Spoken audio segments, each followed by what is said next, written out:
not purpose, like he can't do anything. There's no runes. Just feels like kind of. So just to play devil's advocate. So I agree. It feels really, really bad. And if everyone is being like 100% honest and, you know, you can trust everyone 100%, then I think, you know, remakes are nice in that spot. But the reality is people will try to take advantage of any sort of loophole in a rule, right? Yeah, but so I'm just saying, like in a situation where, say, you zone into a game, right? Yeah. You're playing against Jan, and Jan goes in with Aftershock Jinx, and you're playing Varus, and he now gets to see, oh, Sven's playing poke Varus, or Sven's playing on hit Varus. Now they reload and say, oopsie, accident, pick that.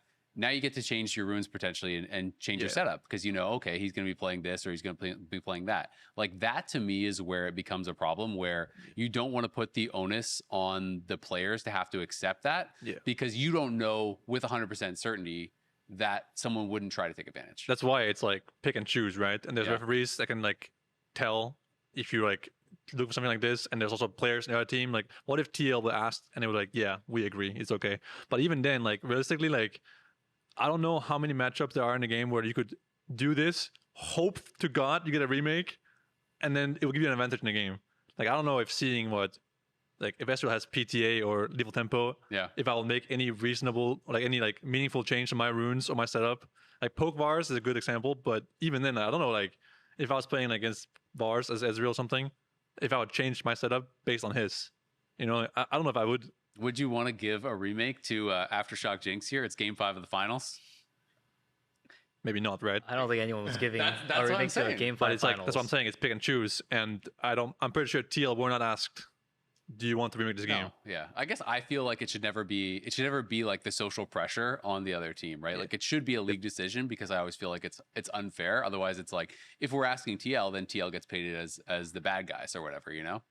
I mean, maybe they'll get painted as the bad guys, but in the end, it's your own fault. And I mean, I would not blame the Amy team for taking the win. Yeah. But if it's like the first game of a series, I'm like, I don't know, maybe. As I said, pick and choose, you know.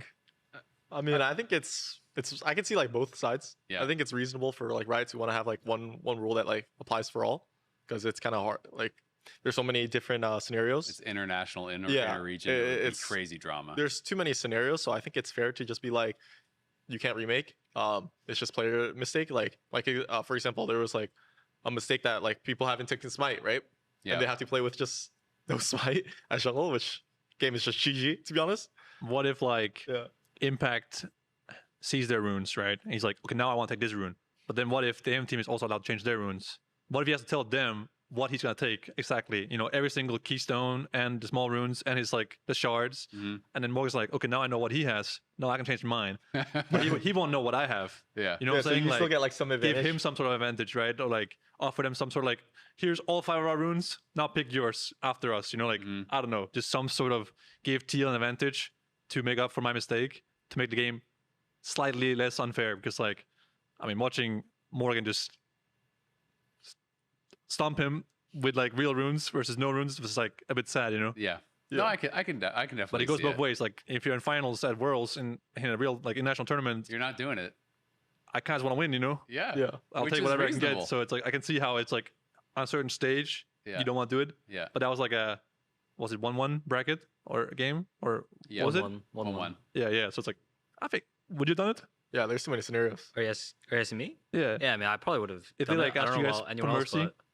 I mean, personally, I probably would have because like I feel so bad. Yeah, whatever, right? If that happened to me in a regular season game, I'm like, this is so. Yeah. I mean, I could see it. It'd be interesting. Like if there was like a punishment you have to pay, like you messed it up, so you have to give up some bans next game, or like if he was playing whatever. like Fleet Aatrox, something like sort of human, I'd be like, okay, you know, you should press the wrong button. Like just wait till Guardian procs in the team fight, wins them the but game. I feel like for him to get Guardian must have been some sort of misclick. Like you click on like the. I see him was trying to click grasp and click the wrong one. He just wasn't paying attention. That's possible. Then it's like, you know, tough luck. I can see that. That's fair enough too, you know. I think that's probably what happened. Realistically, he's honestly, in the results tree. I think he just clicked. Yeah, I mean, he just said something about double click. I think he clicked something on accident. Yeah, personally. Yeah, makes sense.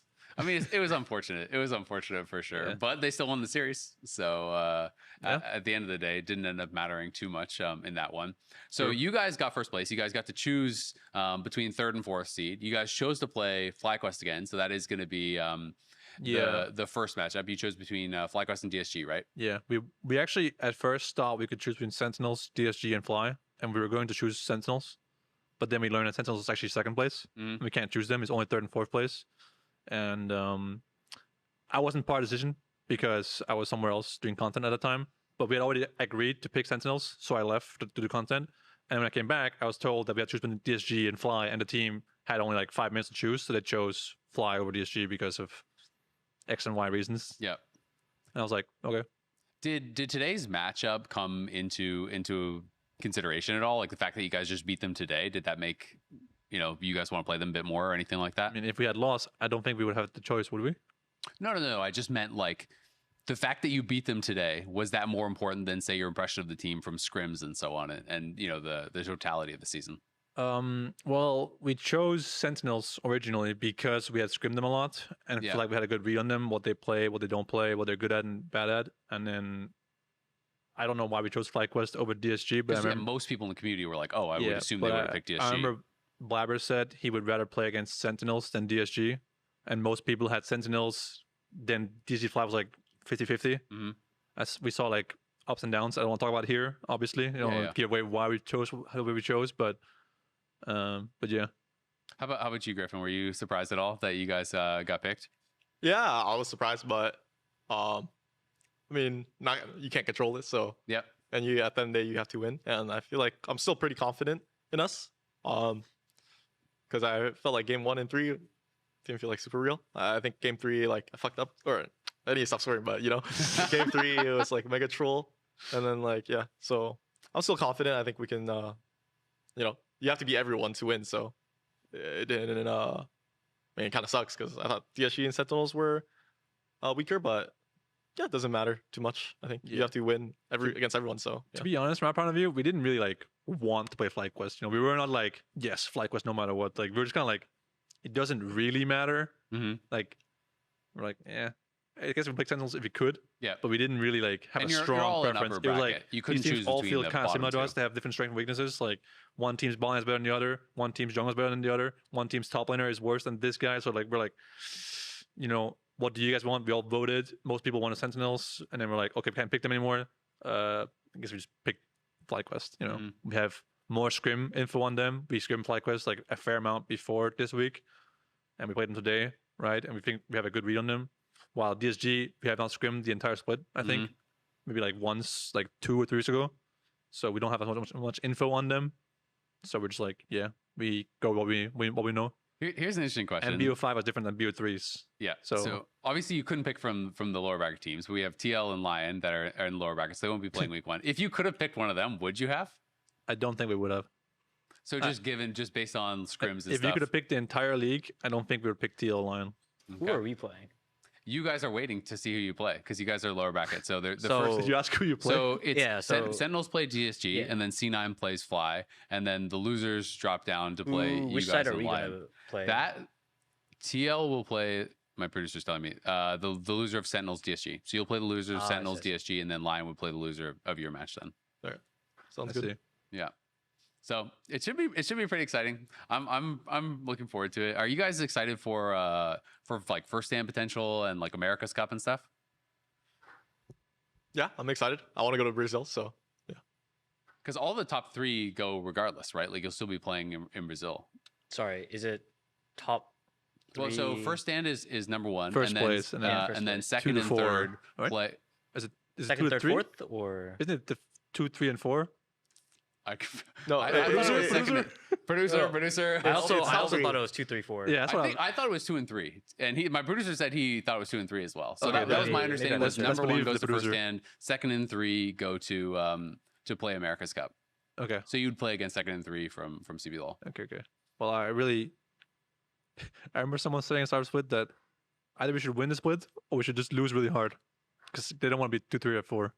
Well, you don't want to go to, because then you can I spin didn't the say other that. teams at first stand. I didn't say that, but someone said that. I feel like that's actually pretty cool. I thought that was a really cool change. Do you guys agree with that? Because it's like, even if you don't win the championship, even if you don't win lock-in, you get to play, in this tournament against CBLOL teams, but you also will be there to potentially scrim against, the best I think European it's- teams, LCK, LPL. It's useful. Like last year during MSI when FlyQuest was playing, they were like in Canada, right? We were scrimming the MSI teams during this time. It was really good practice, even though we didn't make it there, thanks to like the bullshit rule that was only one team from NA. But anyways, I thought it was good practice. So, I mean, I think it's useful, yeah. Yeah, I mean, If you get I like it a scrims. lot. I want to go to Brazil, so. Yeah, I mean, you have generally like speaking. homies, right? So What? you have homies in Brazil? Yeah, I mean, just generally, and also like when I went to, or like when I left Brazil, I didn't realize I would like leave Brazil, so I want the opportunity to like go back, and yeah, that sounds like super stoked. Like Would it's you, like a mini would you want to international. play against Loud if you could?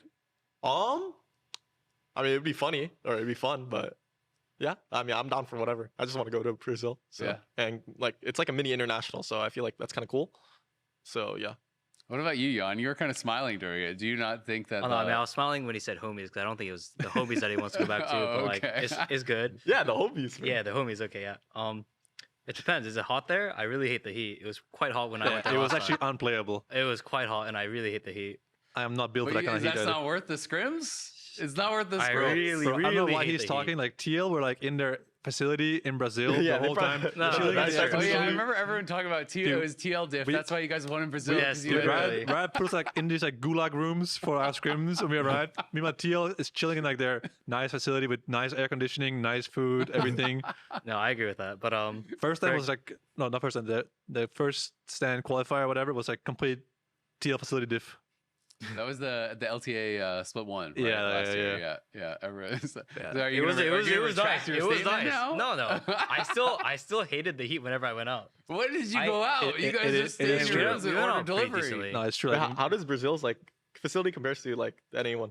Anyone? I In think LA. the LA one is definitely better, but I think the Brazil one was actually very nice. Oh, I see. Did- I did think it was you- like. Do you guys actually go out a lot though at those events? 'Cause I feel my impression is always that like I I just mean, when you see- go out, it's very impactful because it's very hot. So I don't know well, what to for tell us, you. I it's just like, see the team managers in the lobby picking up delivery 24/7. that's true. But like when we were in the hotel at night, we had the option of AC on, really, really loud, or AC off, insane heat, unplayable heat. So what do you choose in this situation? I don't know. I probably would way rather Noise the noise. Way and- rather than noise. And cold, or You must quiet, be cold. hot. You must be Yeah. cold. it was unplayable. So, and also when you arrive in the airport, like 8 a.m., you walk outside, it's like 35 degrees. I was like, wow. I just got like, a wall like Yeah, heat air. blast. Yeah. I'm like, wow, this is unplayable. I mean, actually, when I went to Brazil, it was like during the winter, so like the weather was. I like the weather, but Brazil, like, Did they have like actual winter or?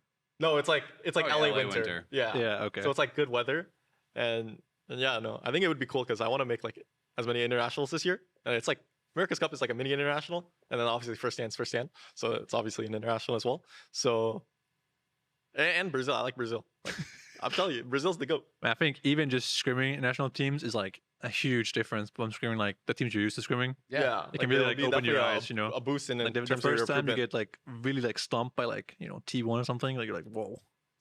Yeah, I actually thought that was a really good change from LCS, the America's Cup thing, just purely because, I mean, I think that'll be entertaining to watch, but purely because it gives the teams more of a chance to actually scrim too, right? It's not just one team going, it's three teams that get to It scrim. kind of the depends how much internationals. clout you have though. Yeah. Yeah, like how much Like How when much I was- you have. sway. Like if you're Gotta work your way up the swim bracket. like teams like TL Fly and Cena have like some previous clout from Yeah. like being in national teams and stuff like that, or like having players that played these kind of tournaments. But sometimes if you when I was in Dignitas, for example, like if we made it somehow to this tournament, we wouldn't be getting any scrims, bro. You know what I'm saying? Like Big Dick Summer, you don't have Faker on speed dial? nah, I think he's not picking up my call. He's not picking up your call? I don't think so. No, No, that's but like we messed have up. a manager who speaks Chinese and Korean. So Ben is picking up the call. Yeah, he's the goat. Yeah. So we have some cloud, So even if you don't make it, I'm confident we can get some scrims. Yeah. I think these guys can too. You'll just fly FlyQuest down were and stay at at Worlds and TL's, MSI. facility? TL was also at what at Worlds last year? I don't even remember. TL? No. No. Who was at Worlds last year? I don't It even was remember. FlyQuest and 100 Thieves. Oh my god, 100 Yep. teams.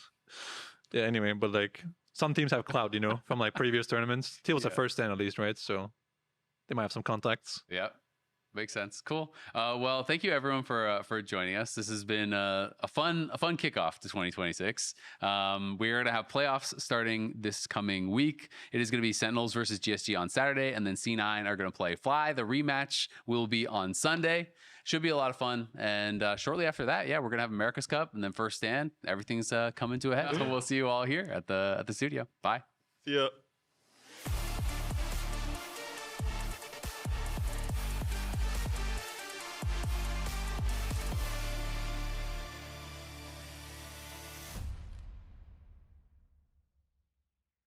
it's just not translating necessarily to stage, right? Coming in, I think you guys were pretty much unanimously power ranked at the top. What do you think is not going right for you guys on stage?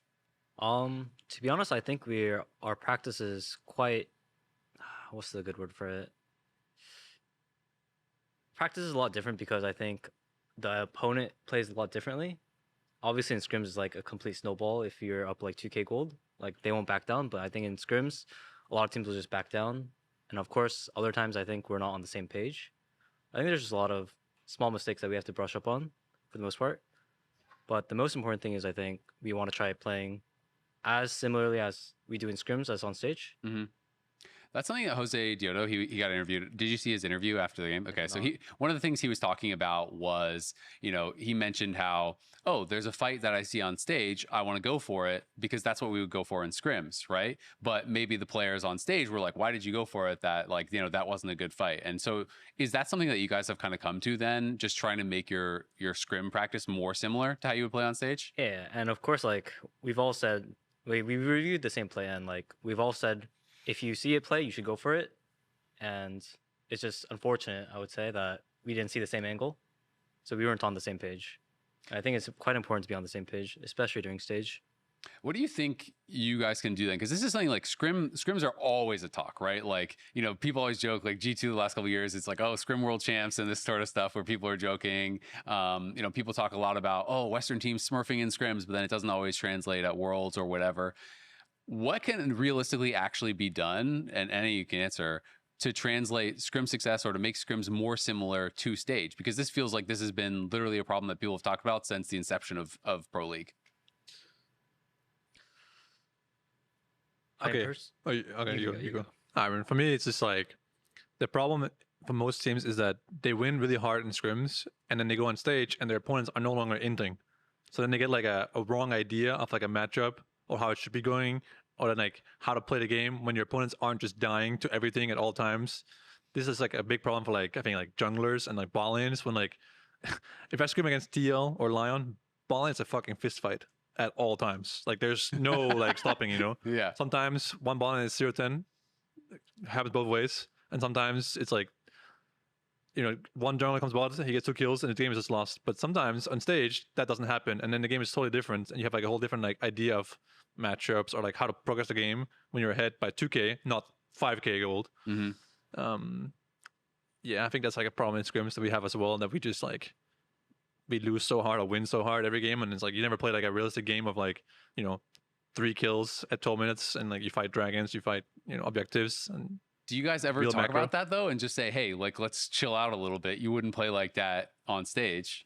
But at the same time, you also kind of want to limit test a bit, You play like a new matchup, you don't want to just like lose lane on purpose to make the game more stage like if you think you can win.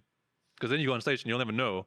That's like it's kind of like a loser's mindset to back down on purpose to make the game more stable. Obviously to an extent, right? Like you don't want to just grief the game for science, We lost the last 5 all-ins, but the 6th one is where it's really not like that. It's like some matchups, bot you take a fight at level 3, and if you lose, you're not gonna ever recover, right? Yeah. But if you don't take it, you'll never know if you win. So it's like I kind of get when people die in 1v1 lane, I don't mind that. What I mind is like when you play mid game and someone gets caught and like, bro, you saw the whole team ambition. Like, what are we doing here? Like this kind of thing. Do you ever? What's your take on this, Griffin? Because obviously, like, you haven't had as much time, scrimming in tier 1 and stuff as they have. Do you think that you could take? Okay, we're gonna do 5 scrims. The first 3 or whatever, just like fist fight, do whatever you want. But then the last 2 are gonna be like stage games. Or have you thought about that at all? Or like, what's your take on scrim culture?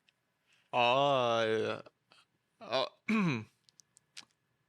me, I don't know this much, but for me, I think you should try to practice like as close to stage as possible. And I mean, stage is a little bit different because there's more stress, and naturally you're gonna play less loose. But yeah, you should try to replicate as much as possible. Yeah. So if other people are like just gonna fist fight you, how do you actually change it then? Like, is it not just kind of the same thing that you're already having as an issue in scrims then, Jan? I mean, to be honest, as much as people are giving you the angle, I think you should take the angle personally, and I think that it's on us to elevate our skill from scrims to stage instead of the other way around. Like, I agree with Sven. I don't think we should be pulling our punches either or anything. I think you should play as you normally should, naturally. And if you don't do it on stage, then you have that talk. when that happens. So is that more about then translating? So in that lens, it's like what you're doing in scrims is correct. You just need to translate that more to stage rather than playing more, the opposite way, like taking stage to scrims. Yeah, I mean, that's why sometimes the games are complete snowballed, 5K at like 10 minutes. Mhm. And obviously that can happen on stage, but it's not useful for the most part. So you just got to make the most out of like maybe like the 2-3 games you actually get. Mm-hmm. What's your guys' take on Lyon and kind of what's going on with them? Obviously, they're kind of like a hot topic because some people are like, okay, this team's going to blow up. Some people are saying this team's going to win the LCS. But most pros I talked to were kind of in your camp where they're saying, okay, they're a good team. They should be a top level team. I think Berserker and Inspired are both like top tier players, but I think their soul laners and their support have been underperforming a little bit in very important moments. For example, the Casio fight in the top river where they lost the game to Aurora getting a triple kill. And I think that in scrims, you can clearly tell that Lyon has like inspired plays. Like I don't know how to explain it, but like the way FlyQuest played last year with Inspired is similar to how Lyon plays now. Sometimes you can like tell that he has like the effect on the team, right? He's obviously a good player, but he's not like crazy or anything. You can tell that he has an influence on his team, and they have similar like macro or like ways of playing. And I think Berserker is a really solid carry, but I feel like their team is a bit dysfunctional, which might be because they had like a late start to the season and stuff. But also I think they just played bad in their stage games. Like I think they threw kind of like misplayed situations that were kind of like layups almost. Mm-hmm. But in scrims they're very solid. So if you're talking specifically about like you're talking about like, oh, he's setting up like an inspired play, like what would be like an example of like something that you would consider like an inspired play? I mean, for example, like Inspire is like a classic. You think the Drake fight is gonna be close, right? Yeah. So you send a lot of people to the fight to be ready for it, and then he's playing like Vi or something, and he's top suddenly, ganking and diving top lane, and you lose like your whole tower, and like you get killed, and you lose like everything for one dragon that doesn't matter. That's like a typical Inspired. You think he's there, he's top suddenly, or like certain kind of like he always farms a lot, but his team plays in a way where you think he might be here. Mm-hmm. It's like he farms a lot of camps, this guy, the whole game, even when you think he should be somewhere. It's kind of hard to say without showing like a VOD or like a game. Yeah. But also the way they play team fights, they create space for each other in scrims specifically. It's like you can tell that they have the same kind of movement as FlyQuest did last year. Certain people, like Beppo, for example, were really good at this. And it felt like you were being slowly like pushed into like a corner, and then if you go forward, you die. It's hard to explain without showing an actual team fight or something. I think you're explaining it well. But I think other people can probably like know what I mean.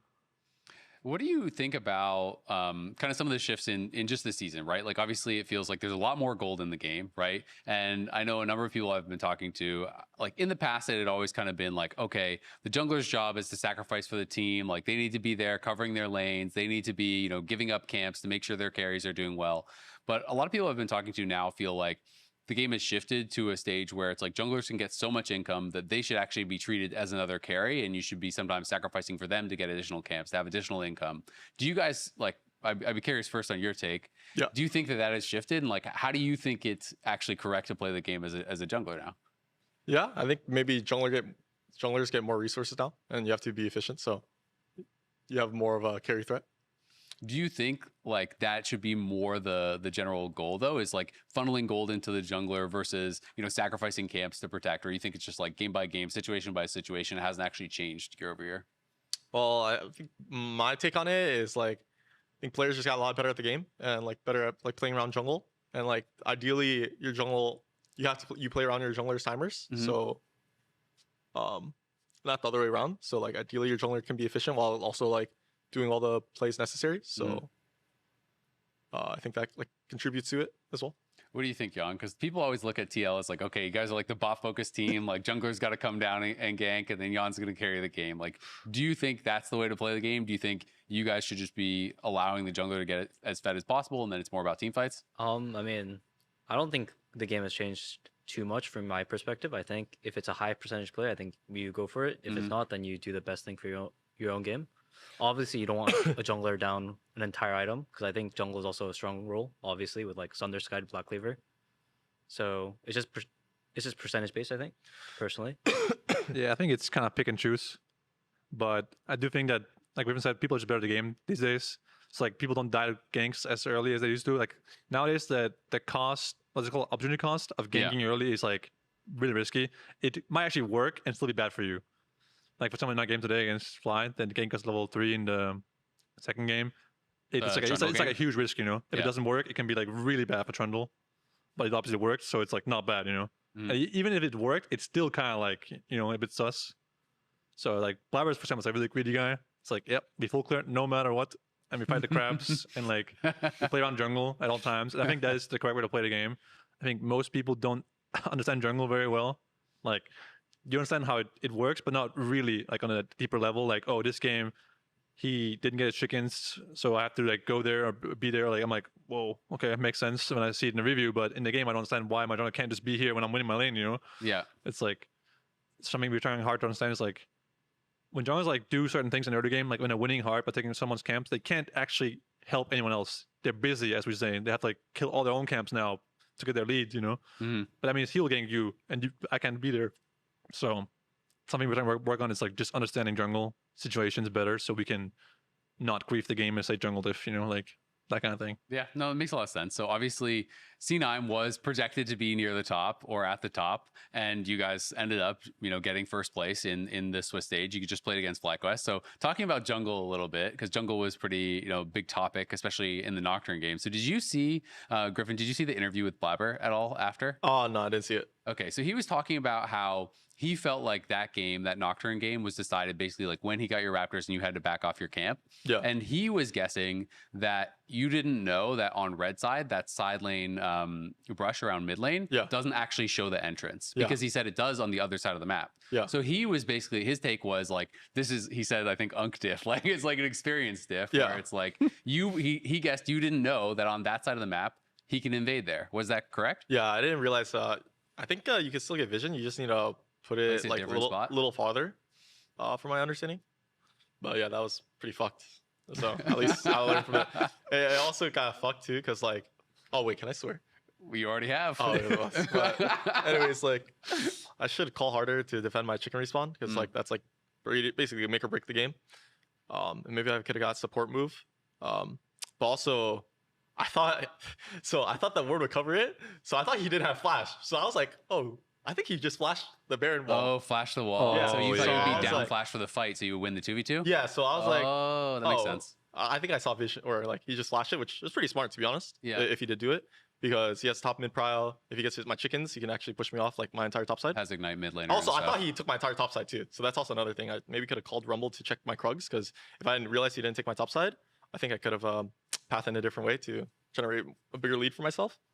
But yeah, so I thought he flashed the Baron power wall, or Baron pit wall. So then I was like, oh, he doesn't have flash for this fight. We could probably win the 2-2. But then he had flash. And then I was like, fuck. Yeah. That was us in game 2. When we ganked mid, we said, oh yeah, no flash. Then he flashed. And we're like, oh yeah, no flash. After we died. Yeah. That's funny.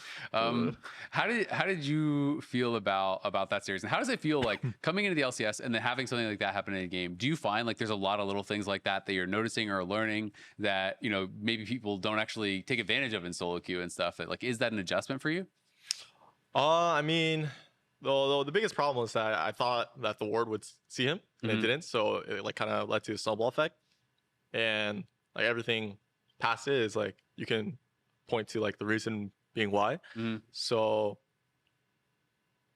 yeah, it's something to learn about. I mean, I thought I took it into consideration, but like that ward like kind of screwed me over, because then he took it and then I don't know what his pathing was. Like I didn't even see him like cross out. And then also I thought he had no flash, so it was like a big snowball effect from the early game, which is like hard to play from.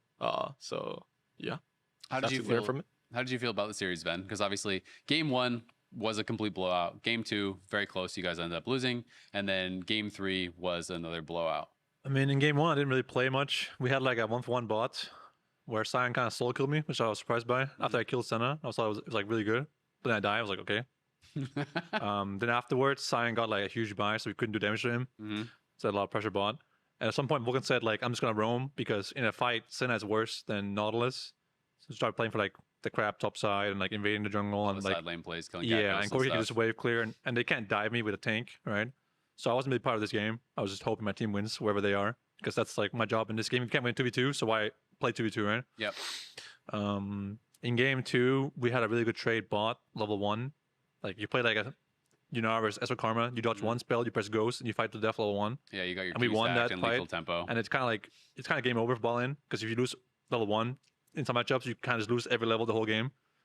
And then we said Trundle can gank us. We're like, just gonna flip it. And he won't gank us. He did. we got double killed. We got one back though, so it wasn't so bad, because Nilly got his whole jungle. And the wave was to put towards them, right? So Esper wants to catch the wave, so we can maybe invade them on their bot side camps after Nilly's full clear, or we can like do bot crab and go top crab, or we can like do bot crab and die bot maybe on a big wave, like something like this, right? I think what happened wasn't actually that good for us. We killed Karma, but he only gave like 180 gold, and then Toronto got top crab, so he wasn't actually that screwed in this game.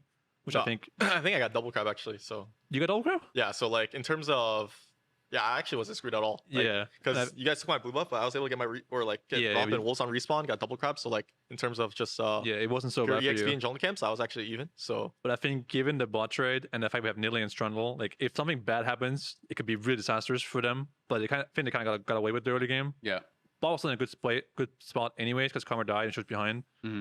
But then we made like a mid 2v2 fight where we said Oya has no flash, but she had flash. So obviously he was gonna get one shot, then he didn't get one shot, and then we got double kill, I think. And that was kind of like really bad for the game, because afterwards Oyana could just walk bot and like zone us off the wave, and that was really bad, because like as you know, Lulu against Karma Esper, you want to fight. You can't just let him poke you slowly, right? Then you just lose. Yeah, I mean, you were basically ulting on cooldown, just running a monster. And then mid game, both teams have no engage, so we rely on our AD carry egoing, as we call it, like running forward and just hoping dodge skill shots. And if you don't, then you lose. So they got 3 Drakes.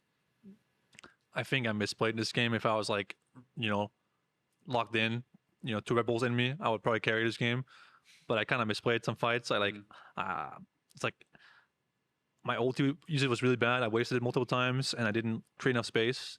We traded Baron for Soul at one point, which I think was actually really good by us. But then we forced an engage on Trundle, and we just couldn't kill him on like a mid inhibitor. Yeah. And if that fight had gotten better for us, I think we would win the game. I also think if we didn't force it, we also would have won the game off of that Baron. Maybe 3 nips. I don't know, something like that. What do you think about the call, like to I don't know who made the call or whatever, but APA split pushing when you guys were contesting at Elder? Because that was something that I was pretty surprised when I was watching the game. I felt like, neither team really has engaged, but you guys have scaled a lot. You just hit your BT, like you were really strong. You have Ardent, Lulu, Nidalee heal, like you have like 100% attack speed for free. I was surprised you guys didn't contest. In that game, I was saying the whole game, like just someone go side lane and raid split and make Oyana go side lane, because she's the only person that matters in this game. Like Ezreal, Karma, Trundle, Jace can't do anything to me, right? I have shields, I have heals, I have lifesteal, Shockwave. I have movement speed, like I can dodge everything. But Oyana ulti is like hits me on one shot. So if he goes side lane, we win 4v4, which is what happened in most of the game, I think. And most of the time we would get like pressure that way, right? But when they were grouped, we couldn't do anything because no one can really engage from our team either. So it's kind of like a, just make him go side lane and then I'll carry kind of call. I think the L situation was kind of bad because I overflexed and lost my ulti. So then they can start in our face. We don't have the best smite steal champ in Italy either. I have to watch it again. We didn't talk about it after the game. We just went next game. Yeah. What was your take on the series, Griffin? Obviously, you guys got to the winners match. Yeah. You won a game. You got to game 3, but then 2 losses were pretty one-sided. Yeah, I mean, game one, I wasn't a big fan of the draft. I think some things I wasn't prepared with. So I think game 1 felt pretty hard.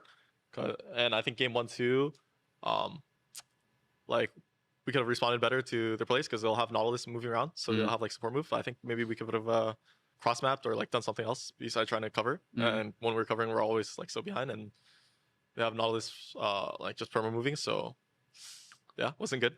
And I wasn't a fan of the draft, so I fell a lot. Game 3, I felt like was over at like 5 minutes, so it was kind of freaking hard, or just hard. And game two, I think was pretty good, like for me at least. I think I played well.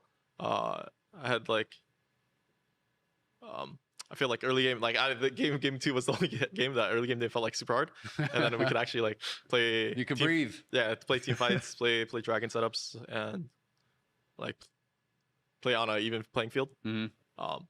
game 2, I was pretty confident like we'd win the game because we just stacked dragons, even though they got Baron. Like we had Ocean Soul, which I thought was really strong for the game because fights are very like extended with our 2 comps. And yeah, so then they push bottom and they go for this deal. I mean, I think it's respectable because I actually don't think like we get hard outscaled, especially because we had Ocean Soul and we have more range.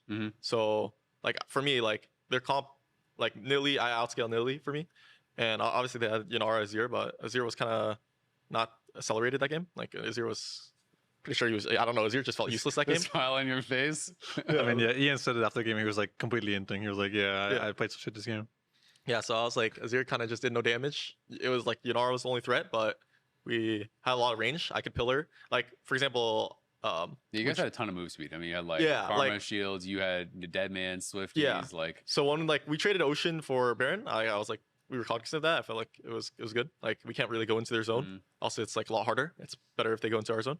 And like I would try to, and then third dragon, what happened? Third dragon, I guess. I think Yanara ultied because like I pillared. So we had a lot of counterplay for sure. So I didn't feel like we got straight up outscaled, and then we also had Ocean Soul.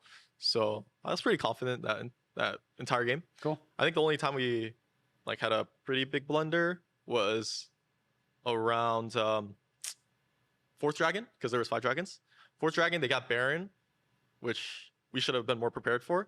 But honestly, I think it was still fine because then we had like first control of like dragon. But I think I kind of trolled on the dragon fight. I remember I flashed like in, try to kill Yanara, but then Yanara got like shielded a lot.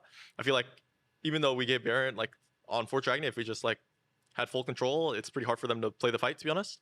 And if we get sold, then it's worth it. So yeah, I guess that was game 2. Cool. So let's talk a little bit about TL versus Dig, your guys' matchup. That was a banger. Did you guys watch as well? Yeah, I mean, we were forced to stay here for this podcast. Yeah. You were chained to the computer. Yeah, ironically, yeah. What did you feel like in game? Because in game, it looked, I think, early it was like going all right, and then it looked like, okay, Dig is getting, really far behind. You guys were in a really good spot, and then you guys had one fight that was just like, I think Quid kind of like ulted into the middle of people or whatever and got killed, and then you guys kind of tried to 4v5 them by Dragon, all got wiped, and then all of a sudden I looked down at the scoreboard, and I think the Aphelios is up 4k gold, and I was like, ooh, this could be tough for TL. Yeah, I mean, I think that was right after we got Baron, right? If I recall. I think so, yes. Yeah. Obviously, you don't want to use your Baron just to fist fight and lose. That's anti. Pro tip, yeah. But I just think, like I said before, we weren't really on the same page. Yeah. Like I think I saw our top laner go top to push top while we were saying we wanted to fight mid. I think it's obviously bad that we keep throwing games, but I think we should review the game. Obviously, we didn't review it. We should take a break and then look at it again. But I just think we're not very good at cleaning a game out at the moment. What do you think about Dig? Because obviously they had a bit of a tough situation. They had to start with like the full bot lane sub situation. Then week 2 they had Ignar and FBI back, but my understanding was they like pretty much came in fresh and then had to play. So Dig and Shopify were the 2 teams that got eliminated. Like, was that surprising at all for you guys? Shopify didn't even win a game, and I think a lot of people were pretty excited about Zinni coming over. I know all the people that I talked to, that work on the LCK were like really hyping him up. So people seemed fairly excited about Shopify. I mean, I think that similar to our game, I think Dignitas pulled out some miracles. I actually thought they were just going to straight up lose both game 1 and 2 until some disasters happened for Shopify, personally. What's your guys' take on Shopify and Dig? Were you surprised at all that they were the ones that got eliminated, or like even in the way in which they got eliminated? Because Shopify, they're at least on paper, people were saying, all right, they upgraded, right? It's like kind of same thing as last year, but now they have Zinni, so like surely they're going to be better. But they did go 0-6, the first team out. Yeah, I think in the West, upgrade is not that important. It's more important that you find players that mesh well together. I think it only matters if you have like a truly elite team that you have the better players. But I think SR is a good scrim partner for us. They always make the games realistic, like low kill count. Play objectives, you play side lanes, you actually get to feel like a real game. But then on stage, they just have no aura. It feels like. But Dignitas, we didn't scrim them more. We only scrimmed them one time with their real roster. I think FBI is a good player, good laner, for the most part at least. But I mean, it's hard to tell because they didn't have much time, right, with their whole roster. It's like kind of like hard for a lot of these teams that didn't have their full team earlier in the season. So we scrimmed Dig, but then had like Mobility and Breezy. They're obviously not very good at that point. So it could just be like unlucky, for Dignitas. Was there anything that kind of surprised you guys as far as like top to bottom, like how the rankings ended up? Yeah. Yeah, a lot. Yeah. Yeah, Teal and Lyon lost yesterday. Yeah. We were like mind blown. We were screaming, and someone said, Lyon just lost. And we're like, what? Really? Yeah. I'll tap and check. I'm like, whoa. He's not kidding. What about Sentinels? We haven't touched on Sentinels at all, but they ended up actually getting the second seed through the tiebreaker rules. What's your read on them? Anyone really? I mean, you guys got to play against them. I think they were decent. I think they Yeah. were pretty solid, but I think we lost mainly because we generally just didn't play well. Yeah.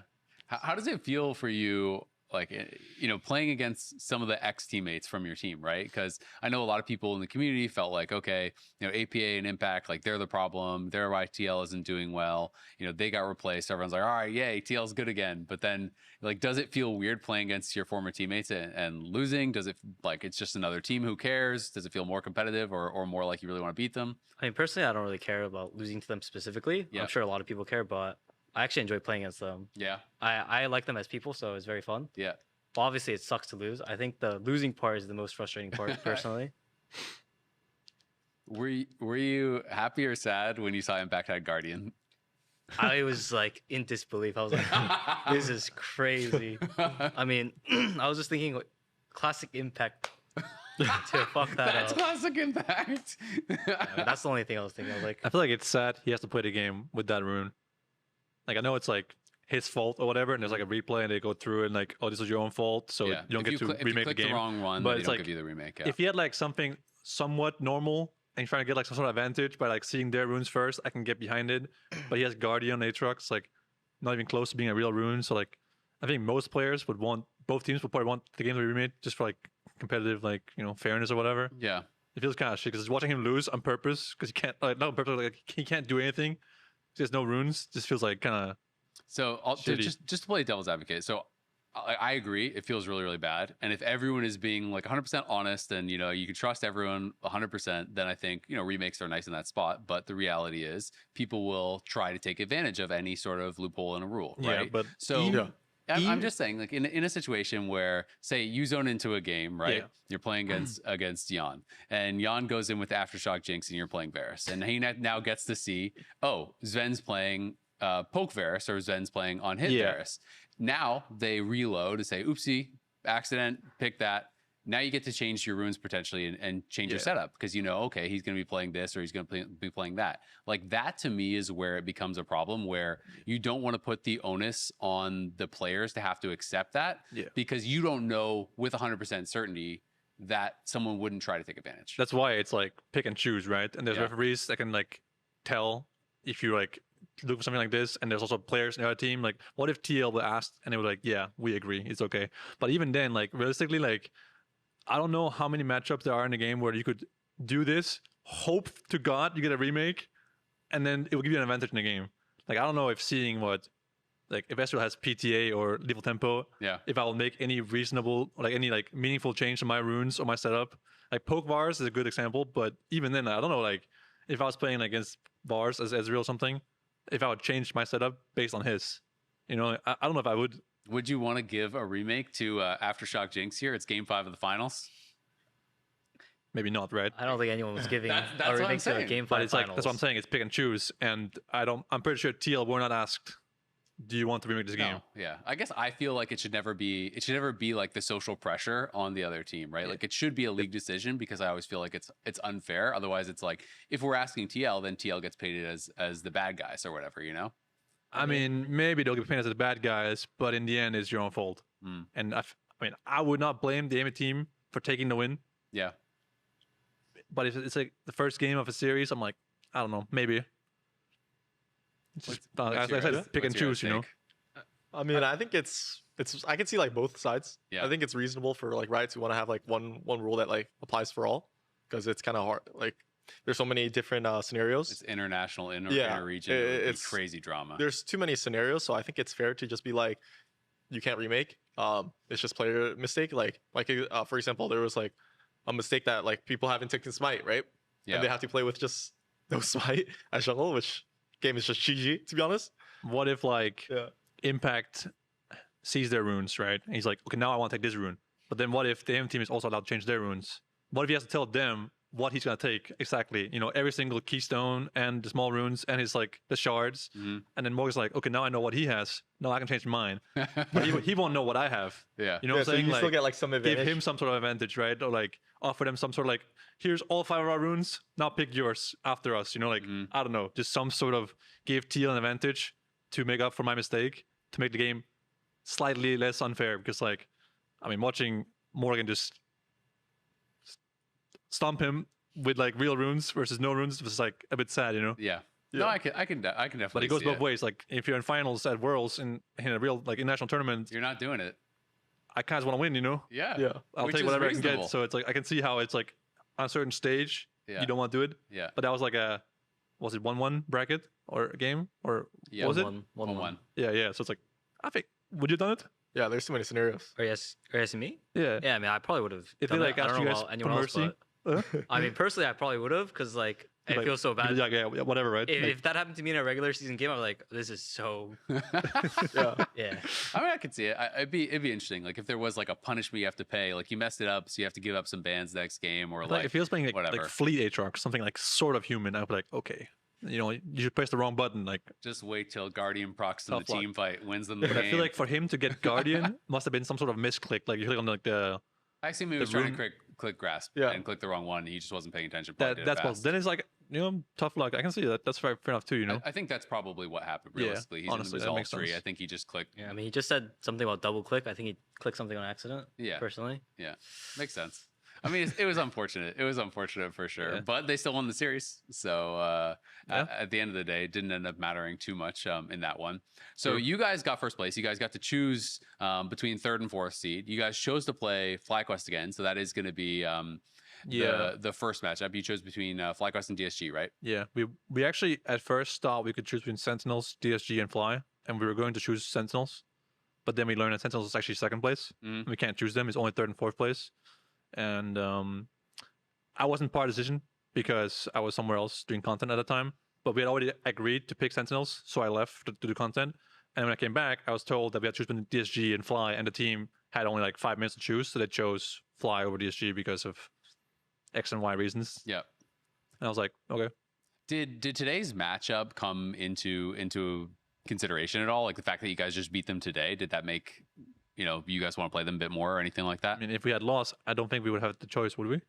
No. I just meant like the fact that you beat them today, was that more important than say your impression of the team from scrims and so on, and the totality of the season? Well, we chose Sentinels originally because we had scrimmed them a lot, and I Yeah. feel like we had a good read on them, what they play, what they don't play, what they're good at and bad at. And then I don't know why we chose FlyQuest over DSG, but I Because remember, most people in the community were like, "Oh, I would assume they but would have picked DSG." I remember Blabber said he would rather play against Sentinels than DSG, and most people had Sentinels. Then DSG Fly was like 50-50. Mhm. As we saw like ups and downs. I don't want to talk about it here, obviously. You don't Yeah, want yeah. to give away why we chose how we chose, but yeah. How about you, Griffin? Were you surprised at all that you guys got picked?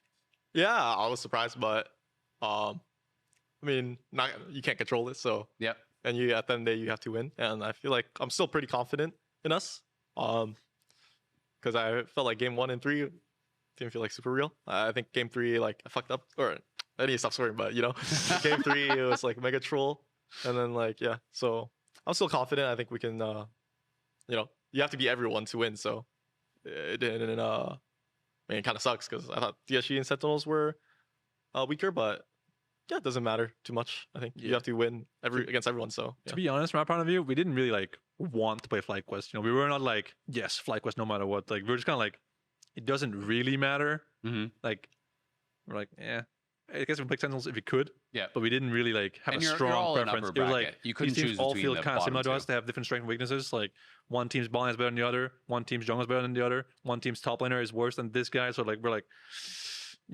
what do you guys want? We all voted. Most people wanted Sentinels, and then we're like, okay, we can't pick them anymore.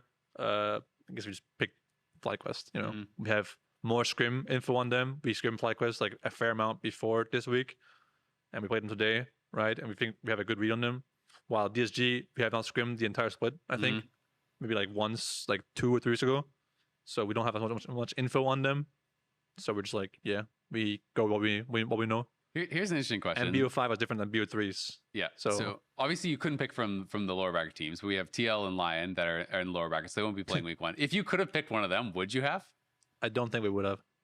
So just based on scrims and If stuff. you could have picked the entire league, I don't think we would pick TL Lion. Who are we playing? You guys are waiting to see who you play because you guys are lower bracket. So the So- first. Did you ask who you play? So it's Yeah, so- Sentinels play GSG, Yeah. and then C9 plays Fly, and then the losers drop down to play you Which guys side are and we Lion. gonna play? That TL will play. My producer's telling me the loser of Sentinels DSG. So you'll play the loser of I Sentinels see. DSG, and then Lion would play the loser of your match then. Sounds I good. see. Yeah. So it should be pretty exciting. I'm looking forward to it. Are you guys excited for like first stand potential and like America's Cup and stuff? Yeah, I'm excited. I want to go to Brazil, so Because all the top 3 go regardless, right? Like you'll still be playing in Brazil. Sorry, is it top? Well, so three? first stand is number 1, First and then, place, and then first and then place. second 2 to and 4, third right? play. Is it second, 2 to third, 3? fourth, or Isn't it the 2, 3, and 4? no. I it- thought it was it- second.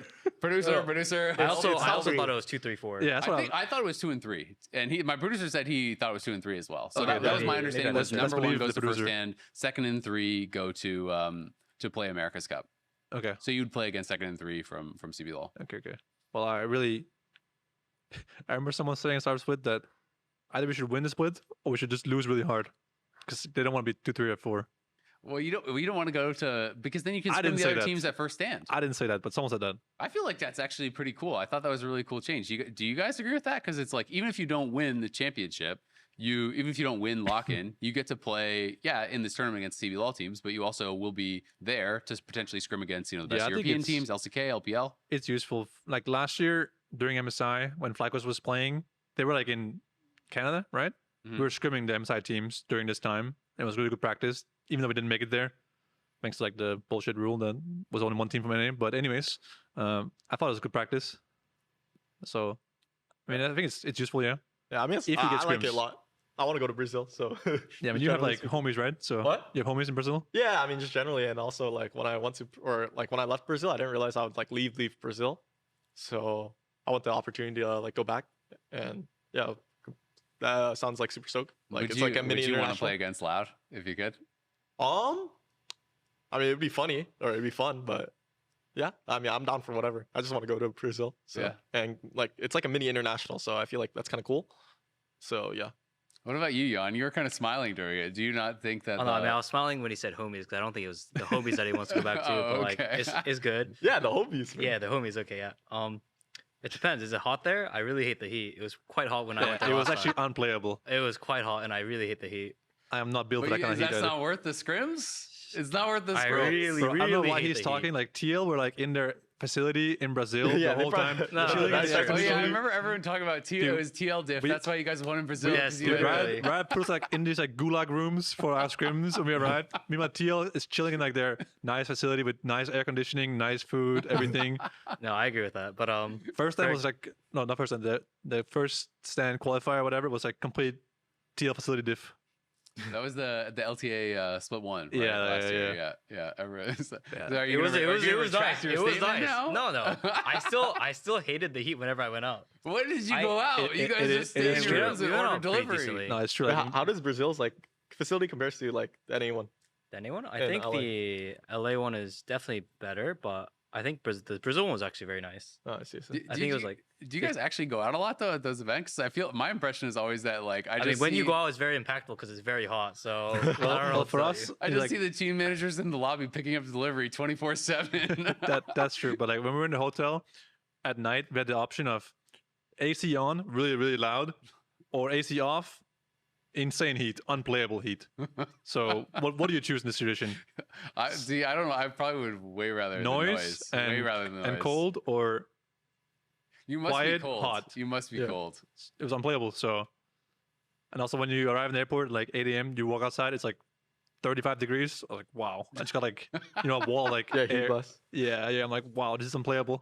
I mean, actually, when I went to Brazil, it was like during the winter, so like the weather was. I like the weather, but Brazil, like, Do they have like actual winter or?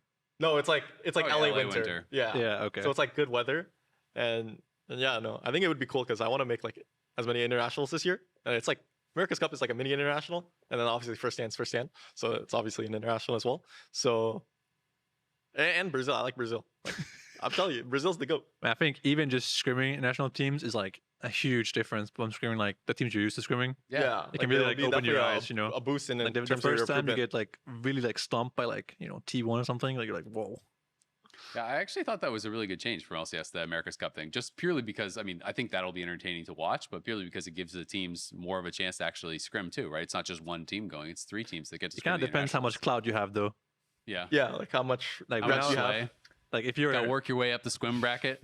like, you know, teams like TL, Fly, and Cena have like some previous cloud from Yeah. like, you know, being in national teams and stuff like that, or like having players that played, you know, these kind of tournaments. But sometimes if I was in Dignitas, for example, like if we made it somehow to this tournament, we wouldn't be getting any scrims, bro. You know what I'm saying? Like, Big Dick Summer, you don't have Faker on speed dial? nah, I think he's not picking up my call. He's not picking up your call? I don't think so, no. No, that's But like we messed have up. a manager who speaks Chinese and Korean. So Bin is picking up the call. Yeah, he's the GOAT. Yeah. So we have some cloud, you know. So even if we don't make it, I'm confident we can get some scrims. Yeah. I think these guys can too. You You'll know, just fly FlyQuest down were and stay at at Worlds, TL's, and MSI. facility. TL was also at. What at Worlds last year? I don't even remember. TL? No. No. Who was at Worlds last year? I don't It even was remember. FlyQuest and 100 Thieves. Oh my god, 100 Yep. teams. Yeah. Anyway, but like some teams have cloud, you know, from like previous tournaments. TL was the Yeah. first stand at least, right? So they might have some contacts. Yeah.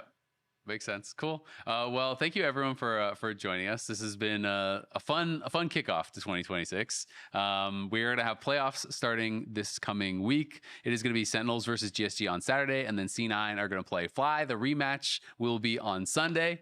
Should be a lot of fun. And shortly after that, yeah, we're gonna have America's Cup and then first stand. Everything's coming to a head. So we'll see you all here at the studio. Bye. See ya.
Hello and welcome back to the LCS. It is week 1 of the lock-in playoffs kicking off. We are finally into best of 5s.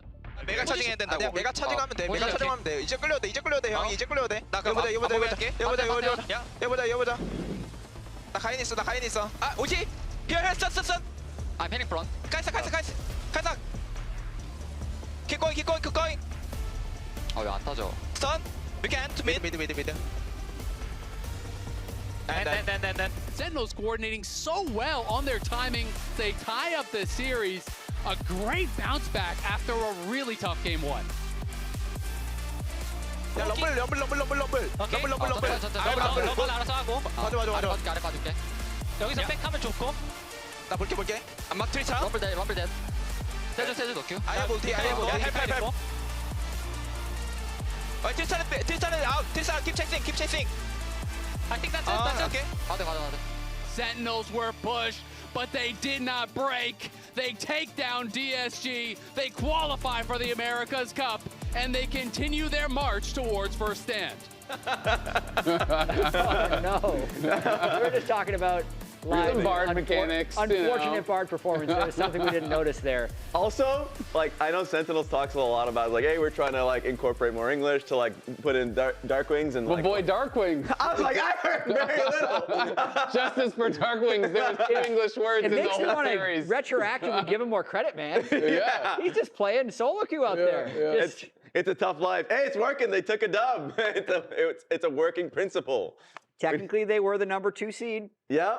And they beat the seed below them. That's top 3, baby. Yep. I mean, they will. They'll be going to Brazil, whether it's first, second, or third. Let's look at the bracket that we have for the lock-in playoffs. So the way this works is the winner will go to first stand, second and third will end up going to America's Cup. So today we have C9 versus FlyQuest to slot in against Sentinels in that winner's final. Loser will be falling down to the lower bracket. And the fact that C9 versus FlyQuest losers of this one goes up against Lyon, that's a pretty big one, because Lyon is always a big question mark for me. So don't do it! Don't fall into the trap! That's the worst thing that could possibly happen. Like, the difference between winning and automatically, like, punching a ticket to Brazil and losing and then having to go up against Lyon, I think is a tough gambit. I mean, it's scary, right? Because both Lyon and TL were expected to be top teams, and they're going to have had a couple weeks to practice and fix some of their issues. You could drop down, and they could be right in form, and that could be that.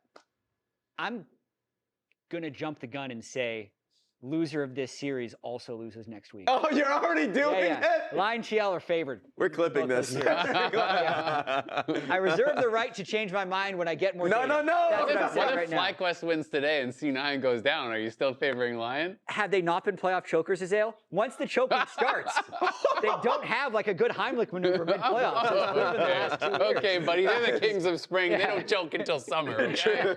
Hey, winner split. The precedent is not there.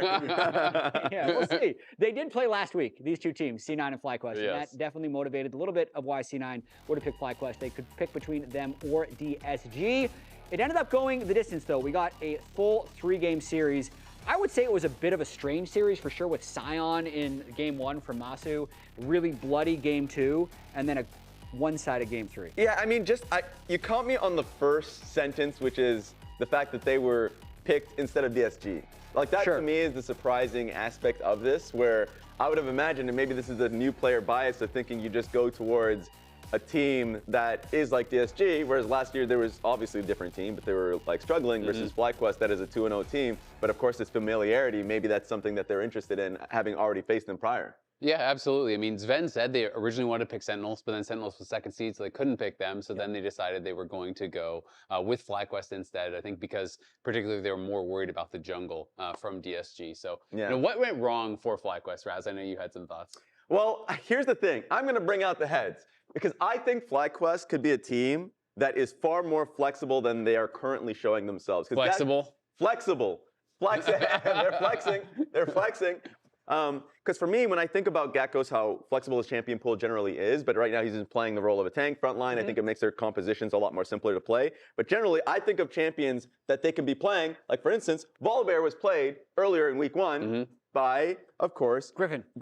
I wonder, this is a champion that can easily be picked by Gakko's. I would pick, I think today, if it was a best of 5, I'd go Volibear here for flex picks. Yes, it's flex. You can flex anything you want. That's why this brother is flexing. Poppy's an interesting one. I'm just gonna throw it straight towards Gakko's. You can go crazy too. I mean, because it's flex, you know. Yeah, right here, Gotta right get here, them all right up there. But Aatrox is an interesting one. Where do you think Aatrox is gonna be played between the 2 players? I'm going to say Griffin's going to play it. Yeah. If it's picked, yep. And of course, like we've already seen Malphite, but I think Malphite's a pick that you've been an advocate for in the top lane when it makes sense. Yep. So what do you think? When people are blinding AD tops, especially with how many AD junglers there are, Malphite can be super strong. I think it's definitely more likely jungle. Yes. Because jungle has been so popular, but they have this unique ability because they have someone who can play invested jungle. And I know Griffin has even talked about being able to play like Riven jungle and some of these more niche picks. So it does give them the ability, I agree, to be more flexible. And Ambessa is the one that is most likely for me to be picked throughout this best of 5. Yeah. It is currently an aggressive jungler, but as a top laner that can be picked very easily against like tank top laners, I think once, I'm going to give him some love here and going to go Ambessa for the jungle. But like the main point being very flexible players that you can go into the draft and make it really hard for like teams on the red side.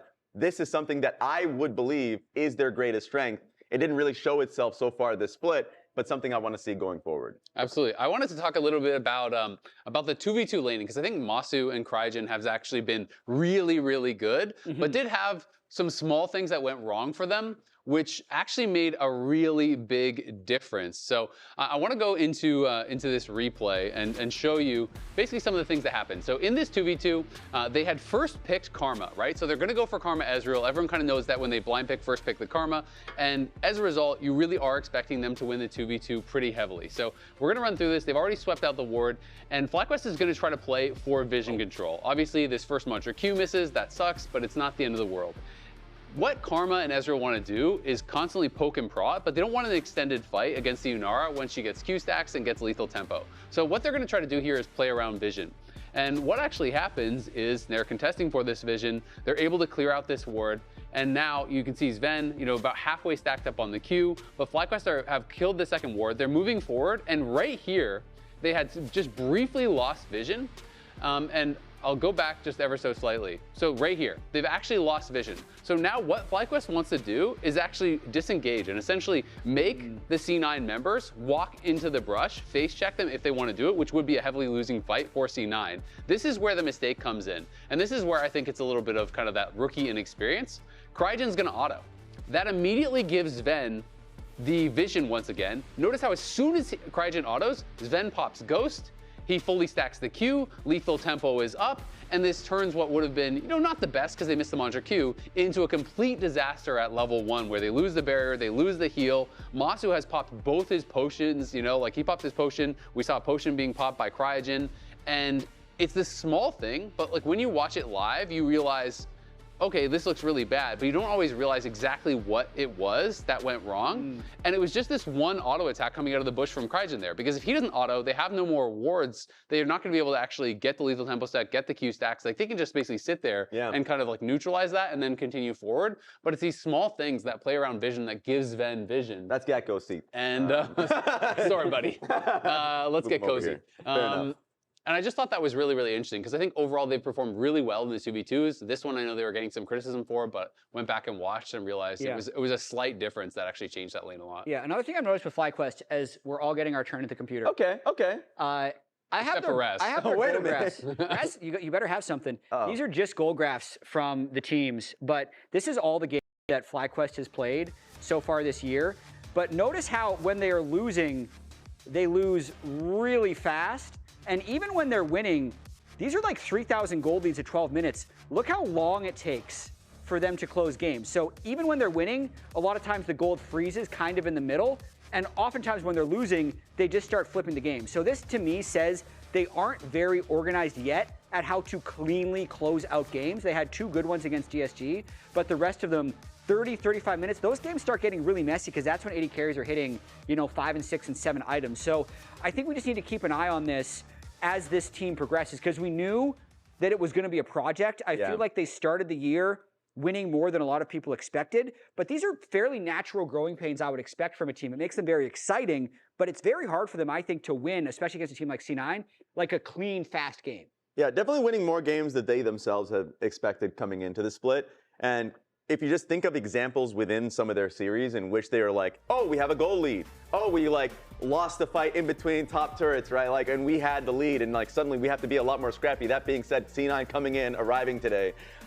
This is going to be the toughest opponent you can possibly have. So these small mistakes that we're talking about already you cannot afford to have. Yeah, I mean, let's be honest. Everyone thinks that they're the best team in the league right now, right? Yes. Everyone's going to be predicting C9 is going to win, right? Yeah. Okay.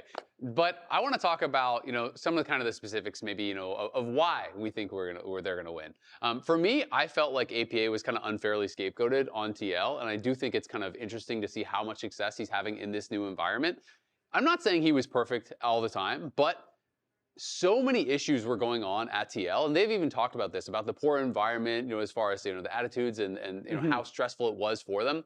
So I feel like it had been really unfair, and he's performed so well on C9. So what I want to know is if you, at home, were actually picking a mid laner here today, which mid laner would you choose between all these mid laners? So spam in chat to now. play for you now. Exactly. So you are the GM of a team. You are getting to pick based on current levels of performance and stuff. Who would you pick? Was APA, in chat's mind, unfairly scapegoated, or was he rightfully replaced? Listen, we're just going to influence the votes. I think he was. I'm actually surprised at how well APA is playing so far. Yeah. Would you pick him above all these mid laners? Quad, Quid? Oh, for a current level of performance? Darkwings, call me. For a current level of performance, I would. That's a different question. It's either. That's what I said, based on current level of performance. I'm changing the That was my question. If you're a GM, which are you taking on your team? I agree. Hey, 2 player of the weeks. Obviously, he's been the best mid laner so far. Thank you. But I'm talking about, that's not the question. That's the question that I asked. You're tricking the viewers. No, it is.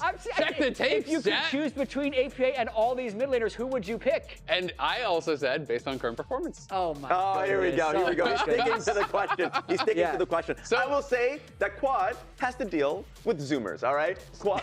So if it were me, I'm ignoring this level of performance. Like, if I close my eyes and I didn't remember anything from 2026, I'm picking Quid for sure, right? Yeah.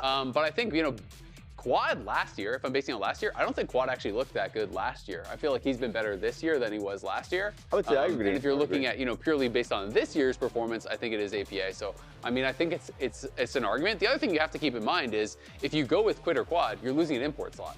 Right? So that is actually a So you're adding that into the equation? Well, we cannot. If you're saying if you're going to do a serious real life question, which is what Jad is saying. Yeah. So you're doing a draft where who you're going to build your team around. Well, I get to have an import somewhere else if I use APA. So that is also really valuable. So you're I'll go APA, sure. Okay. All right, we got you to say it. Yeah. And then I'm going to import Carrier. Hey, wait a minute. As well as Pace. I thought we were making this realistic. Yes. You don't know how much money I have. Honestly, you don't know me. Those poll results are pretty cool to see because if you go back before the end of the split, when C9 even had Loki and they announced APA, a bunch of C9 fans were questioning whether or not it was going to be a terrible pickup for them.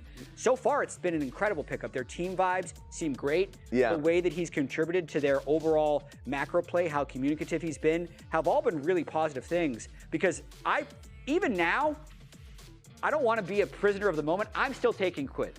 Okay. Right now. All right. I'm taking Quid. Lock me up. I'm in. But I'm just glad we're in the Keys away. I'll be here with APA and my T1 bot lane. Fellow prisoner, I will also mention the fact that for C9, they won 3 player of the weeks throughout the entire regular season. That's a lot. APA got 2 of them, which will heavily influence the vote that we had just put out in front of the fans. How many weeks have we had, Raz? We had 3. You're telling me they won every player of the week? Yes. That's a lot of weeks. Which mid laner won the most? It was APA. Whoa! You should build a team around that guy. I will. I think Him and Carry on Pace. Blabber was robbed. And it was partially my fault because I forgot I did not vote for Blabber. But Blabber was robbed by me. By me. After I heard I'm the case criminal. that Blabber and Dom made for Blabber on the C9 podcast with APA right beside them, I would change my vote. Oh my goodness. Yeah. But I know what's done is done. Yeah. There's no recounts in Player of the Week. No recounts. But I'm just saying, it should have been 3 different Cloud9 players. It's tough. It's tough. But like the fact that C9 had won 3 player of the weeks. APA is like the player of the game leader generally. Yeah. Like this team has just been clearly dominating. And to the point that you had made about APA's current performance. Right now, of course, the context of the team is crazy. I'd probably maybe go Quad, but I already have heavily favored APA. You're going based Quad. Like, I think Quad's laning has been incredibly good. This could age really well Except depending on the for the results Malphite. I know you're looking at me. Except for when he did not flash Malphite ultis. That game is an asterisk, all right? It's his favorite QUD mid laner. We went over this on the cast last week. True. There's quid and quad. Which QUD mid laner is your preferred QUD mid laner? That's my QUD. Yeah. He prefers the A QUD mid laner. Something sounds wrong about that. I'm not sure what it is. That's great. It's an accurate descriptor. I like it. What's wrong with First that? time I heard of it, I'm co-signing. Yeah. Yeah, that's it. That's it. Okay, it's my turn. Remember what time of the year it is, though. Oh, no. Is it playoffs? Is it playoffs? Wait, look at C9, guys. Every time in the past several years, their spring versus their summer, but more importantly, I'm trying to make sense of this graphic, actually. Okay, this is more... There's some recency in here. No. So this is their spring to summer. They start spring well and get worse in summer, but I'd also say the last time they went international was 2023. 2024, they didn't make any international events. 2025, they didn't make any international events. Split 1 last year, they didn't finish top 2 either. So they have been, this is the most infuriating thing to me about C9. Okay. And I said at the start of the split, I wasn't going to give them credit until they had actually done it in playoffs, because I've fallen into this trap for, I feel like, 2 years in a row now, where they are objectively, based on the data that we have in regular season, the best team. Yeah. They do all this stuff right. They answer the questions. Oh, they're good in lane. Can they team fight? Yes, they can. Can Thanatos become more involved with the team? Oh, yes, they can. And then playoffs happen, and they forget all of those things. And it goes back to the questions we had of them at the beginning of the year. But now they have APA. They do. You know what's crazy? I'm still going to predict them now. It's early playoffs. Yes. It does feel different, but you need to have that doubt when you watch C9, because I don't need to have that doubt. Look at this. There's no doubt. They just beat them 2-1. Obviously, we're all going through Okay, with C9. okay. Yeah. But you have to have that level of skepticism with C9 the whole split, because it's 2 years in a row of them. Jazz just hate watching. He is at this point. Look, at least in split 2 of last year, I was like a major defender because people were making those cases, and I was like, they are playing really well. They were 1 moment away from being able to win split 2 champions. And then you go into split 3, and I just don't know what happened. That's when I got a little bit confused at that point. So I'll agree a little bit. Touching on Dom, you had mentioned, we got a kind of a fun quote from him, talking about how Blabber and Griffin have a lot of these similarities, right? So we had a quote talking about how Blabber and Griffin are really similar, and then Cryer and Inspired. And it was kind of fun to hear about this. So after hearing this, I had our stats guy look into, all right, well, at the start of their career, the first 8 games or whatever that they had played, like how similar were the stats? Does that actually line up with what we were seeing in game? And actually, it's pretty similar across a lot of different metrics. It is not going to be the exact same, but very similar KP, very similar K plus A. Their damage percents and damage per minutes and everything are very similar. Like, I think that they are playing kind of a similar style, and I am really impressed with how Griffin has actually come into the scene and made a splash. And a lot of junglers that I'm talking to now are like already just accepting him as one of the best junglers in the league, which I think is super, super impressive. Because talking to FlyQuest before the year started, I know that Thinkard told me he thought he could be up there with Inspired, but that it would take time. But he thought that was the kind of trajectory he could have as one of the very best, and he's been great. Yeah, I mean, part of why I ended up putting FlyQuest higher than other people in the power rankings, I put them 3rd before the split, could end up being worse or better because we still haven't finished all of the playoffs, was because I just thought Griffin was way more polished than you would expect a jungler as young as him to be. Part of it is because of, despite his biological age, his League of Legends age is actually much longer, right? He moved to no, seriously. True. He was playing organized League of Legends in Korea at 16, right? On a competitive 5-man roster with coaching.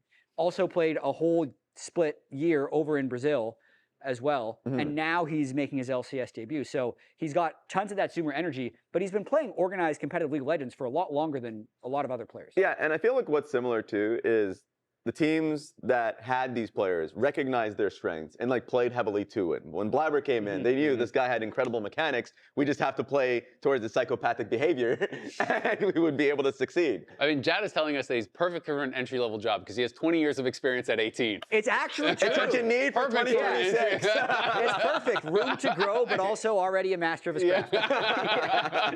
Best we can offer is minimum wage. Oh, no. That is unfortunately true. So, the other thing these two junglers do, aside from Dom thinking they're similar, they love scuttle crabs. They do. They absolutely adore them. We know that there's been a lot of scuttle crab propaganda from Blabber and I Will Dominate, saying that everyone flips for crabs. True. I feel like either Griffin agrees with the propaganda or hasn't gotten everyone to buy in. So I went back and I found some clips for us all to watch. Investigative All Jat. right, we're locking in. We've got Detective Jat on the First game case. of the split, guys. Blabber versus Team Liquid. What happens? This is the 6-minute crab, as you can see. 5 minutes, 58 seconds. Blabber wants the crab. Oh, I remember this Yep, game. he says if he flashes the shockwave, it would have been fine. But How do you flash that, though? yep, That's a great question. He's died to the crab. That has happened. Well, he That was died too bad. pre-crab. You know, Yep, he next was one, trying though. to enter the river. Griffin versus Contracts. Same time. What's he going to do? He's going to flip the crab. Oh, he lost. So, goodbye, Griffin. Now fight hit 6. Next game of the Shopify series. Guess what they're doing? So Griffin's bought They're in. fighting over the crab. He's bought into the crab propaganda. In fact, this just becomes a crab fight. But notice how the first 3 clips have always resulted in the jungler dying. Is it propaganda if it's correct and you must fight to the death of crab? I mean, it's potentially that's what you have to do. They hated them propaganda is because just they spoke the information. truth. So here's Propaganda is one. just information. Here's one where Griffin doesn't even have support move, doesn't have mid move, but you know what? He got the crab. He believes in Success. himself. He That's a believes in dub. himself. Yep, won the game. Next one, Griffin and Kisno, once again at the crab.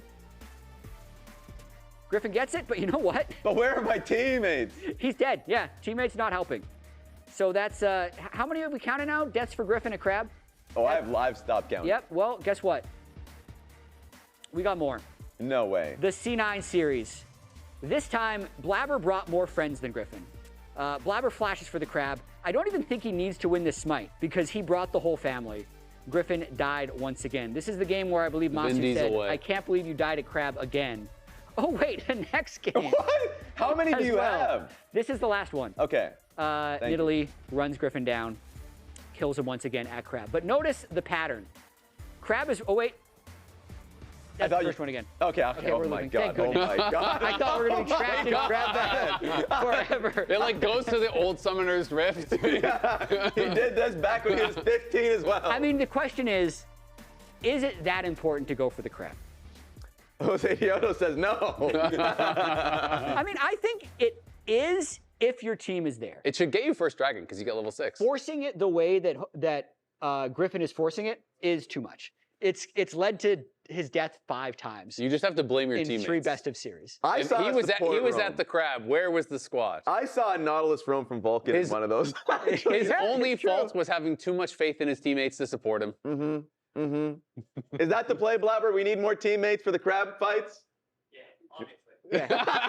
He says yeah, obviously. Blabber walks by, he says, yeah, obviously, and then just keeps going. All It was right. only the first see? game of the year where He's Blabber on died Griffin's on it. side. He's on it's his not his side. fault. It's this guy's fault. We Where is need- he at the crab? We need geckos in these We've crab established that fights. this guy is always at crab. I mean, for what it's worth, watching LCK, LPL, everyone's flipping games over this crap. Yes. Right? Otacon's gone at 20 minutes. It's become the 6-minute crab is the thing. I The was Otacon checking. that doesn't fight back. I thought that it was bottom lane almost all the time. I think that was low sample size. It has been bot and top lane fairly frequently. When it's bot lane, it's even crazier because you're level 6 and it immediately turns in to Drake control. Yeah. But even not, like a lot of times if you get that crab, you just invade their blue buff as well Yeah. a minute later because you're going to have a level advantage. So Yeah. I think we've been seeing teams do even better with that, like what you're talking about. We saw Mm-hmm. that yesterday a lot where, with he'd be pushing in. If they got second crab, they get level 6. They're invading your blue buff. They're taking that away. They're snowballing that into a dragon. All of a sudden, you're really getting like weak-sided now to the other side. You have to swap sides of the map as a jungler because you're getting invaded on. Now your jungle is gone. Your bot lane is getting kind of sectioned off. It kind of happened to Sajed in that Sivir game where he was down like 40 CS. It didn't even really feel like it was about the laning. It felt like it was about the knock-on effects of some of these fights. So I think teams are getting so good at it, and I am kind of buying into the jungle propaganda a little bit. That's the thing. At the first 2 weeks, I didn't buy into it because I was like, the game cannot be won or lost at the crab, and a lot of it was because the games were just messier. Like we had a lot of newer teams, so we weren't really like capitalizing on the snowballs. Now we are capitalizing on the snowballs, especially now in playoffs. We got to see a little bit of that, so I'm bought in. yeah, I'd say one of the biggest stories between Blabber and Griffin last week, though, was how Game 3 of that series was completely dominated by Blabber. And afterwards, he talked about the ward that he put in the river bush that Griffin put. Blabber said, that can't see the ramp. And I took advantage of that knowledge. But then afterwards, Griffin said, no, you can place it in that bush. I just didn't place it right. So Azale, you and I have done an investigation. We came in early to get this done. Let's take a look. Ward busters. You know, when you're going to go with that combat summoner, you're looking to make sure you have the push to really bully quad in these early levels. And Blabber's going to be starting on an invade. He's going to be looking to start on enemy Raptors. Griffin is in the area, but likely to be gone before he can actually even do anything about it. Yeah, and I believe that ward sees the entrance on the ramp. I mean, honestly, he just doesn't know that on red side, the ward in the bush doesn't show me. So yeah, let's watch this. Yeah. We have it all on file. It's the replay. He wards here. You're saying he doesn't know that you can't be seen here because you hug the wall. The way it works is on blue side. Can you show my ward? Yeah, the bot side ward, and the bot line bush. This one? This one? The bot line bush. Yeah. Yeah. So this one will show on blue side, but it won't show on red side. Oh. And he just doesn't know that. So he's just screwed by information gap.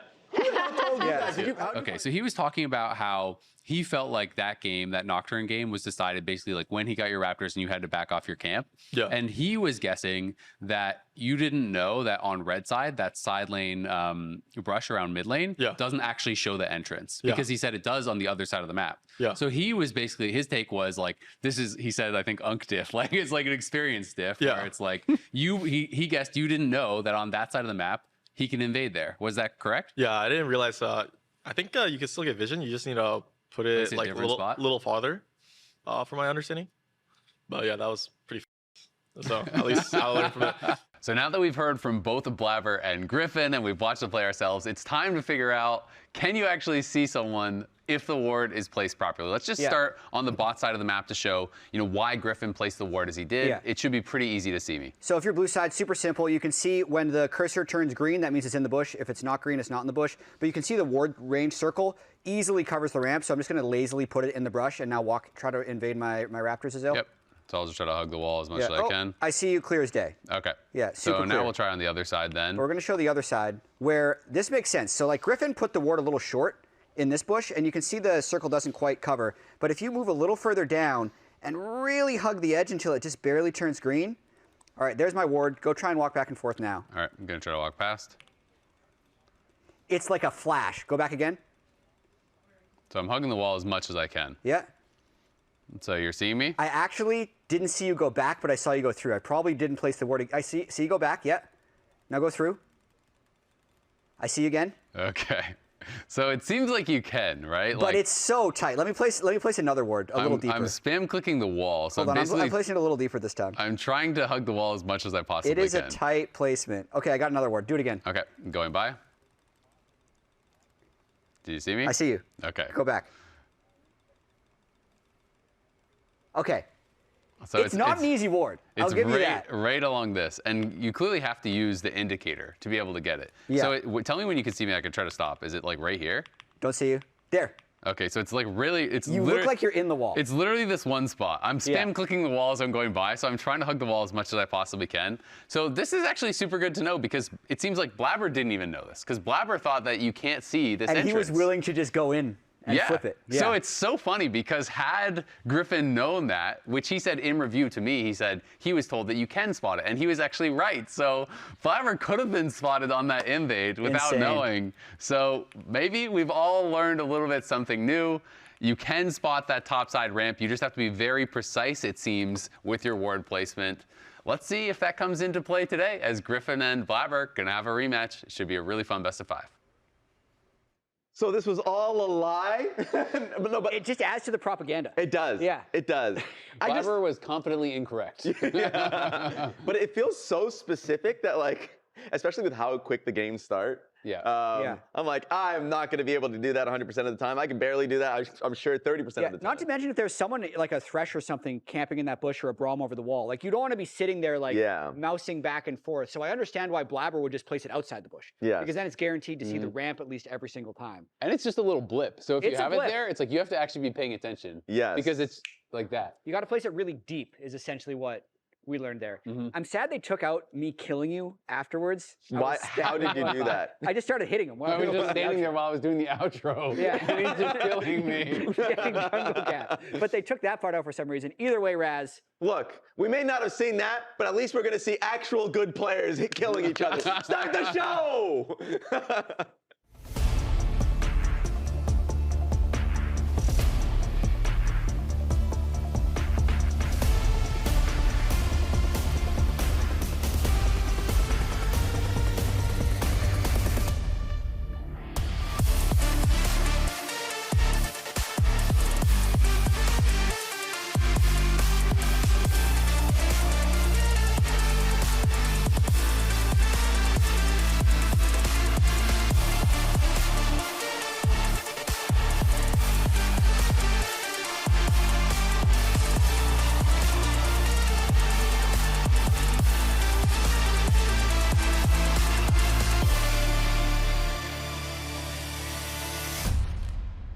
Ladies and gentlemen, welcome back to the LCS. We are officially into bracket play on our way towards first stand. We've got best of fives coming at you. Yesterday, we went the full distance, all 5 games. I wasn't here at the studio yesterday, but I had a great time just hanging out in Twitch chat and watching it. And I'm hoping that our matchup today will be just as exciting. Yeah, it was a banger yesterday. I think today might even top it, though.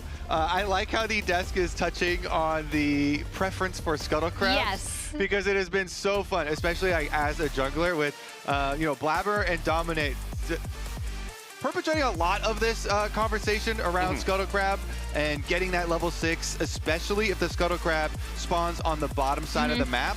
But you'll notice in a lot of the replays that Jat did, that was where top Scuttle Crabs as well. So they weren't even by the dragon, and they're still sending for them and still dying for them. Even if it's a Scuttle Crab, that's not going to be over by the dragon and give it to you. So I'm definitely excited to see Blabber and Griffin fight over some crabs. And FlyQuest and Cloud9 to fight over, the next spot here. So let's take a look. APA still deserves the bans. He's getting some respect not only for his Ziggs but also his Azir. Exactly. Double mid lane ban starting it off here for FlyQuest. Over on the other side, the Orianna gets banned away. Her and Azir are often dance partners in mid lane. If one's gone, generally the other one's going to be taken out as well. With Varus and Karma both knocked out here by C9, targeting some bottom lane power early on. Yeah, and I like the Karma ban, not only because I just think enchanters in general are super, super strong, but also I do feel like, despite the fact that Azael covered a few mistakes from FlyQuest bot lane, on the lounge, I think Masu and Cryogen have been really, really good in those bot 2v2s, especially around some of these pushing lanes. I like this Talia ban, actually, because even though a lot of teams will trade Talia and Ryze, APA is so good on Talia, and I would say not really near his Talia level on Ryze. And so they're taking away that Talia, so they're not going to have to do that trade. And then you get the first pick for Thanatos anyway, so you get Thanatos' Ambessa, big Ambessa carry.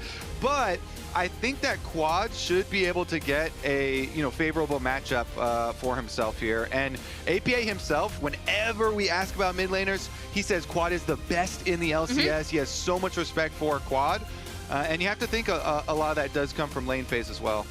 All right, so top laner is going to be prioritized by both sides here. That Ambessa you mentioned for Thanatos. We will get the Rumble locked in for Gakgos here too. What else does FlyQuest want to draft alongside this? You mentioned Quad getting a favorable matchup. I feel especially so considering it's all 3 APA bans here in the first half. Mid lane looks to be the point of focus here for FlyQuest, and the Zehen will get locked in. Yeah, I was going to say last time we saw the Zehen coming out for Blabber in the jungle. This time we're making the assumption that Griffin is going to be piloting that for FlyQuest. Yeah, definitely going to be him. It's funny because, we got the mini Blabber over here. Yeah. And now he's going to be the understudy for his Zehen jungle, which did start to gain a lot of popularity when they buffed up his jungle clear. He's got some extra monster modifiers that were buffed. And the important thing to watch is when you're kiting your camps close together and getting the outer edge of your E-spin for the maximum damage there. And on the other side, as we see the Cassante locked in, that means that Blabber is going to be taking that Ambessa into the jungle. And we see APA going to the Nico. He's one of the only players in the league that I feel like still brings out the mid Nico, but is so, so good at it. Yeah, it's crazy because when you have a team with Thanatos on it, I'm like, oh man, for sure it's got to be Thanatos carry Ambessa, right? No, it's not. They're giving it to Blabber, which is going to make our jungle matchup even more fun. We got our 2 carry junglers fighting each other. But APA has gone back to something we already saw him bring back out, which is his classic Nico mid. Not a lot of other mid laners at all still play it mid, but it plays for jungle carry so well. Emily, if you are playing Ambessa jungle, what do you want as your mid laner? You want an AP threat with lots of CC. Let's go. It's chain CC. Like, I can get on top of someone so quickly. And then on the other side, we have the Ryze coming out for Quad. Like you already pointed out, talking to a lot of mid laners in the league, they always talk about how good Quad is at fundamentals, at seeing the map. Ryze is, again, I've talked about it as a cheat if you want to be better at your side laning, but I think Quad is someone who really understands the map well and locks in that Rise. Well, FlyQuest are not 100% convinced that that is going to be the trademark APA Nico. They want to further put pressure on the mid lane pool. They'll take out the Cassio, the very common response pick into Rise. Over on the other side, though, targeting the bottom lane some more. Another one of those enchanters you mentioned, Emily, and Nami is out. And APA does deserve that respect. Everyone always talks about, oh yeah, Quad was a Cassiopeia main, but so was APA in solo queue. Cassiopeia, Aurelion Soul, you know, these champions as well. So I like the cover there. They cover both bases, and then still also throw the Bard ban. So whether it goes to support or whether it goes to mid lane, they're respecting both options. I was like, you talk about covering both bases. They covered the base of, okay, maybe this Nico isn't going mid, but then also maybe this Nico isn't going bot with the Bard ban, and we'll see what Cloud9. Okay, so yeah, we're just banning out all enchanters. We do not want this FlyQuest bot lane to have that kind of super, super powerful pushing 2v2. And I definitely agree. Masu has been on an absolute tear. Masu, I think, is just playing exceptionally at the moment. You know, on this roster, a lot of people are looking at him and Quad, of course, as you know, the members that are kind of staying on the squad and they're rebuilding around those two carries, and he definitely has been up to the challenge thus far. So taking away some of those enchanter supports that would buff him up and allow him to carry harder. Also, those champions really kind of screw over jungle carry Ambessa. So you don't want to play into a polymorph if you're Ambessa and you're looking at, you know. Or like Nami bubble. Yeah.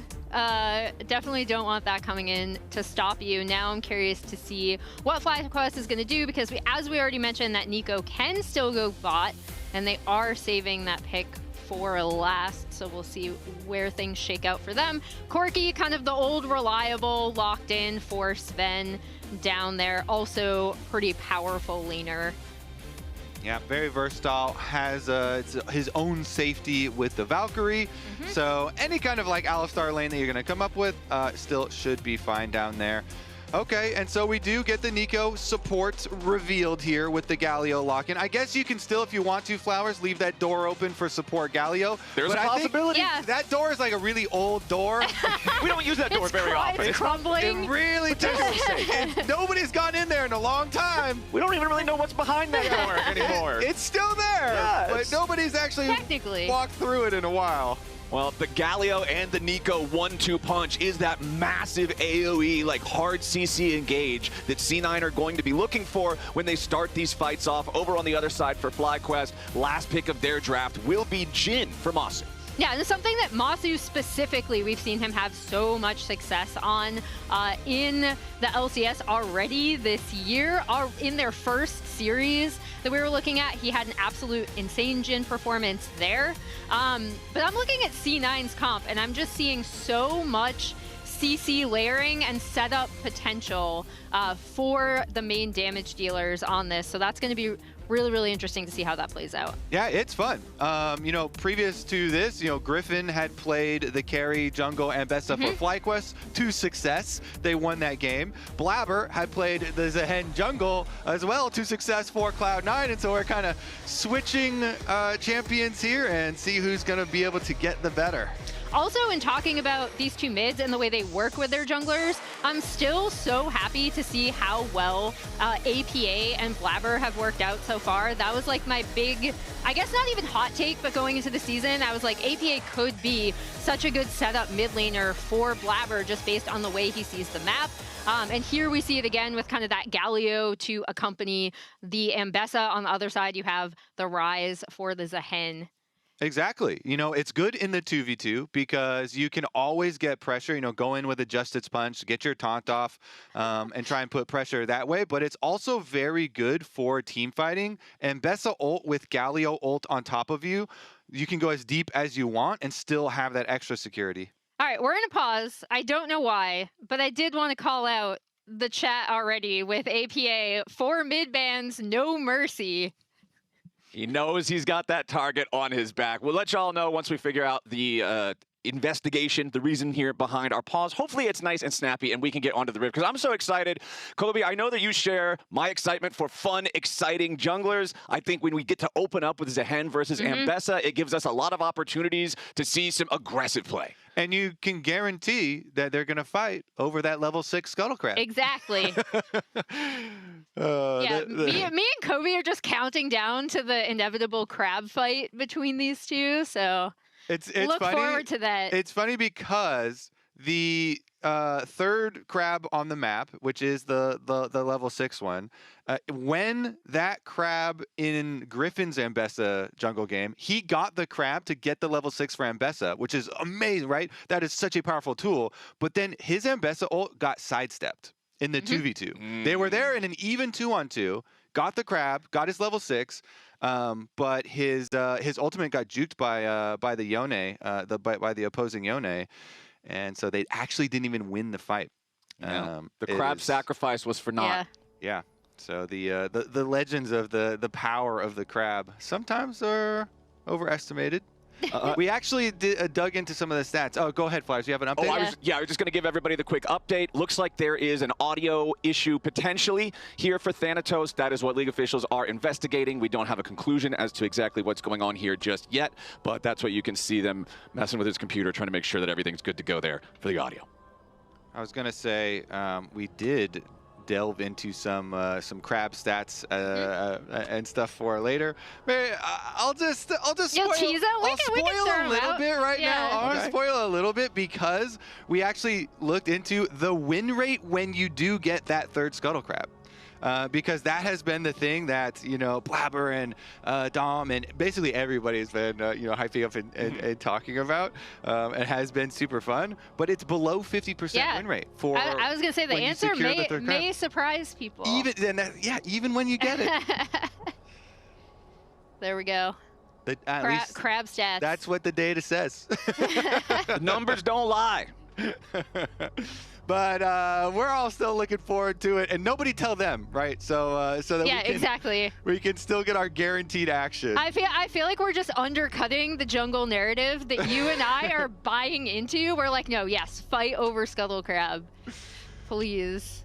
Okay, so we'll see if we get any more updates here. But Cloud9 versus FlyQuest, this is also super exciting because even though in the previous series, Cloud9, they won game number 1 of that series and game number 3 fairly handily. Yeah. FlyQuest, it did seem like they took a lot away from the series, especially afterwards they're memeing on the ward spot and how especially game number 3 just got out of control because of the difference there, and Griffin, because he hadn't seen him, over the ward, then he assumed that Blabber had flashed over the wall to get in there in the first place and wouldn't have flashed for the ensuing fight. And then they all kind of really snowballed off this information trail from the wards, as well as some of the skirmishes, especially in game number 1 that led to the Cloud9 snowball. So I really am hoping that we get a full 5-game series, or see what FlyQuest have put their time into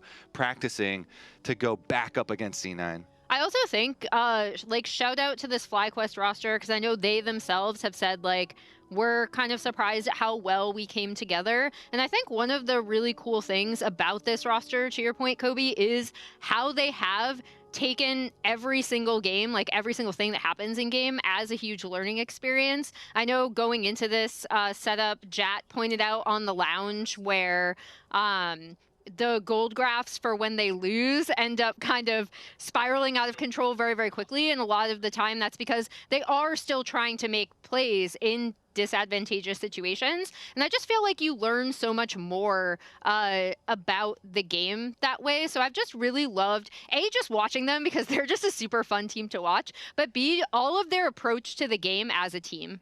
And also, that was pretty low sample size. Both of those spiraling, really drop-off ones were at the hands of Cloud9. That was the Cloud9 series, game 1 and game 3. So it was the same team doing it to them in the same series. And it's the same team here. So, Flowers. Okay, so the most recent update that I've got about our pause is there was indeed confirmed an audio issue for Thanatos' computer. They are resetting some settings, getting everything rebooted, trying to get it back ready to go here. Hopefully, it's sounding like it's not going to be too much longer, and we can get back onto the Rift. I like we have some bot lane chatter. We have some great chat. Vulcan talking about the matchup. He's like, oh yeah, All-Star is a really good pick into Nico if you like your turret. and Moss and kind of alluding to the fact they're gonna have to hug their turret because Nico lane phase is gonna be oppressive. And just a little bit stronger than All-Star lane phase. A little bit. And Moss is like, yeah, you know what? Actually, the turret does looking pretty good today. Yeah, it's looking pretty cozy under there. Lots of shade, nice breeze. All-Star is not a champion level. It is funny because his animation still makes you think like, oh, he's gonna do something. No. Big character model. No. Looking intimidating. No. You're not intimidated, Emily? No. You have a small character model, but you are intimidating. Actually, unironically, there were people who would tell me I was intimidating in the, like when I was a journalist in press rooms, and I was like, good Lord, how? It's not just about your stature, it's your presence in the room. Emily aura. Yeah, we're continuing chatting, by the way. The chat, I'm surprised, just because everyone always says they've muted APA, but it's very apparent that Masu has not. Because he's constantly chatting back. And APA is like, why can't Griffin make eye contact with me? Maybe Masu does keep him muted, but then unmutes him during pauses because you can't really do a whole lot else with your time. You need some entertainment. Keep us entertained. How are you guys allowed to talk at ref?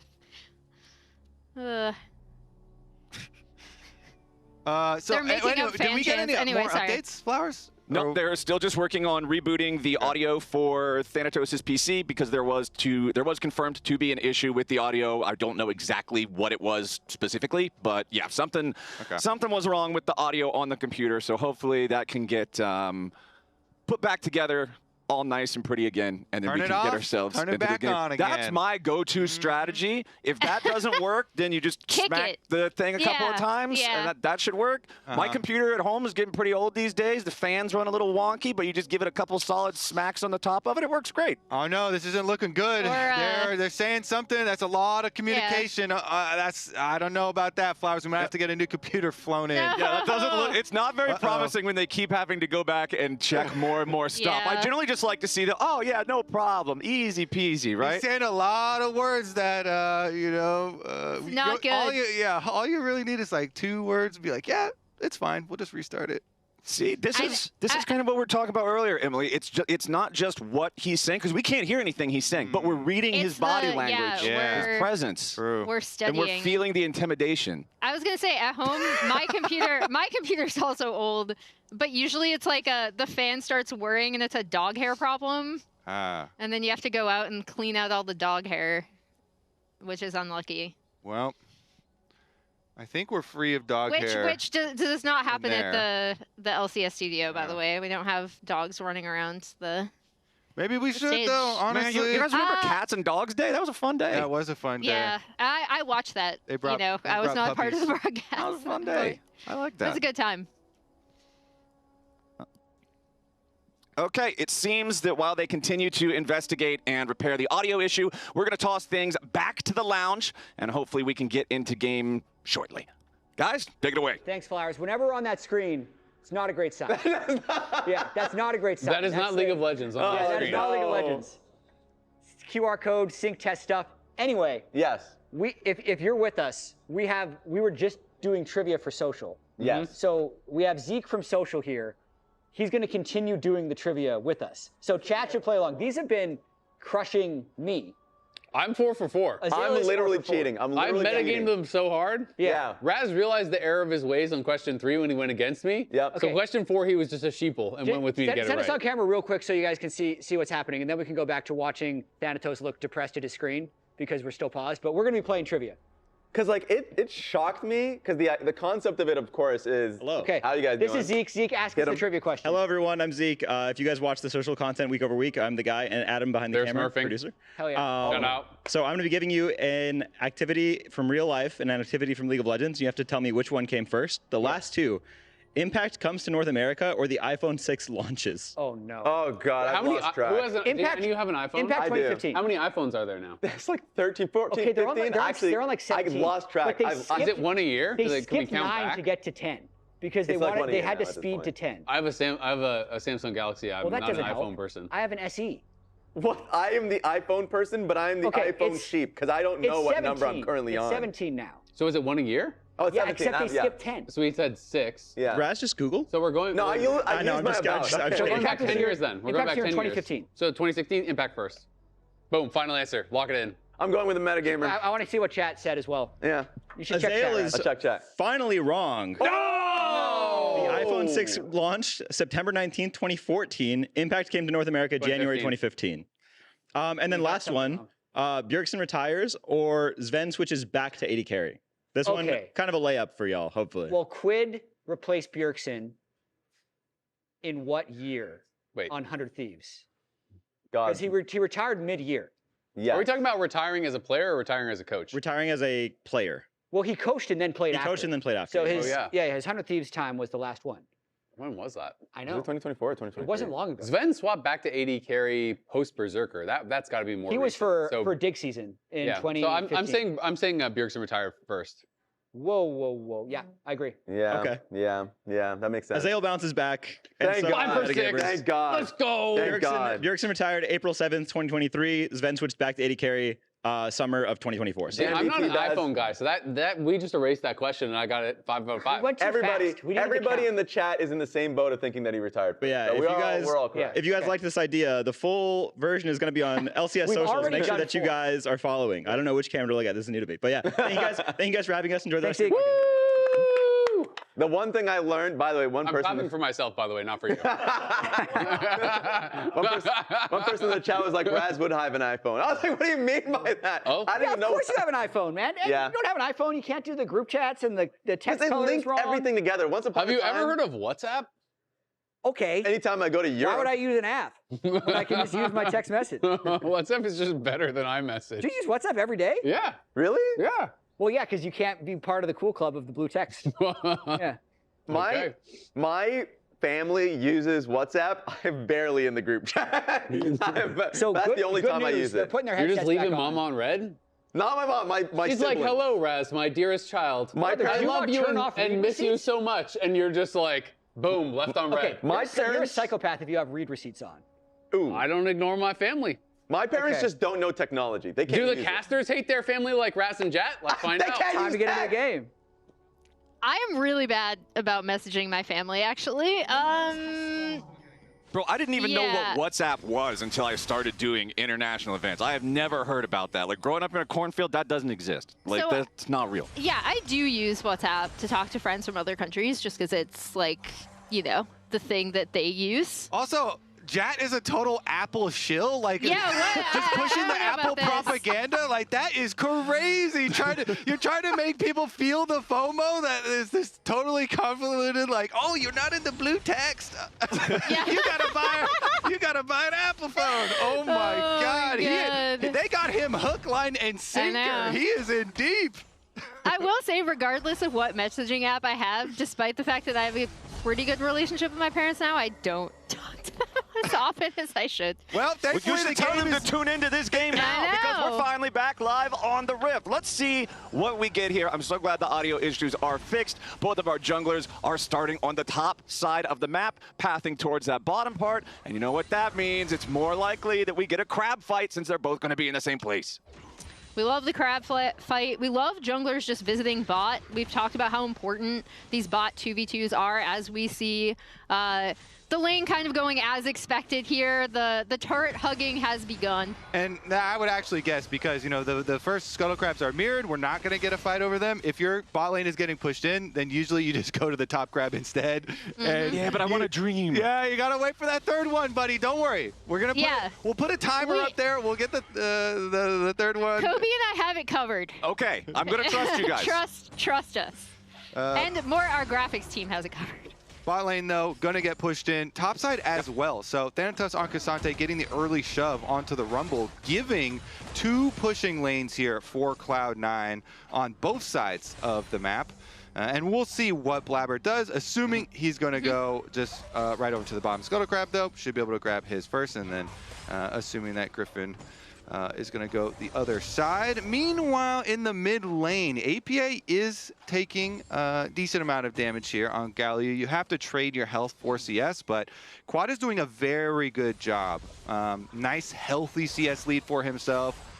Taking a lot of opportunities to harass the Galio as well. And the Scuttle Crab fight is actually happening. Oh, man. I told you, Kobe, you just have to believe. Okay, Griffin's going to start this fight off here a little bit, but it's Blabber with the much faster burst at the very start. They want to try to get in there as Griffin's going to be taken down to 200 HP. Blabber stays alive. First blood over to APA as Cryogen now has to try to escape. C9. Blabber and the Crabbers get their job done. Yup, he had his team there to back him up. Clutch Nico route coming out of Vulcan there as well. Blabber secures the crab. He's now headed up topside to grab that other crab. he thus far is winning the crab wars, Kobe. It's really unfortunate for Griffin too, because if you lose the first two, you're already going to be significantly behind in experience, you know, even before the third one comes. So it is looking very good for Cloud9 in a world that revolves around crabs. Really though, jumping on the fight and just bursting Griffin down was the very big deal here. You know, Vulcan was talking a lot of chat early on before the game even started during the pause, you know, about the prowess there of Nico, but definitely huge influence there. APA and Vulcan collapsing, and both flashes for both mid laners used to get there quick enough. Yeah, and we'll see if the junglers want to take advantage of that as APA kind of puts on a little harass. Here we go. Record when getting double scuttle, 4-2 for LCS lock-in teams. Yeah, double scuttle is looking good. That is, remember the stats for just getting the third crab was only like a 42% win rate? Just with the little data that we do have so far, but double scuttle, that's huge. Okay, Cryogen and Masu trying to fight their way back out from underneath the shadow of the tier 1 turret where they've been trapped this entire time, but Sven and Vulcan still just fine right now. Cryogen low enough on HP that the Alistar doesn't really want to continue trying to walk up and take damage. Sven's going to go ahead and go for the recall angle here, return to base, make his purchases, lock in a little bit of extra damage there with the long swords, and Masu and Cryogen will be happy to not have that Corki in their face, even if it's only for one quick recall. Yeah, it's a quick reprieve as we see Gakkos clearing out the wave with Equalizer, so he is going to have his back, and Vulcan just continuing to kind of poke at that Alistar. Also, it actually is a good thing for APA to get the kill credit, by the way, because Galio, even if you're looking at from Ambessa's, you know, perspective, if Galio gets the early money, then Galio is getting early Bomb Ascender, which is going to go into an early Hollow Radiance, which means your mid laner is going to have no problem, you know, pushing waves and dealing with the minions, and will be able to join you on all of your plays in the future as well. So APA kind of being funded into his Dark Seal plus his health potion, his refillable health potion, and the wave clear from your bombies is like a really good early state for Galio. And then once you get Hollow Radiance as well, those minion waves just explode in front of you. Unfortunately, we do have another pause, and we will have to wait. No. I'm going to say this dragon, though, 100% goes to Cloud9. Yeah. Is anyone willing to bet against it? No. I think, again, this is just a showcase of, we saw the crab fight. One of the reasons why Blabber was so confident is not only the matchup, but also just the fact that they've had pushing bot side this entire time. Once again, you see what that bot side prio gives you. Blabber able to go in onto this pretty early Drake take for them to start that potential Drake stacking. The Corki Gatling gun is I can't believe in my ears this entire time. It's kind of driving me crazy. Hopefully we don't get the spectator thing where it just continues the whole game. I was going to say, that's the most unlucky pause timing is with Corki's stupid Gatling gun. That's why I didn't want to mention it. I'm sorry. I might have cursed us. Don't bring that evil into this world. I will say the worst one I ever heard was in LPL with Pool Party Lulu. When I was listening, I think it happened in like season 5 or season 6. And there was an entire game where I was just watching it, and I couldn't believe the casters could cast through it. Because all I heard was the bubble, like the from the pool party Lulu over and over again from a pause through the entire game. So speaking of pauses, update on this one. As you can see, League officials are working on Ghost's computer this time. We have been informed that his in-game audio just completely fell out. It's dead. Top laners and audio issues today. What's going on? It's rough up in top lane. But hopefully this one will resolve faster than the other one did. We won't have to look at the evil screen of doom that looks like the computer is crashing. Yeah, that one was pretty formidable. As we see, Top laners are already isolated. They need to at least hear game sounds, you know? It's like, you'll just go crazy. If they don't hear game sounds, they're not gonna have any interaction. No one's talking to them. Especially if you're playing Cassante up there. It's like just like, hello? Good luck up there by yourself. Anyone here? Man, sorry, I keep getting this. Emily. It's like, okay. Did you ever have to read? I had to read this story in 7th grade. I promise this is relevant. It was, I believe, a Kurt Vonnegut story called Harrison Bergeron. And oh yeah, totally. Okay, I couldn't even spell that if you asked me. Basically, the way they distract people is by like inserting sounds into their head or like giving them like potential. Anyway, never mind. No one cares. What? That's what this reminds me of. Cut yourself off. It's purposefully sent to drive us crazy. Although now I no longer hear it, so they must have cut it. Thank you, audio team. Your brain is kind of programmed to like if there's something that is constant. But is not meaningful, then you'll eventually like filter it out, you know, and so you'll start. So unless someone, you know, like Emily, brings it up over and over. I am so sorry. Then it's constantly brought back to the forefront of your mind. I'll never mention it again. And your brain's like, oh, this is important. The Emily Corky Gatling. The worst part is I'm now going to subconsciously associate Corky's Gatling gun with Emily for like the rest of my life. We're getting back in. That is unfortunate. As soon as if we ever get that bug, it's like, oh no, Emily's attacking us. No, it's the Emily bug. Again. Oh god. Okay, so the Drake did go over to Cloud9 to the surprise of what I would assume is no one. And there's our Scuttle Crab. This is our third crab. Yeah, the crab, and they're just making a beeline for it right now. So it's gotta be Blabbers because he got the previous 2 crabs. So unfortunately, we're not gonna get a battle over this Scuttle Crab. Yeah. But as you can see, we still gotta use these. Our graphics team made some beautiful. Our graphics team absolutely smurfed this. When me and Kobe wanted this request. So thank you, LCS graphics team. You guys are amazing. Ooh, flash in the bottom lane. Cryogen and Masu looking to make their move on Sven. The Corky escapes, 200 HP remaining. Did not have to spend his flash, but now the barrier's down. Yeah, barrier's down, and FlyQuest should be able to push this wave in, get some turret gold for themselves. We're not done yet. Sven's about to die. Cryogen goes in for the dive, needs to stun him up here, get that trample. Sven still escaping for now, but Cryogen just knocks that Corky over. Vengeance for having to listen to the Gatling gun. Oh, yeah. they were not happy about that pause. They're going to get more than turret plate money, too. The dive, I like that dive. Really nicely done. And we kind of set it up as, you know, how well Masu has been playing for FlyQuest. He's doing heavy carrying. It's unfortunate. Yeah, okay. Last hit had to go to Cryogen, but you take that any day, you know, actually securing the kill and getting it on the dive. So that's very, very big stuff for this bottom lane. I also immediately like pulled up chat because I wanted to see if Masu and Cryogen were gonna say anything back to Sven after the early stages, but they decided, you know, maybe they did go on mute and they're gonna take the more conservative route. But here's another look at it. We saw it start up, and then getting your 4th shot, he goes grenade into 4th shot, gets the burst, and he's like, Cryogen, you can finish the job. He's got his trample, boom, gets the empowered auto attack to finish it off and secure the kill. And really nice recognition of when they can go in. Cryogen has talked so much about how much he respects Masu kind of in this lane, what he's brought, how aggressive they've been. He kind of credits to Masu, and now Griffin's here. Yeah, and Cryogen as well, such a young player, you know, so much ahead of him, you have to think. And going for his flash there. Now he's going to have Hex Flash for Alistar, still very useful. Yep. And approaching his level 6.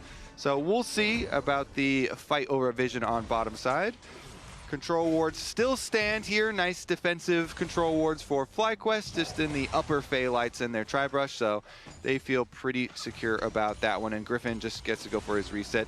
Blabber, however, still is going to have his jungle lead. So Blabber on the Mbessa will retain the early CS lead from those extra crabs, and we'll take a look at the top side of the map. There we bottom go. side? No, bottom side's already got another fight as they want to try to turn things around here with a Pop Blossom, and Cryogen falls critically not level 6 yet on that Alistar, so there's no unbreakable will. They take their opportunity, they seize the chance, they knock him down. Yeah, really nice recognition. After Griffin has backed, they stuck around. I thought they were just going to stop the backs, but no, they went fully in, and like you already pointed out, Flowers, since Alistar is still at level 5 for Cryogen, he cannot pop that unbreakable will to keep himself alive. And Griffin, while I was looking at the mini-map, he had already been kind of going over to the grubs, and so he immediately takes one of them and the Scuttle Crab up there, but gets out immediately because the play was actually so fast on bottom side that you can't stick around and take the rest of those because you know Blabber's going to reset and get back to the opposite side of the map.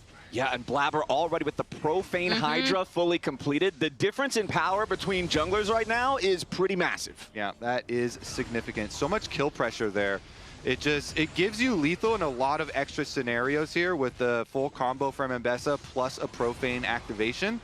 So honestly, there's a lot of places to look at the moment, but where would you look? I mean, was you. Dragon. It's pretty hard. Well, I usually want to try and make a play either on mid lane or bottom lane first, you know, preemptively before the dragon gets here, so you can get some summoner spells out maybe. Problem is, like, Ryze with Ghost and Flash and Phase Rush is pretty slippery. So I don't think they're actually going to be able to make one of those like preemptive plays because Cryogen now also is level 6, so it's kind of hard on both sides. So maybe they just move in and they force it and try and get their vision coverage here through the river first. Okay, there's our Sundered Sky for Griffin being completed. You could also see the Kaenic Rookern fully done now in the top lane for Thanatos. That's kind of like the big sigh of relief item for anybody laning against Rumble. That's where you start to just be able to use the shield to shrug off the aggressive Flame Spitter trading. And honestly, Thanatos is totally happy with how this lane is going so far. I mean, you're a couple waves up in farm, feeling good. Okay, Griffin tries to go in for the flash into the dreaded return. Defensive Nico ulti to try to stop it, but FlyQuest still needs a little bit more damage to try to grab the kill, but they won't quite get there. Vulcan gets the kill onto Griffin, but APA takes Cryogen out. Quad makes his way into the fight, but now he's got to try to retreat. He cannot do it, and C9 are up 5-2. Ooh, Nico ult and Galio all combination here. Vulcan has survived so long too. He was able to go out the back, and so it actually required Quad's flash investment to end up securing that kill. Yeah, as we see, Griffin is able to go in, but immediately Hot Blossom. Sven is completely untouched here too. And as you already talked about, Kobe, Vulcan lives for so long as the Galio comes down on top of them. Quad is dead as well in the back half of that fight. Really, really big early win for C9. Yeah, I mean, it required Quad then flashing in to secure the kill onto Nico, and that means not only were they able to kill him, but no flash now for repeat plays. So huge opportunities for Cloud9 all across the map. Remember how that last series went, Flowers? We were hoping that it would be a little bit of a different story here this time, but Cloud9 have been so good. Wow. I don't think it was supposed to go right there. That was I would say no. He was drawing the pathway that he wanted to take. He laid out the red carpet for himself. Yeah, to go back home by his turret. To the safety of the turret. All right, a little bit of an unlucky misclick there from Ghost to lose his Rumble ult for a whole lot of nothing. Problem is, there's the top lane might be covered in red, but the scoreboard is covered in blue. There are advantages for C9 in every single individual role, and you can see at the top of your screen, there's still not the mid lane quest completed for Quad. So FlyQuest is starting to fall behind pretty significantly. And the big swap in that river skirmish that FlyQuest ended up starting themselves is that going into the Drake fight, I thought Masu was in the best position, right? Because he was the only one who had a gold lead over his opponent going in. Now Sven, I think it bumped up almost to 1K now at about 800 gold. So that was a really big gold swing. I like what Blabber is doing, continue to push the lead. He's got the jungle lead, he's got mid push, he's got bottom side push. Go in, go for the invade, steal away the blue buff here. Really keep FlyQuest out of it, keep that pressure on. Cloud9 just looks so comfortable yet again. Yup. Does not bode well here for FlyQuest. And remember, C9 chose FlyQuest as their opponent. After the best of 3 that we got to see last week, clearly they were feeling confident to pick these guys to go up against them here in the first round of brackets. And so far, so good here in game number 1, as we are just about a minute away from those points we were checking in on from the previous series. And FlyQuest really wants to get that gold difference at 15 down closer to what it looked like in the previous game 2, instead of the game 1 or game 3. Griffin is here, C9 posturing aggressively, Cryogen taking a ton of burst damage. Pop Blossom lands, Cryogen gets away for now. Griffin cannot charge up his blood. There's no way for him to ever try to resurrect because the Zehen cannot move in these fights. Yeah, immediately the Mbessa suppress comes in as if the initial CC weren't enough. You saw both junglers kind of hovering there. I also had seen earlier APA kind of fainting towards that bot side. I thought C9 were potentially gonna set up a possible dive, and now you just have APA hammering away at this turret, C9 continuing to just find plays around the map. Yeah, the weakness of Zehen is short fights. And I don't think that we have seen a single time this whole game where he has been able to stack his passive, the Cultivation of War. Every fight has been so quick. He has been targeted every fight, so he has not been able to hit enough champions to stack up that passive. I don't believe a single time in this whole game, and it does not get better because once you're behind, then you're going to be squishier. You will continue to be the target. You will continue to be easy to burst down, and so it continues to look rough here as Cloud9's onslaught. They're just going to really wear away at these outer towers as well. Turret plates going down on mid. They've already rotated Sven and Vulcan over to that lane, and so Cloud9 just kind of moving forward very effectively here, only 15 minutes in, and they've got a clear pathway to victory. Yeah, that entire little run of play after the bot side skirmish, you have them going up, getting Scuttle, like you said, pressuring mid. Earlier down in that bot lane, APA on Galio was pressuring that bot turret. So C9 are really, really well set up. And I feel like all of those mid lane bans that we saw back in draft from FlyQuest have really not done a whole lot of damage to APA. 2-0 and 3 here on the Galio. Obviously, it's fitting in very well with the comp and how they're using it alongside the Nico. C9 just seems completely undeterred. Honestly, I feel like any time like the narrative restarts of APA being like, oh, he can only play a few champions, etc., he just ends up proving everyone wrong.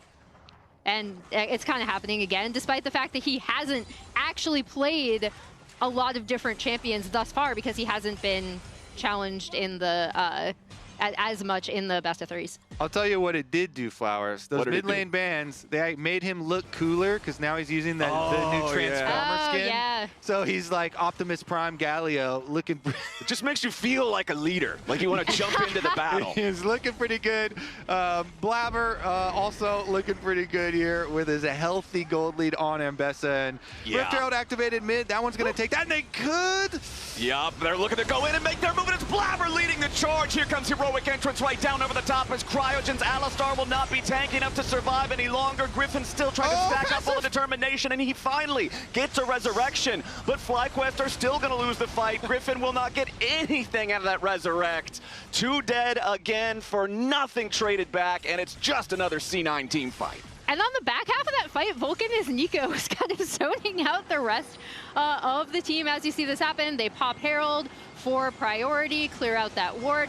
Thanatos is here. Blabber immediately goes in on the Mbessa. Yeah, Mbessa Galio combo is such powerful engage, and they're so far ahead. The secondary engage you're talking about, Pop Blossom, yeah. Vulcan Pop Blossoms 3, and then he flashes away. and he creates just so much extra time for the team. But I mean, they're so far ahead. They're just steamrolling. You could tell Blabber's positioning there. He was just positioning so far forward, so aggressive. He's like, yes, I know. All I have to do is ult somebody, get inside for the Galio ult to go on top of me. And he sniped quad with his Ambessa ultimate, and they were able to, follow up very easily here. So FlyQuest, that is 3 dragons already. That is a very early Dragon Soul point, Flowers. Yeah, there's a lot of pressure on FlyQuest to try and find some angle to do something, but C9 are just finding better fights. That last fight, Blabber was so empowered, so fearless. He just completed his Sundered Sky. He had the full 2-item power spike, and he led the charge. Yeah, and it doesn't get better for FlyQuest because we mentioned the Galio and Galio being very good versus double AP solo laners. And then you also mentioned the Koenig Rookern, which is basically makes Cassante have a Galio passive also. And so both solo laners for C9 have these massive magic shields that they can use over and over. Just go push the wave, soak up the shields. Blabber's looking aggressive again. All right, that's another blue buff, and he's eyeballing it. Yep, they're thinking about it. Griffin and Quad trying to use the buddy system here in their own jungle, but they can see Sven on the approach through vision. Blabber is not going to get a chance to start another fight here just yet, but the clock is ticking. 3.5 minutes left until what'll be Ocean Soul for C9. And if things feel difficult already to try to punch through this front line on C9's side, it's going to become virtually impossible if they secure an Ocean Soul 23 minutes into the game. Yeah, especially with, again, we talked about how this composition could work, right? The layering of the CC, the confidence that Blabber is going to have to get into these fights onto priority targets. We've seen it in pretty much every skirmish and full team fight that C9 has had. And now they can kind of set up the map however they want going forward to really pressure FlyQuest into making some, not even bad decisions, but because one thing I do appreciate about this FlyQuest team is they're always willing to try to go for something. And either, they end up winning a fight that looked disadvantageous at the start, or they kind of continue to lose and then go to the next game. I still think that's a really healthy attitude to have. And so we'll see what decisions FlyQuest will have on this map, because I know they'll still be looking for something.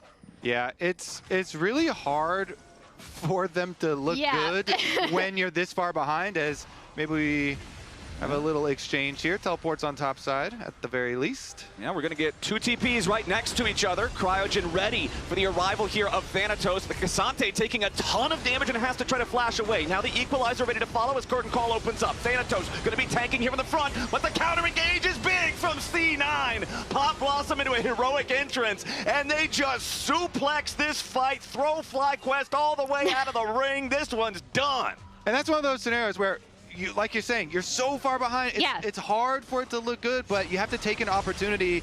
If this Cassante is so low in front of you, they are actually able to burst him down, but the counter from from Cloud9 is better, so they should be able to get the Baron. I was going to say, that's kind of exactly what you and I have been talking about in terms of, why not take the chance? That did look like they could have potentially turned it around if it wasn't for, again, just this ridiculous CC layering that we see from this C9 composition, because as Cassante goes in, he immediately gets rooted and stunned up and takes a lot of damage at the beginning of this fight, Kobe. Then the Equalizer goes out. It looks like a really nice setup for the Jhin ult, but then again, the Pop Blossom, the Galio coming down on top of you. It's just so hard for FlyQuest to fight back with the kind of counter engage that C9 has, and with the wallet difference. Yeah, there's a trampoline up in the top lane. Vulcan's bouncing on the first, and then Galio is going on top of the Ambessa ultimate, and they didn't get to touch the ground very much there. So anyways, Cloud9, now what's left to do, Flowers, with your Baron buff? Well, you got 20 seconds until you can get yourself what should be essentially a free Ocean Soul on top of it. So they'll get these lanes pushed out a little bit. They'll apply some pressure towards the top side. Right. Sven flashes away. They wanted to try to use the Realm Warp to catch out the C9 AD carry, but now APA's wrapping around to try to make the fight go sideways. FlyQuest disengages before C9's counterpunch can land this time, but Thanatos is ready and waiting over the walls. FlyQuest feel the pressure. They know they can't afford to just give this soul away. They wanted to make the pick on Sven, but C9 reacted in time. Keep your eyes on Vulcan. Keep your eyes on APA. Vulcan just trying to bamboozle him a little bit there with the clone as APA might be getting caught a little bit off to the side, but no, it's Cryogen taking a ton of damage here too. Griffin as well, they both fall down, and APA is still walking away. A taunt on the way out means there's no way for anybody to secure the kill. Meanwhile, Blabber was able to assassinate Masu solo in the jungle off to the side. It is an ace for nothing for C9. Flowers. Woo. Cut the tape, my friend. Can I ask for a mercy rule? This one. Can I get a mercy ruling? Looking like a go next. Please, 10,000 gold lead Dragon Soul. Baron is still, they still have Baron. They're doing these fights so quickly. The Baron buff is still on. Going down in chat and the GG. I feel the same way, man. Oh, man. I thought surely, like, okay, maybe they're able to get Galio on the back half of this just because he does end up taking so much damage here, but no.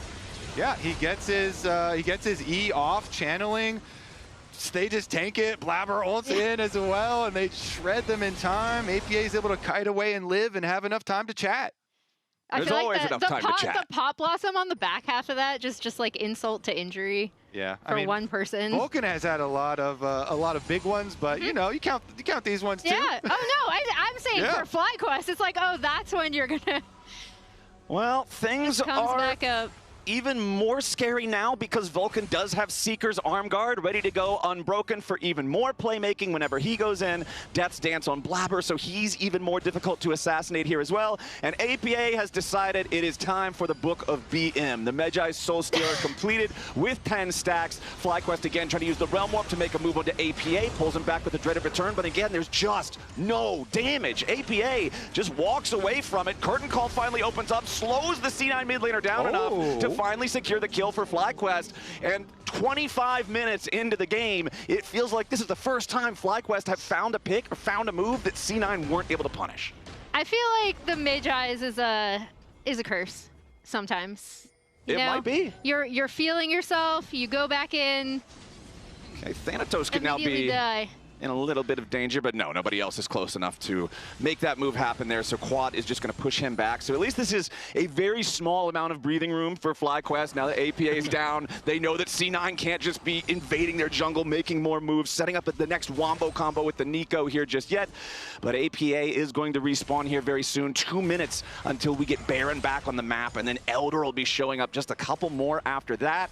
I feel like if you're FlyQuest, you recognize that the only possible way you can win this game is it has to be just absolute yakety sacks at Elder Dragon. That you get it and then you win a team fight and you just full send it down mid. Yeah. Yeah. My question is, when you buy a Medjai's and then you're walking around with 0 pages in your book, do you feel shame? Do you feel any shame? No, I think you just. I think you go back to chat. You just start typing again. Flowers goes. I can't read anyway. I don't need pages. Doesn't matter to me. I would feel shame personally, but if you're asking me if I think APA feels shame, no. Yeah, I don't. Yeah, he probably never feels any. I would feel mortified. Well, I also have a lot less confidence. Also, if they ever say anything, then you can just be like, check the scoreboard. Yeah, C9's biggest problem this game being the fact that APA's Medjai's Soul Stealer currently looks silly. Yeah, embarrassing. Embarrassing problem to have. They're chilling overall, I think. I don't know if they can come back from this, Flowers, this series. That's going to be some emotional damage, actually. Right, yeah, the mental onslaught of having no pages in your book as FlyQuest will be forced out of their own jungle. I was going to say the actual onslaught onto these turrets where we're straight down mid lane. Yeah, we're just taking this in him. Okay, just Mid lane inhibitor turret gone, mid lane inhibitor gone. FlyQuest, they have quad and bottom lane split pushing a tier 1 because they know that it's just impossible to win these fights. So C9 will say, sure, take the tier 1, that's all right. Have your objective bounty, 500 gold, whatever. Double inhibs claimed now for the C9 side as they'll finish off that last little bit of the health bar of the top lane inhib. FlyQuest posturing like maybe there's some kind of pursuit play to make here, but it's just so difficult to find anything. Yeah, double inhibs, seeing them kind of back off, probably set up for this Baron take ahead of that Elder Drake fight. They're TPing in. I was going to say FlyQuest. Full send! Get in there! All right, FlyQuest wants to go in. Gakgos is going to lead the charge here with the Flame Spitter, but he doesn't get a whole lot of damage. C9 splitting their focus a little bit. Baron down to about 6,000 HP on the health bar, but Blabber goes over the wall, and Griffin is going to be his target. Meanwhile, off to the side, the heroic entrance finds its way on Amasu, and now there's pressure on the FlyQuest carries. They're already out of there. Quad can at least escape with the Realm Warp, but that's 2 dead on the FlyQuest side, one of which is the jungler. C9 don't even need the Baron. They're just going to march down mid, send APA up the top with the teleport, and go for the Nexus right now. FlyQuest trying to get any amount of healing that they might be able to from the fountain before they make their final stand. But I do not think this final stand is going to last very long. Nexus turrets already getting chunked low as APA's comfortable there on the front line. Thanatos the same, goes for the Pathmaker, trying to knock Gak, goes back. Thanatos does take a lot of damage from the turret, but still nowhere close to dead. Second Nexus turret already gone. FlyQuest, there's nothing they can do from this position. 29 minutes into the game, 13,000 gold lead, 18-4. C9 smacked him in game 1. Lounge, how good are Cloud9? Very good. Very good. Very good. Jad? Close game. Close game. I like how APA was just already out of the room before the Nexus exploded. Yeah, the moment cameras were shown, he's already just in someone else's camp. Brother has places to be. Mm-hmm. The washroom specifically. He's Galio ulting somewhere else. Yeah. Go to the washroom. Fast game APA, baby. He is a full room ahead of the rest of his team. Yeah, he has Galio ult. He's using a semi-global. He's got places to be. Okay, in this very close game, we're going to break down this week's Pagoda moment with First Blood at the Scuttle Crab. But we're talking about what led to it, because this was actually pretty impressive by Blabber, knowing the limits of his champion as well as Griffin's champion. So we started with both of them jungling on the top side of the map, clearing down. And I'm skipping through this video right now just to speed things up. But as you notice, at 2:37, Blabber actually finishes his full clear, and Griffin is on Gromp. Additionally, C9's bot lane would have called out that FlyQuest used both of their wards in lane, so Blabber knows he gets unseen passage through the river, actually slips through. Griffin doesn't see him, probably assumes he's gone to a different crab, and it allows Blabber to get the jump on Griffin.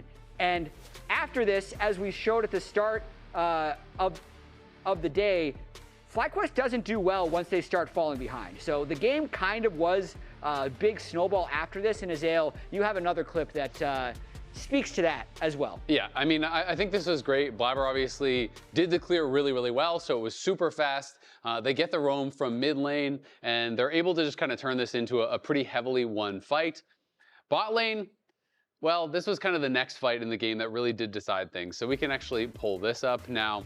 And this was, Griffin trying to actually find a play here. Blabber is already in position though. Vulcan's gonna get the ult out. And even with the engage coming through so fast, Vulcan lives for so long. The instant Galio ult came through there, from APA. And Quad even has to flash in to be able to finish off Vulcan. So yes, you do kill the Nico, you at least get 1 kill, but you're losing 3 members for just the support, and you're using double sums on your mid laner, you're using flash there, you're using heal here. Everything kind of just goes pretty pear-shaped right from that play. And it felt like the game was already cooked off of that. Blabber was already really far ahead, had a really good plan, executed well on it, and they used this kind of classic combo of carry-style jungler, supportive mid laner. APA was always there at every fight that Blabber was ready to set up. That was a lot of plays that decided this game. If you guys see a Pagoda moment worthy play, you can spam the Pagoda emote in the chat. That was ridiculous. Player of the game was Blabber. Yes, it was. It wasn't already obvious. Honorable mention, APA, because he was also always there. APA was also there. That 235 clear, in which he could just wrap around the enemy's jungler, Like the camps? The thing with Blabberwood is at his best, it's not necessarily like a lot of people can clear fast with Ambessa, but it's what you do with that small advantage, like turning it into first blood rather than just being first in river and like saying, Griffin, don't come in here, I'm first. He tricks him into thinking that he's not going to be there so he can get the kill. So Chat, big Vulcan believers. I'm vetoing that because they got 2v2 kills with the winning matchup. Vetoing the bot lane votes. We cut that clip for time. Yep. Yeah, the one negative But I remember, we're going to break. Feel bad about those votes, chat.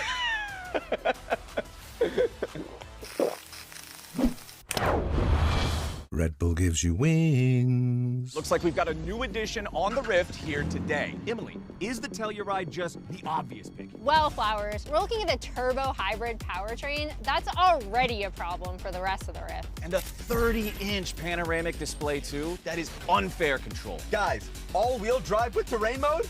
No shot anyone's catching this. Yeah, this seems completely OP. No debate. This first pick, we have to lock it in. Now! The Kia Telluride Turbo Hybrid. Pick it before your opponents do. Rich in the ground before Dub can even get there. In time to try to knock out as Impact gets bursted. Don't feed. Knocks him down. Get fed. Scan the QR code for deals only on Uber Eats. Hello? Whoa. Mama Gurgan 85 lives here? Yep, that's my mom. The absolute legend who went from gaming on her phone to ruthless online streaming slayer with no mercy for any living thing is your mom? Hey guys. Apples with peanut butter? How is this possible? With AT&T wireless and home internet. Hey, text me if you need anything. Level up your connection with AT&T wireless and home internet, now available across the nation. No, she's so nice in real life.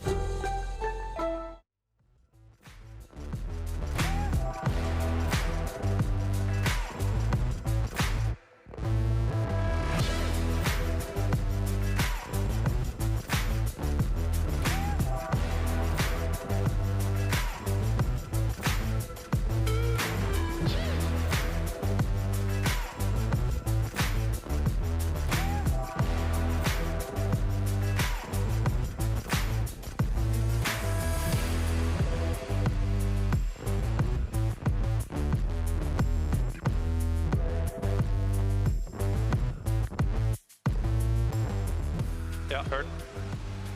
Looking at us. Looking at the flash. You're hard. Flash. Answer flash. I'm looking at Bessa, I'm looking at Bessa. Bessa's 1 HP. Answer flash. And Bessa's dead. Yeah, that's it. Panning rumble. Panning rumble. All flash. Help! I go rise here with ult, guys. I have word. Can we push? Push bottom? Mid bottom? Yeah. I can do Drake without you guys. It is an ace for nothing for C9. Flowers. Cut the tape, my friend.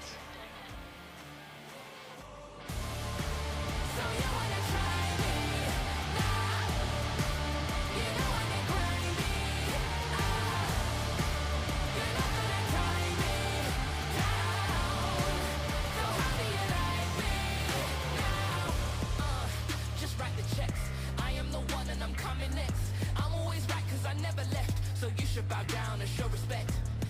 Stacking the weight, mounting the pressure enough on my plate. Moving the muscle, I'm making my way. Leaving my opponents in disarray. You didn't know what you're learning today. Learning today. So you wanna try me? You know I get grimy.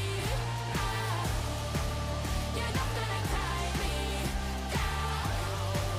So how do you like me now? Now is the time. The iron is hot and I'm ready to strike. Finding my flame, I ain't dimming my light. But haters gonna hate and play with your psyche. They might not like me. I weather the storm cause I'm thunder and lightning. I worry them rightly. Cause those who've been defeated cannot advise me.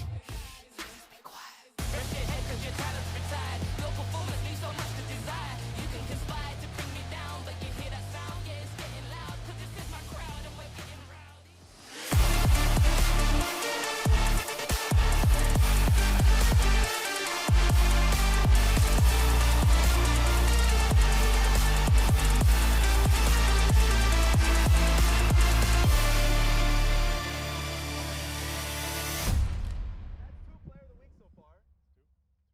What's been going on?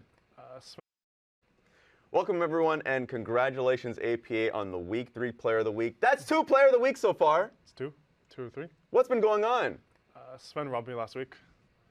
Last week? So like I should have 3-3. But Apparently from the C9 members, you robbed Blabber this week. I did rob Blabber this week. Yeah? And Sven robbed me last week, so it's like only makes sense. Okay, that makes sense. That makes sense. Okay, you already know the rules from the last time you were here. 90 seconds, you have to be able to answer questions. I'll just be throwing them rapid fire. This time around, we made a twist. It's going to be fan-related questions. Okay. So the fans are the ones asking the questions, so I'm going to be naming the names. You ready for this one? Sure, go. Okay, 3, 2, 1. Stowens and Roger Mart both ask the difference between TL and C9 culture. I mean, C9 culture is just more fun, I guess. Yeah. TL is a more serious team. Okay. Jemrune asked, how the time in Korea sharpened your skills on Azir and Taliyah in particular? Including Kespa Cup. No. None? I mean, like, it was nice to practice in Korea, but it wasn't, like, credited to Korea. Okay. Chauncey asks, do you still wrestle? I didn't even know you did. I wrestled for a long time, but not anymore. Every once in a while, Dom wants to wrestle, and I'll put him on his back in like 10 seconds. You're bullying old people, all right? Triple X asks, what did TL teach you that you brought to C9, and vice versa, if there was something? I think just how to become like a better teammate, because Yeah. last year was rough for everyone. So just don't want to let this be a repeat, so don't do this certain thing again. Weirdest champion that you played in mid? This person was asking in particular if you played York, but if it's anything weirder. I played Colette at Worlds. That's pretty weird. That's a weird champ.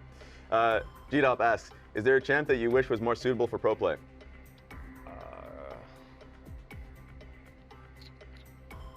No, not really. I think I play all the champs I want to play.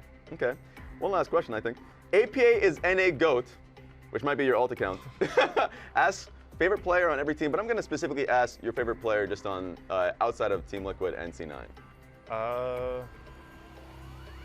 On FlyQuest, like Masu, Sentinels, like Impact. Okay. DSG, dude, no one. I don't care. That's about fair. them. That makes sense. That Everyone makes sense. else, I don't care either. Congratulations one more time on your second player of the week, and thank you. That's it. All right, everybody, welcome back to the LCS. We are in the middle of C9 versus FlyQuest in our best of 5 competition now, but game number 1 was not very competitive. Kobe and I had this whole thing set up for second crab. We were like, okay, we got the graphics team in on this. We're good. And then they fought over first crab. Yeah, and they Blabber snowballed. took all 3 of the early crabs. Yeah. So. And he took all 3 of their outer turrets and inner turrets. Pretty much everything. Anything that comes in threes, Blabber took it from them. Yeah. It was, and for a long time, it was up until Blabber had to chase Masu in one of the team fights and solo kill him off to the side. Up until that point, it was Vulcan having 100% kill participation up until like 16 kills or something crazy like that. The Nico and the Galio Wombo combo team fighting, it just felt like FlyQuest had no response for The that. trampoline comp. Yeah. The bounce house. That was definitely painful for FlyQuest. It's okay though. Game number 2. Yeah. Clean New slate. game, new opportunities, Flowers. The gold lead is gone. We're back to even standings here. Remember in the previous series, they also lost game number 1 pretty heavily and then bounced back and they were able to actually win game number 2. So let's check in on that resilience from this FlyQuest team as we continue. Remember, this has the possibility of going deeper into Fearless, you know, full 5 possibility here, best of 5. So we'll really whittle down on some more of these champions. Last game, big topic was APA receiving 3 bans from FlyQuest, but they have chopped that down just to the Ziggs ban remaining targeting APA. Yeah, but that Ziggs is always going to be the top priority ban against this guy. He is an absolute menace on the champ. So let's see what we've got. The Pantheon and the Nautilus alongside the Ziggs, as Orianna is going to continue to remain banned on the C9 side. The Varus going to get banned out here too. I'm curious if they will remove Azir from the Azir's pool. up, and as is Taliyah. So we can see a trade there instead of kind of we talked about Ryze is off the table now as a potential mid lane trade there. We talked about Orianna being on the ban list, which I think is just a solid ban. It's one of Quad's best champions. He's really, really good on that pick. And so we'll see what FlyQuest value first. It's dangerous. If they go Azir, then you think Cloud9 would respond with like Taliyah plus Vi. would be a very, very strong answer because APA is super good on Taliyah and combos really well with Vi, even with Pantheon being banned. Last time around, you know, they did open up with that Ambessa flex pick.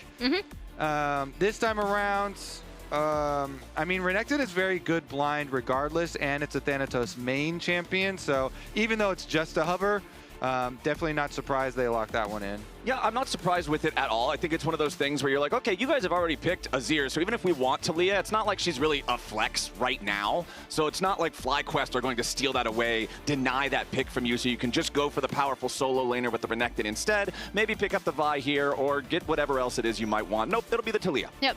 Yeah, I was wondering if potentially they go for Blabber's jungle pick. But no, I'm 99.999% certain that Taliyah will be going to APA. We don't really flex Taliyah in the jungle anymore. So yeah, we'll see if they do want to partner that up with the Vi, or if that's something that FlyQuest are thinking of potentially picking away. We see some hovers going down for Griffin. Yeah, it's looking like a front-to-back comp here for FlyQuest for sure. When you start out with your Azir, you've got one of the best scaling carries here, AP carries for mid lane. They've got the brick wall in the front lane already, so just fill out the rest of the comp, 5-on-5, front to back here, and see if they can get some of those objective fights going for themselves. Yeah, and I like that for FlyQuest, as we see the Trundle locked in for Fly preemptively. That is a really nice pick. Yep, more front to back for them. Yep. Just further makes you win, means opponent team, anybody who goes in, whoever's the front line, Renekton or Vi, you get hit with a Trundle ult and you evaporate. So again, as long as Quad and Masu play safe and they can try and have like front to back steady battle lines, then that's where FlyQuest want to approach it. So it means for Cloud9, we do end up getting the duo that we were talking about in the opener, and it means that they're going to have to, you know, surgically remove some of these carries and put some pressure on through playmaking here. They definitely will have opportunities to play the map a little bit as well. Yeah, I'm looking for them to potentially separate out team fights, try to make it into smaller skirmishes, because already the 5v5 potential of what FlyQuest have done, and like you already pointed out, Kobe, their ability to stop what C9's composition already wants to do, especially with that Trundle, is going to be formidable. And you can see the Senna ban coming in for C9, respecting that pick to potentially cause even more problems in these situations where you're doing front-to-back team fights, and she has so much range, and the healing keeps everybody going for so long. So that's taken off the table. Bard also removed by Fly. Yeah, and that's a strong ban, just a strong overall pick. Also a Vulcan special. We've seen what he can do on that champion. And I think FlyQuest are worried about what Cloud9 can do in the early game, and then can they transition it into playing side lanes later. So they don't want like Bard blowing people's flashes a lot and like creating openings where C9 can pick them off or put pressure there. And Bard also does some weird stuff with magical journeys where your timing window where you get attacked is a lot quicker. And so yeah, trying to remove some of those things that are going to upset your objective of scaling into some regular team fights, and try and take out some of the wild cards. All right, last ban still got to come in here for FlyQuest, as C9 will remove the Ezreal alongside the Senna there. Rakan is the ban for FlyQuest. So C9, how creative are we going to get here? How are you going to solve the scaling conundrum that is FlyQuest draft? Get some winning lanes and just snowball on them super hard would be my assumption here. They have Renekton, should push top lane. They've got Taliyah, should have comfortable early stage in mid lane.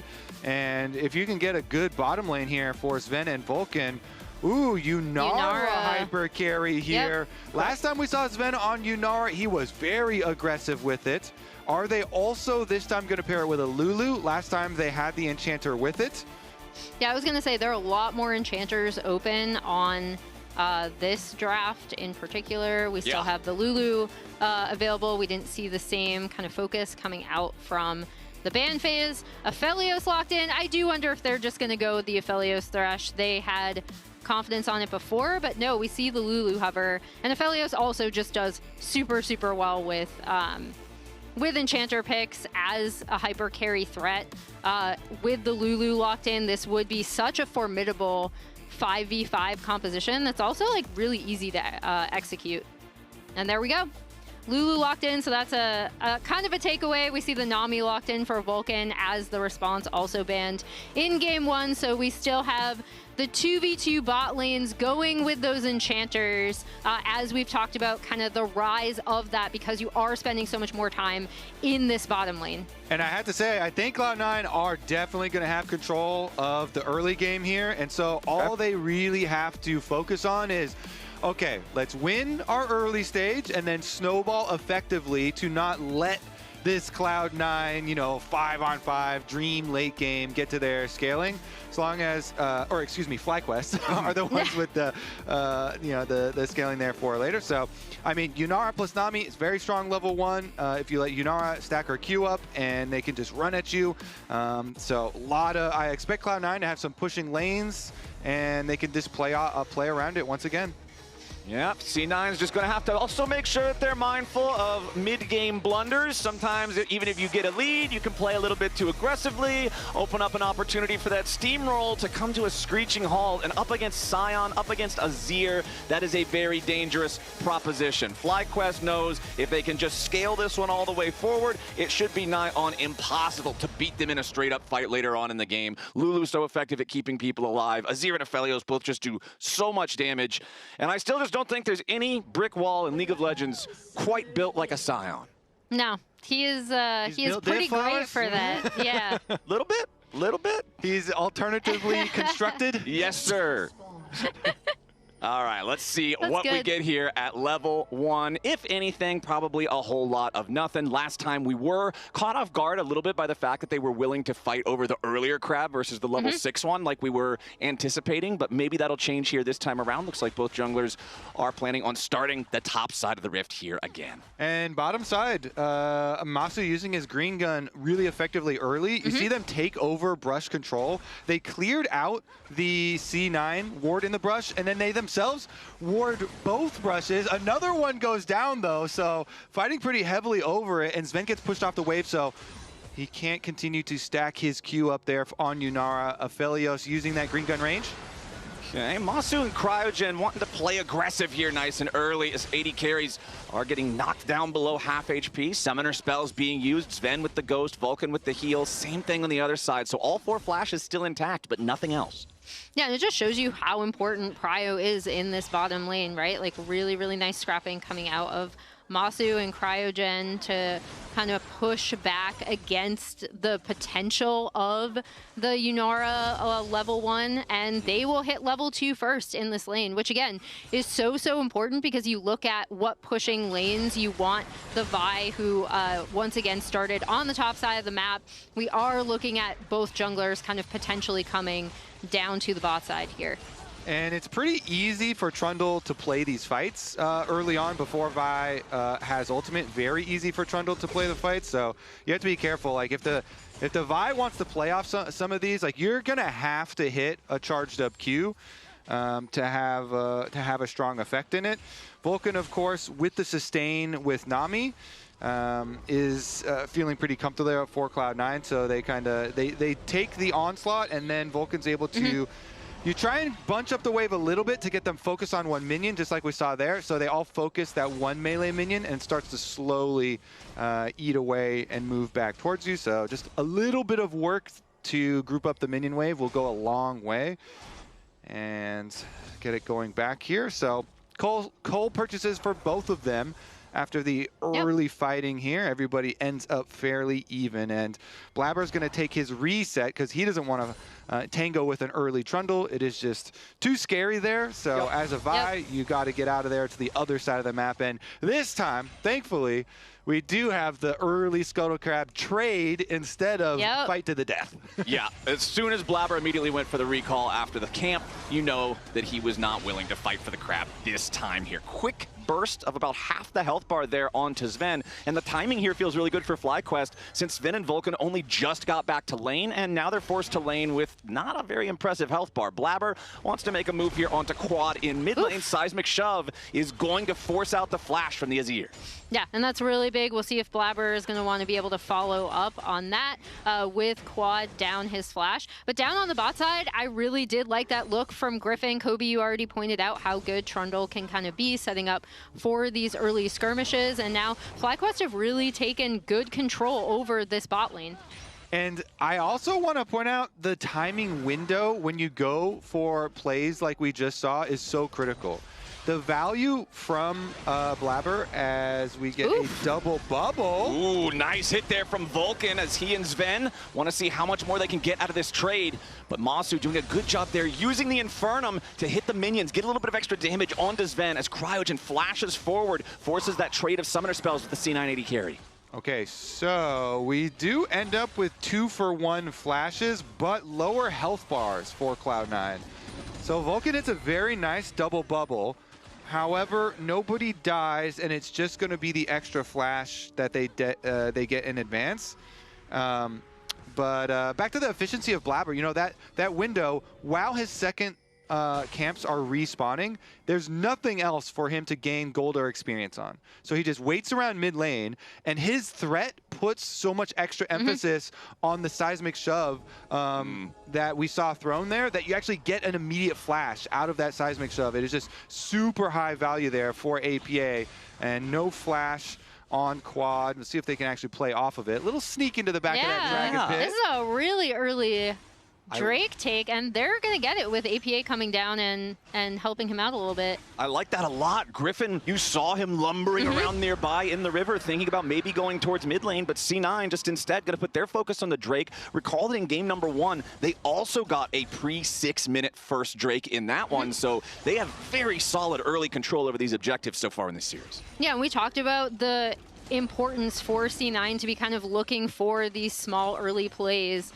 to set them up really well. So we have our crab timer once again counting down, and we will see. Which is super cool, but because Blabber got the dragon, guess what? He's already level 6, so a sneak on dragon before crab even spawns makes it not fair. Look at Griffin on the minimap. He is at the crab, but Blabber Blabber's goes in, he wants to make the ulti happen, and they immediately full send onto Masu. The damage is down, and Sven's getting paid with first blood. I swear, man, like Blabber is just it's just a masterclass. Like I feel like every series they have versus FlyQuest, Blabber is just performing so well. I mean, sneaking a dragon with Vi is one of the best champions to sneak it with. Not only can you just queue over the back of the pit and traverse walls, but your denting blow is very good at actually taking them efficiently and quickly.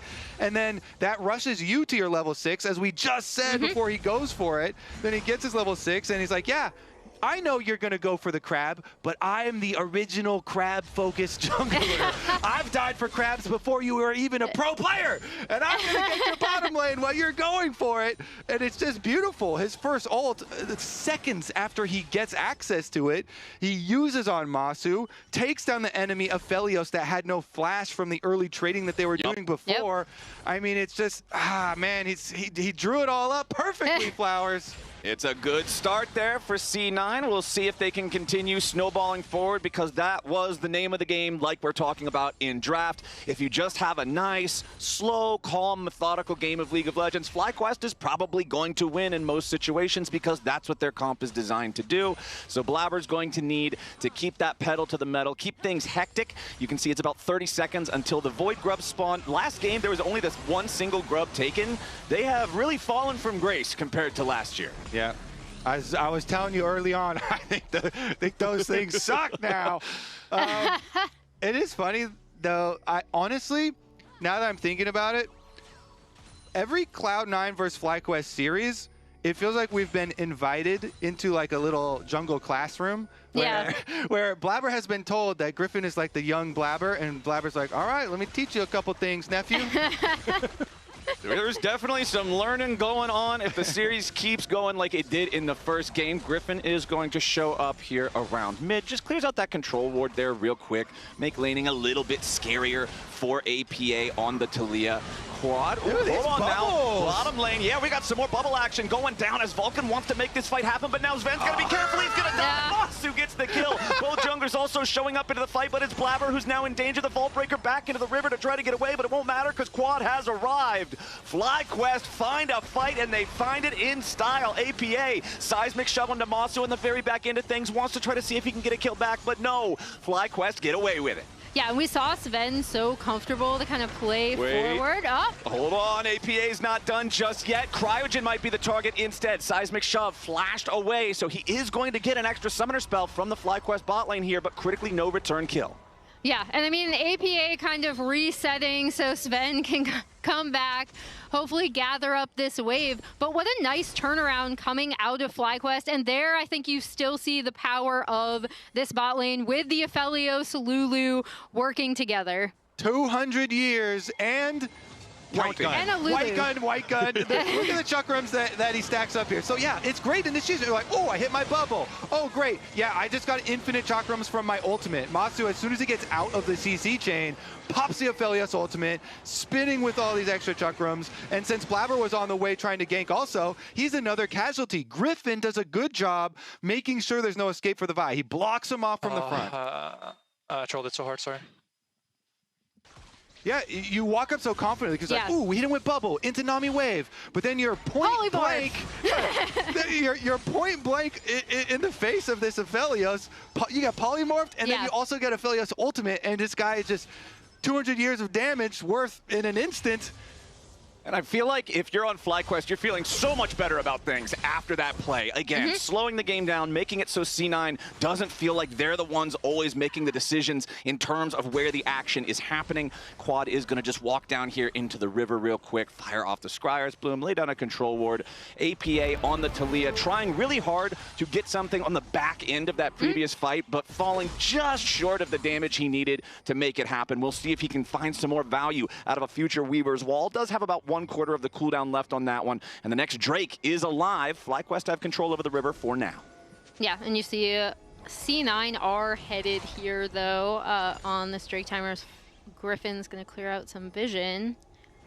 And Thanatos is also in a really good spot and headed up through the bot lane. Yeah. So we'll see as these lane assignments kind of go down. That's the important part for me too, because we just saw him dirty farming on that top side. Yeah. Meanwhile, the Scion has ultimate too, and so Gakkos here has a line for a Scion ult into this dragon fight. Yeah, Vulcan immediately going to be met by Griffin right outside of the brush. Wild growth onto the FlyQuest jungler, and Blabber is just eradicated. There's no chance for C9 to get anything back there as Griffin once again kept alive. This Lulu doing a whole lot of work. Everybody tries to go back in now on the C9 angle. Masu just barely gets away. The Weaver's Wall. It knocks him to the other side, and there's just not quite enough damage. FlyQuest get everybody out. They get the objective. They get what they came for. They wanted to get onto Masu, but Masu escapes in the end. And again, really, really nicely done from FlyQuest. They're able to kind of muscle in, and that kind of flank from the Renekton that we were anticipating from the way he went bot side to set up for the potential Drake fight. They immediately burst down Blabber, and that just goes absolutely nowhere. Yeah, you know, focusing someone down with the Trundle ultimate, like we're kind of talking about, this is the revenge here for Griffin. Revenge arc in the last couple plays. He has been able to corner Blabber, make sure he couldn't escape from the previous play. And then this one, he's lying in the bushes. He starts onto Vulcan. And then even with the Nami ultimate getting absorbed into a bubble on him, again, polymorph onto Blabber. The Lulu value here has been really big into, you know, ultimate popped on him. He just gets burned down. Gakkos did a good job immuning the Nami wave, by the way, with his ult. And then there's nothing else to say here. It says Masu is getting a little bit of luck on top of the good plays that he's doing. So barely able to escape with his life there. Nice little bump from the wall. And here we go. This is why we were hyped for this matchup. I'm glad that we're seeing, you know, Griffin fighting back very well in this game because these two junglers are #1 and #2 in so many stats in the early stages of the lock-in tournament. And we talked about how valuable this Trundle pick was going to be in the draft. It stops so much of what FlyQuest want to do, and that on top of the Lulu was really the difference maker in that last fight. And now, as we see C9 trying to find something on this bot side. Yeah, Cryogen's the target there for APA, but can't quite secure anything to force out some summoner spells as well. FlyQuest are going in for their 1v3 dive up here in the top lane. Griffin staying alive once more. They get their man. Thanatos drops for the first time this game. Yeah, and we're just trading sides a little bit. FlyQuest recognizing with C9 so far pushed up on that bot side, they can attempt and make the dive onto the Renekton. And now we will see that TP coming down to defend this turret. APA coming top. Yeah, APA rides the Weaver's Wall all the way to the end there, wants to continue chasing after Griffin, throws another rock, but he'll need one more, and he finds it. There's your shutdown. APA's on the board. And we talked about how deadly APA can also be on this Taliyah. It really, I think, lends itself to how well APA sees the map overall. He's always kind of been the type of mid laner to look for these potential side lane plays. We saw him trying to get something out of that lost play on bot side. Now recognizes he can get something top side, and the race for first turret take is on. Okay, all 3 grubs possessed by FlyQuest for a little bit of extra edge in that race. Thanatos continues just trying to survive, but FlyQuest will deny it. They burst him down before Vulcan's tidal wave can even arrive. This is buying a little bit longer for C9 to try to win the turret race. APA auto attack after auto attack into this top lane tier 1. Has the minion wave right next to him, and it will be first turret for C9, immediately traded back by Quad in bottom lane. Yeah, Flowers, the gold may look close here, and dragons are split, but I think that's a good state for FlyQuest. Oh, yeah. Absolutely. With Aphelios and Azir in fairly good positions. The thing is, Masu did, like the gap between Sven and Masu in gold has widened because FlyQuest went for the top side play, you know, and they're kind of trading back and forth sides of the map.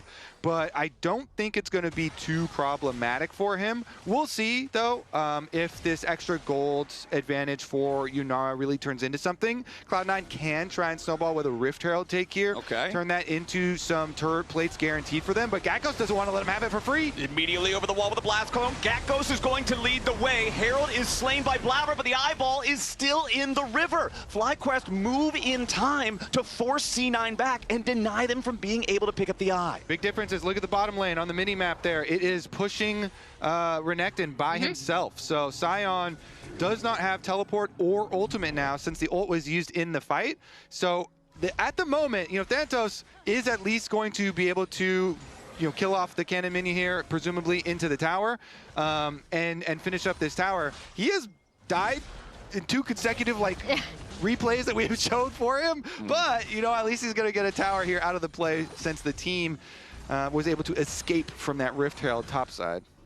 Yeah, I think they're still trying to look for that first team fight with, you know, the complete Renekton flank, but deciding it's not worth it to fight that fight at Rift Herald, give up the eye, and now FlyQuest are immediately on to Drake, pretty much at spawn.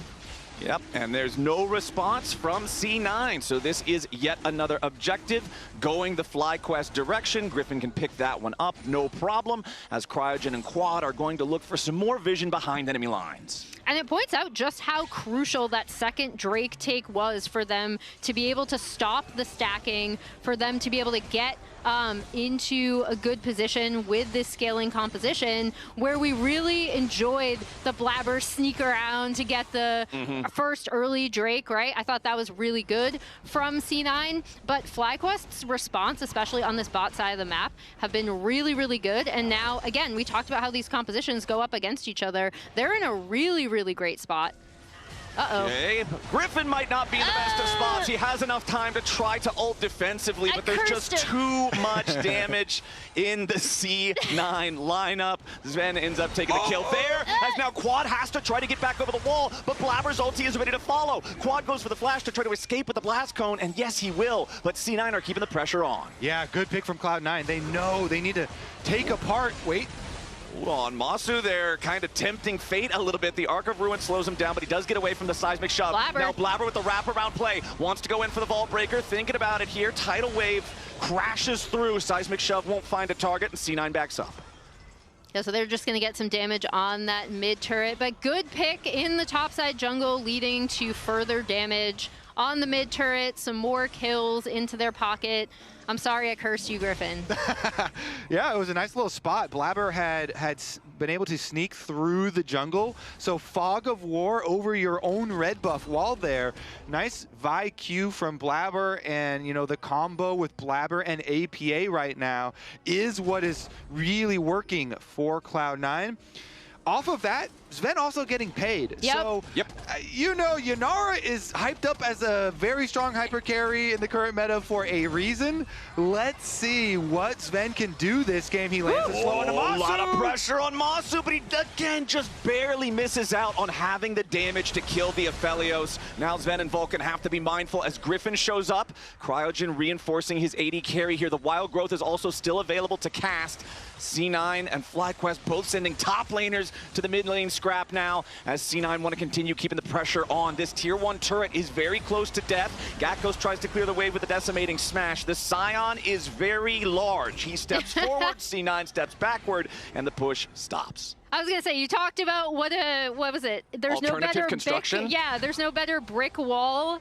The alternative construction of Scion coming in clutch there. You could see they both pulled TPs into the mid lane, and while there wasn't a fight, they are able to stop this kind of aggressive C9 push. But I love that it seemed like Sven was listening in on Kobe, recognizing his power as this Yunara and getting so much damage down onto Masu.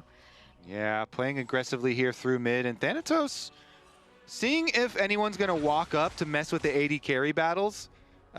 These honorable AD carry battles where they stare at each other and the wave until... Sven jumps in, Arc of Ruin forces out the flash plus Wild Growth combo. No ghost there for Masu any longer either. Sven is punishing him every time he steps up. Yeah, Sven is really using the Yunara to make so much space in this mid lane, and that will net them that tier 1 mid lane turret that they were looking for earlier, potentially opening up the map a little bit further for C9. So for FlyQuest, earlier on we were saying, hey, this game is feeling pretty good, right? You've slowed things down, you've made a couple of plays, but now C9 has fought their way back into a sizable lead. If you're FlyQuest, are you sweating at a 2,500 gold lead C9, or do you still feel pretty comfortable? I'd be sweating a bit, you know, especially with their track record versus Cloud9 specifically. I definitely would be sweating, because look at APA. You know, he has potential, huge potential to burst somebody down. So you really have to be on top of all your warding. Blabber doing his best efforts to dismantle the warding structure of FlyQuest, so they continue to look for these picks. And with the Vi combo, with this Taliyah, having Actualizer, having the extra needlessly large rod here, you know, for APA's huge burst potential. So there are a lot of plays where Cloud9 can attack you if you're transitioning between objectives or you know, trying to go through jungle. And I think that's exactly what they're going to do. They're cleaning a lot of the vision and looking for these opportunities. They're also moving down potentially on this bot side of the map, try to stop now FlyQuest from getting onto the Drake Soul Point, first kind of stealing away this blue buff. And I'm not sure if FlyQuest are even going to contest this. They just seem to be content to... Content to start a Baron instead? I was going to say content to take top tier 1, but no, they're just starting Baron. And they're showing the Azir still. So you think, oh, with Azir DPS showing on a lane, they're probably not on it, right? And they pull off. You know, Masu is shooting it over the back of the wall there, but sometimes, yeah, trying to do those sneaks when you like show one of your big DPS champs going down a lane, maybe we can trick somebody.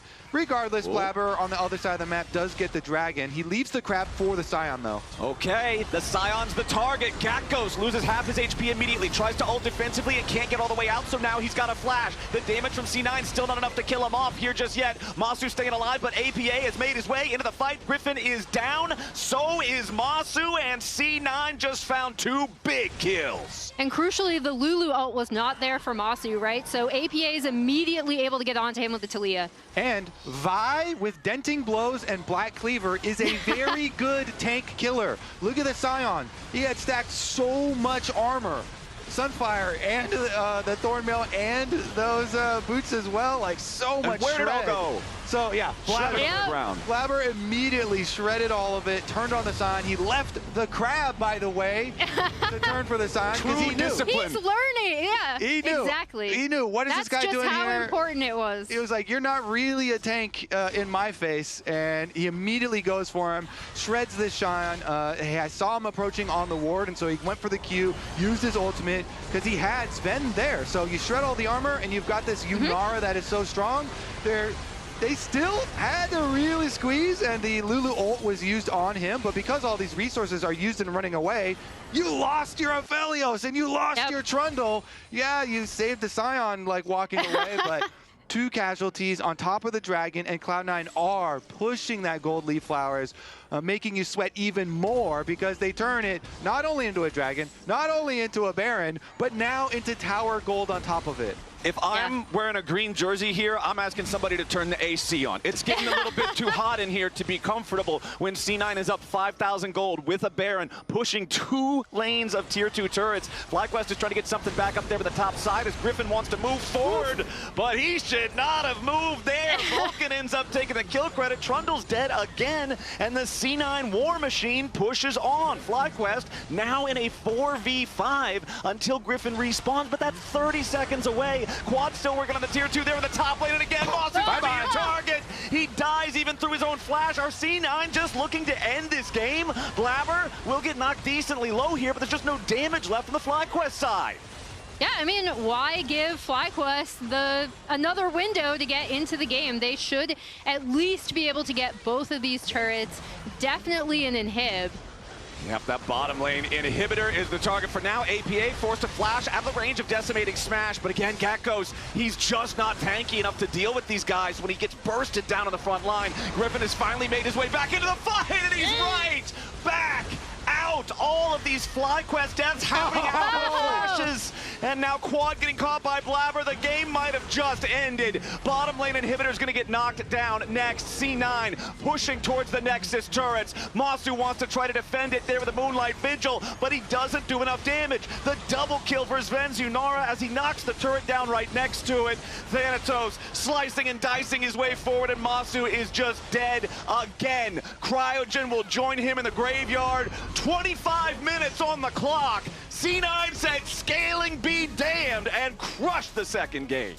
That Drake fight was so huge, getting the catch onto Scion. From that to ending the game so quickly. Lounge, what did you think of that? I think it kind of just ended. What's going on? What's happening, man? So the early game looked good for FlyQuest because they got a 2v2 kill bot. They had Trundle Scion, and then they lost 5 minutes later. Yeah. I mean, yeah, they got the 2v2 kill bot after giving up first blood on the pre-gank. I mean, Masu and Cryogen forced Sven's flash early. It felt like a lot of things were going well. They have, I feel like they outscale in 5 roles. You're thinking, okay, they could play this game slow. They could win. But I want to talk a bit about APA and kind of his contributions this game. I thought he played it really well moving around the map. So this is around 12.5 minutes, and we're going to just kind of fast forward through some of this. So he goes up towards mid after a base. He pushes that out. Then he's going to be, just looking to move into the enemy jungle, pushing Cryogen back. Meanwhile, you look on the map, what is happening? So the bot lane's getting zoned out. Sven is farming plates. They're losing these minions. And on the other side, there's going to be a counterplay, right? So FlyQuest is saying, all right, we're getting zoned out bot. Let's go top. Let's get this dive on Thanatos. So they are going to make the dive happen over onto Thanatos. He dies. Now what does APA do? Crosses back through mid, pushes that out. Still hasn't lost any minions there. Is able to run all the way up top, finish off Griffin. So pushes out mid, goes bot, zones off. Goes back mid, pushes that out again, goes top, gets a kill. Now he's actually going to take down the entire tower right after this. So is able to put this pressure on the map, both sides of the map, takes down the tower. Then we're going to go ahead a little bit more. Again, always pushing out the waves before he's moving here. and then we skip a bit ahead.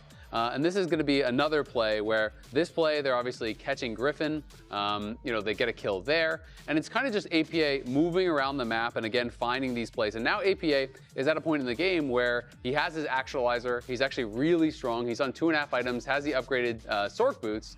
And so Masu is kind of the hope, right, on the other side. He's got his 2 items. He's pretty strong.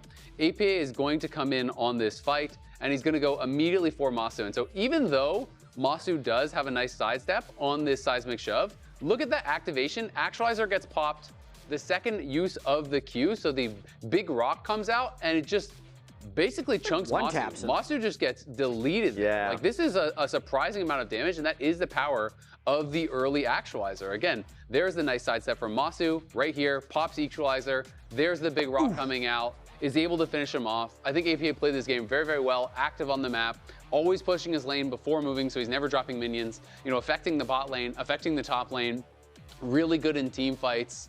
I just feel like he's having another great series. And player of the game for us. Player of the game for us. I wonder if Chad agreed as well, but he's definitely our Pog. Yeah. Even though it's just 1 kill, Sven ended up with 7, but I think that was a lot of Sven being in right place and APA creating a lot of the action. This is the second game in a row that FlyQuest has just, 4 out of 5 actually, against C9, where they've just been completely snowballed. Yeah.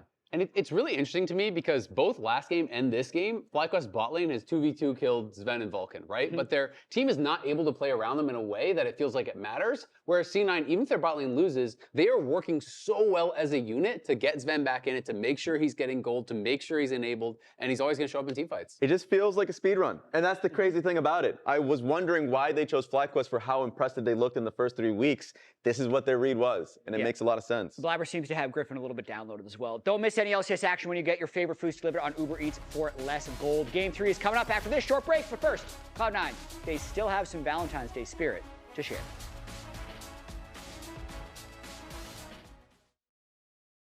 It is time for the Kia double point question. And this one, I feel like everyone should know. The question is, what is Ian's mother's name? She's gonna watch this too. And she will watch this, guys. Just so you know. Actually, wait. Wait, Are you Thanatos, you sure met she her. said her name when she said her head? Yeah, she introduced herself to you. She didn't let me know. If I'm wrong, please don't show it on the thing. Okay. I don't know. I think this is Grace's 3, mom. 2, 1. Let's see. Her name is Stacy. Oh, dude, I knew it started with an S. Is it? Stacy. Wait, what did you have? I had Julie. I had Sally. Any. This is a champion. This is League of I Legends. knew it started with an S. Well, how did you know? Because she introduced herself. Ian's mom came to our house and said, hello. Hello. My name is Stacy. And she's on broadcast. Oh, I And was she's on so Twitter. close.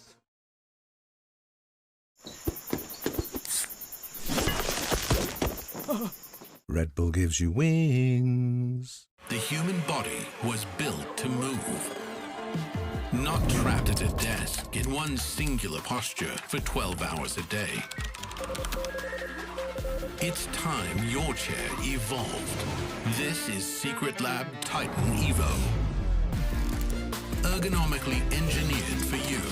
Gamers, hybrid workers, artists. Backing your every move. Rich in the ground before Dub can even get there. In time to try to knock out as Impact gets bursted. Don't feed. Get fed. Scan the QR code for deals only on Uber Eats.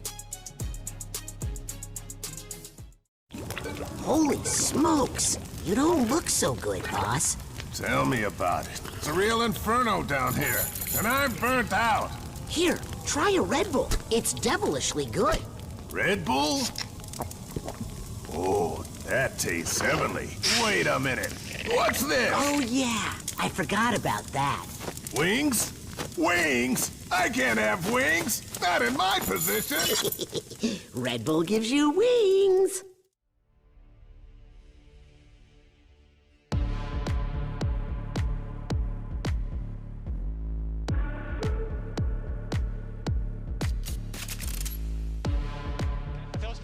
No, guys, go for it. Trust me. Okay. Don't push. Yeah, Don't push. Okay. I'm gonna press B and TP. Yeah, we end up. I have ult in 7. I can hit the pillars. Pillars has flash. No. Okay, sorry. Start bubble. Okay. Just end, guys. Yeah, we're ending. I'm here. We're kind of low on mana on Ian. Felix no flash. Nice, guys. Nice. Let's kill Cryogen, Ken. Yeah, Cryogen.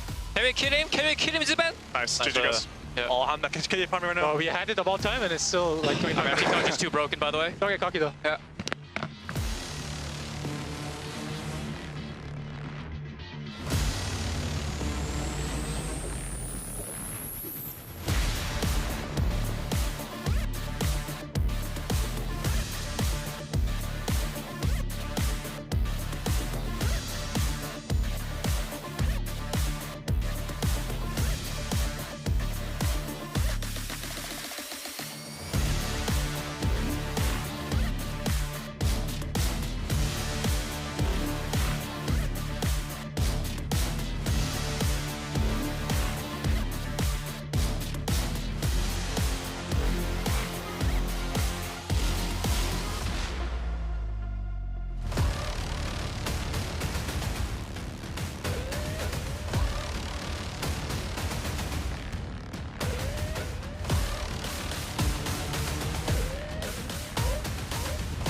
This year for Valentine's, I got my 80 carry, chocolate hearts, a stuffed animal, and some flowers.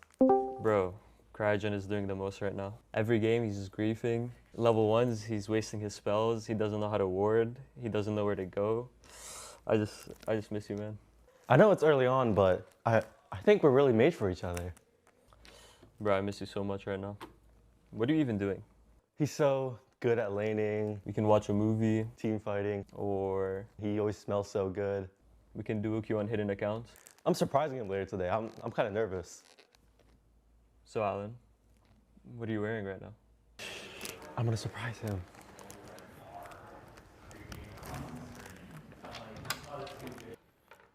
Masu, what are you doing? It's not what it looks like. Is that Busio? No. Are you cheating on me? No, I'm not. This is a big I thought you misunderstanding. said you were over him. Look what I got you, dude. There's just a picture. It's just a picture. I can't believe you. I hate you.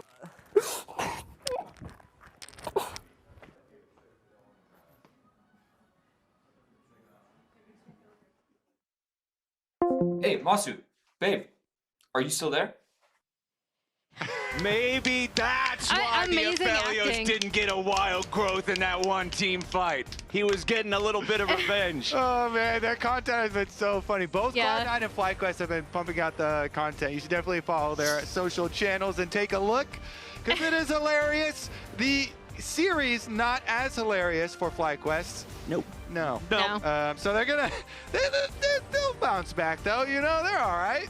I mean, yeah, I still think FlyQuest are a really good team. I do think in that game, one mistake and you see how punishing C9 can be for it, right? We talked about how important that Drake fight was, getting onto the Scion. We don't have, you know, the wild growth to protect Masu when the Talia wall comes flying in. And from that fight to end, it was really systematic from C9 in terms of how they just dismantled the game. So it just proves how dangerous it can be to make these mistakes against Cloud9. Also, bans are not really working against APA. This APA guy, he's still getting stuff he's good at. This guy is still putting in a lot of work. I don't know, but at least they've dropped it down to just the one though, the Ziggs. Yep. got the zigs. Imagine how bad it would be if he got the zigs. Wow. It's already pretty bad. We'll see what FlyQuest can do here in this third one, as we are once again going to see that Karma banned out. That Enchanter has been kept off the table all series long. Cassio, the respect ban against Quad. So both mid laners having some targets on their back in this one, as Varus remains banned and Pantheon is also out again. Yeah, most notably though, the Orianna is up as a potential. We've talked about how good Quad is at that champ. And with FlyQuest having last pick, we see C9 already picking it away, picking up that Ori for APA. But with FlyQuest having last pick, I'm really wondering what they want to do. And this is how I was looking for. Where is the Nocturne gonna go? Because you can't give over both of them. Nope. And so you can construct the Nocturne comp without Orianna though anyways. You know, you have multiple flankers. Aurora definitely is a good one to go engage with Nocturne. So FlyQuest looks like they're going to be drafting a dive, heavy engage comp here to work off of Nocturne timers, turn out the lights, and have multiple people engage from different angles. Okay, Wukong next to that Orianna. I like that combo. Wukong can just... So I called it the Shock Kong last time. I thought that was... The Shock Kong? Yeah, Shock Kong. It's a Shockwave and a Wukong. I mean, I guess it's better than Woo Wave. Hey, all I'm saying, Kangas liked it, okay? Okay. Kangas had Shopify Rebellion at number one, bro. I didn't want to say it, but Flowers did. As we see the Bard locked in for Vulcan, we've talked about what a strong pick Bard just is generally, what a strong pick it has been for Vulcan. Specifically, really great setup for whatever C9 want to do, and works really well in tandem with this little Orianna Wukong combo they have. Or the Shock Kong, as Kobe is. I was trying to remember the word he said. I couldn't remember. It's totally better than Zahungle, at least. I like Zahungle. It makes me laugh. Zahungle is also... They can both be bad. Well, regardless, we did get more of what we expected with the, building multiple divers with Nocturne. Another assassin here, another diver. So the idea is whenever you're giving over Orianna, you want to, number one, make sure she can never play side lanes, which is usually easy and very easy when you have a Nocturne and an Akali matchup. And you want to put a lot of pressure on her flash. So I think this is adequate. This is what you're supposed to do. Now you just have to execute and try to attack these low mobility carries. That's why I like the early Bard. You get Bard in the first 3 picks here instead of leaving it for later, because Bard is one of those supports that can provide counter engages to dives. Even the most heavy of dives, if you get a defensive Bard ultimate, then you buy more time for the Orianna. She can get another cooldown of shield activation when she comes out, and hopefully survive that way. So probably we'll see some defensive usage of Bard ultimate here, not just offensive Bard. Looks like you see a lot of the time. Okay, Yorick banned out. That's an interesting one. Not normally something you see on the ban list, but it is something that FlyQuest seems to be a little bit concerned with, alongside banning away the Ezreal. Nautilus also banned out here with C9. Yeah, I'm wondering if that's something they saw in scrims. Yorick has this kind of insane side lane pressure that we've seen C9 like to set up, but they remove both the Nautilus and the Rakan, which are 2 things that I think would have worked really, really well for this Nocturne, Akali, and Aurora dive. Kalista coming in. Here we go. You know how to dive even harder? You get someone who can just throw your support in there too. Bowling ball. Get a support in there as well. Everybody's going in. We got short range, don't care, because we're going to be all over you.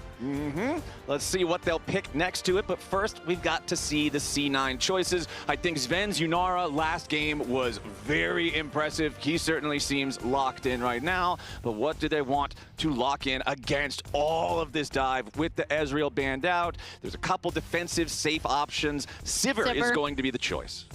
Yeah, scales super, super well, fits really well into this comp, and as we see the Gnar hover coming out of Thanatos, something that he's...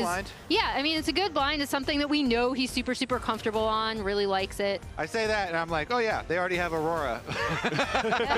They could, yeah, actually. Gnar is also historically a good blind champion. You didn't say anything false. Exactly. It doesn't mean it is in this case, where it's being picked into an Aurora, so all good.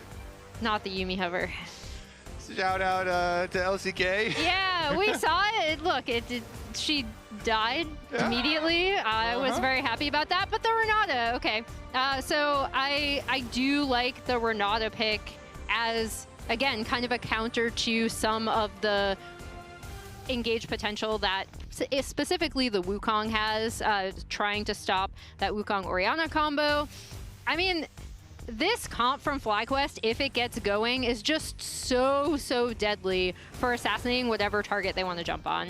Yeah, I mean, clearly, last game, they're like, all right, we're not going to have a lot of our own initiative, you know, we have a lot of scaling, we don't have a lot of our own go buttons, so now we're going to go fully the other way. Yeah. So Throw now all of that in the trash.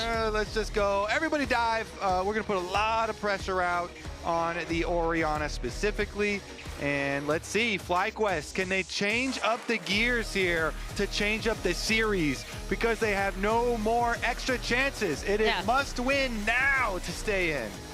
Yeah, and I mean, I think I really like this for FlyQuest just because I feel like when this new FlyQuest roster has succeeded, it has been by having their own agency and being willing to make potentially risky plays with success. So I am very curious to see how they pilot out this composition.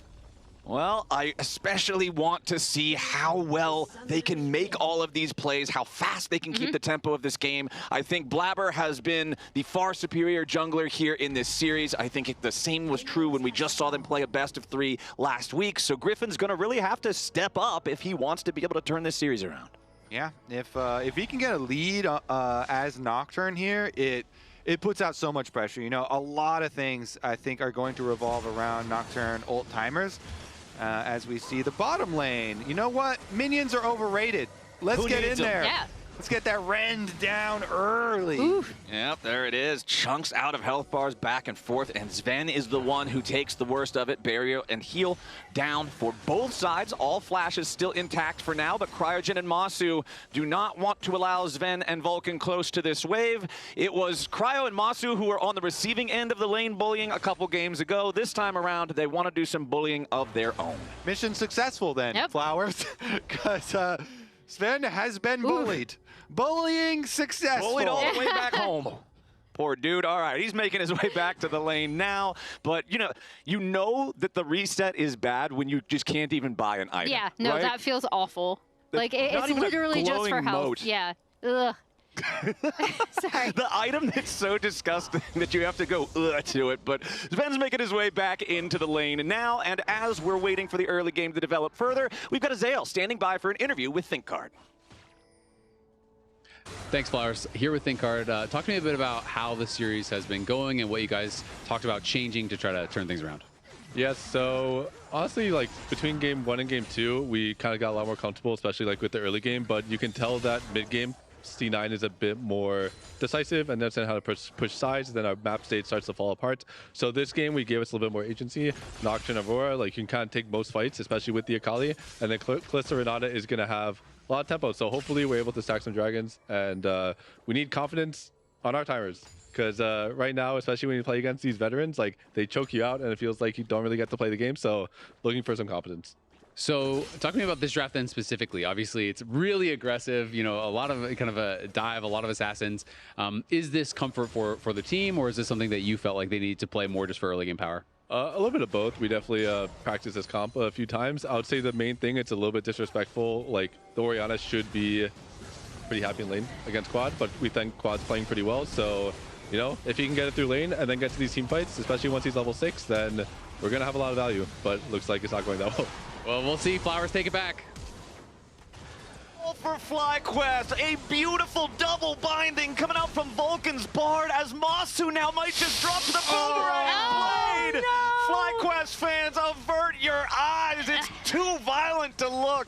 That's exactly why we speak so highly of Vulcan's Bard. Already seeing it in action here with that sick double binding. Once again, C9 is there to back up Blabber on his crab initiative down on this bot side. So, about that gaining confidence in game number 3, Flowers. And playing through bot lane tempo and dragons. Okay, they did initially play through bot lane tempo. At level 1, yeah, I'll give that. I like the level 1. I liked what I saw at level 1. But what I saw right there is a concerning trend if you want to have bottom lane control. It's concerning, especially since now Sven is returning to lane with a BF sword. Yeah, okay. First purchase, he didn't get to buy anything. Now he gets the BF sword. Well, well, well. How to turn tables. Now it's a sword to a dagger. Hey, it's a dagger and a potion. A dagger and a bottle. Okay, let's take a look at this though. Because Spell Shield goes off now for Griffin. He used it really early, and Vulcan's like, you're not getting away with that. Beautiful there to grab both of them with his binding and his flash. And then, as you know, Masu also didn't escape, like trying to get back to tower. He flashes and still dies as well. And it's 2 kills into APA's Orianna. Double buffs on the Orianna. Holy! Yeah, they're playing a bullet hell at this point. I swear, even APA feels bad for them. I think APA even feels bad. Yeah, he feels bad for them. He was laughing. Yeah, he's laughing at them. He's like, oh man. That's not feeling. You don't think so? I think he feels bad for them. That's why he's laughing. I think he feels good about his state in this game. He was already doing really well in that lane, had shoved the Akali to turret, and now has hilarious. 2 kills. Yeah. Yeah, this is okay. At least FlyQuest are still going for this first Drake. We'll see if they can manage to secure that. The problem here, Monster's at only 300 HP. It's very hard for Callista to walk over and do anything about this. In game number 2, I mentioned how both of our games so far, C9 took first Drake before 6 minutes. And it looks like here in game number 3, they're poised to do the same thing again because FlyQuest, they had enough to start it up, but they didn't have the damage to finish the job. So C9 will just walk on in, say thank you very much, and claim Drake 1. And this is so rough for this FlyQuest bot lane to lose that fight there. As we have, I feel like all of this super early action has really ruined our crab narrative. Good try, production. Good try. I know you want to see a crab fight, but too bad because C9 says they win every fight before the third crab comes. So you're just going to see Blabber with a large stick versus a defenseless crab. Especially after we had that little cute graphic with the crab, too. I feel kind of bad for him getting beat over the head with a shock Kong monkey stick, whatever. Yeah. That was not. Let's go back to workshop. We don't even get to see the shock part of it. No, he's just the Kong.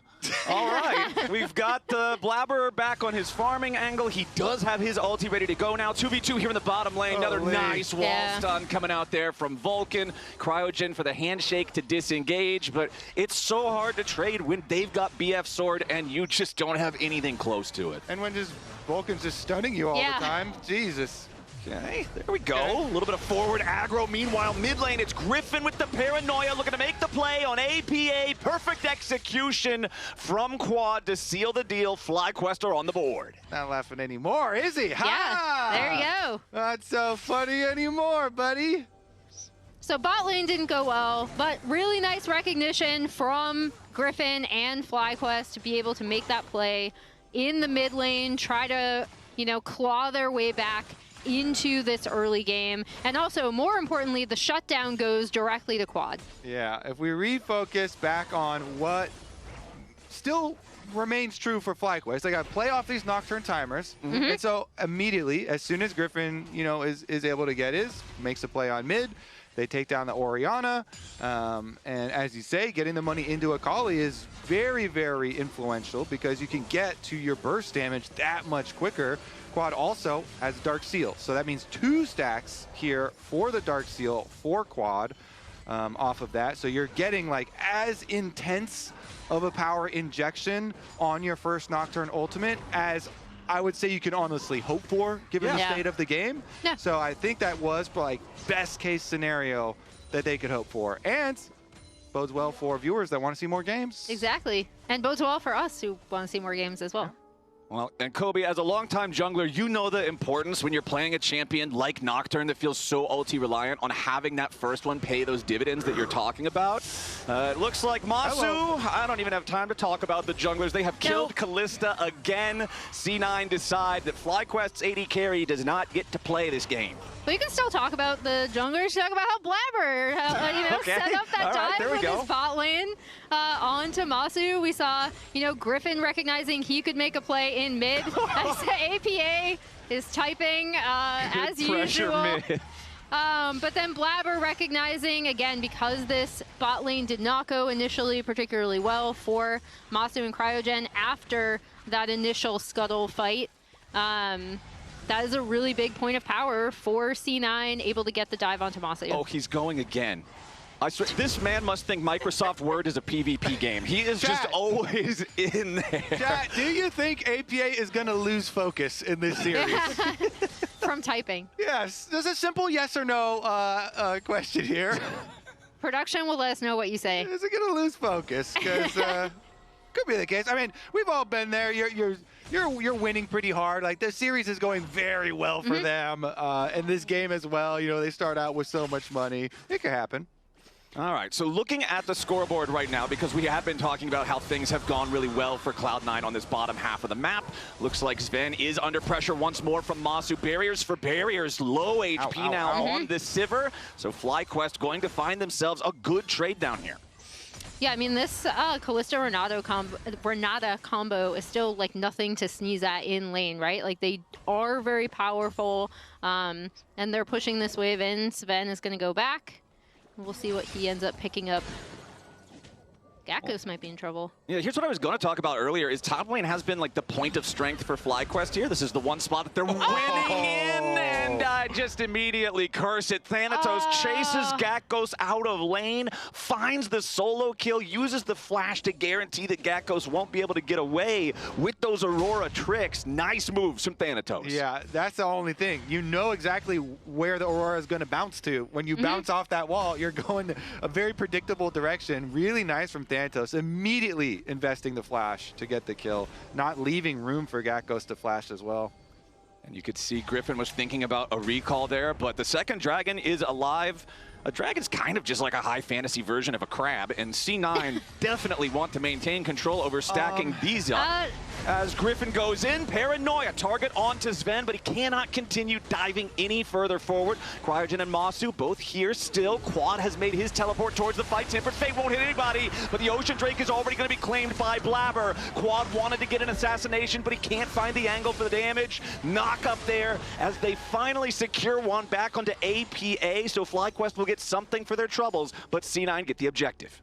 So, FlyQuest versus Cloud9 has been very, Cloud9 favored. Yeah. But this game, FlyQuest versus APA, is pretty even, because APA got 2 kills on bottom lane, but FlyQuest as a team have killed him twice back. So they put a target on him, and at least they're able to get that. Of course, Cloud9 is very beneficial. Continue stacking dragons. Oh yeah. As Vulcan, the E is attached, but he got the exhaust down. Okay, he'll just go on his magical journey, get away. Akali does not want to follow him through that journey because Bard has some friends waiting in the dragon pit if she does. So Quad just all the way back underneath the turret. Now, honestly, the game in its entirety isn't super far apart. It is still a lead for C9 with the 2 Drakes. They've got 1,000 gold advantage, but FlyQuest still have moves they can make, and this is one of those moves right here. Masu and Cryogen set the trap, and Sven gets caught.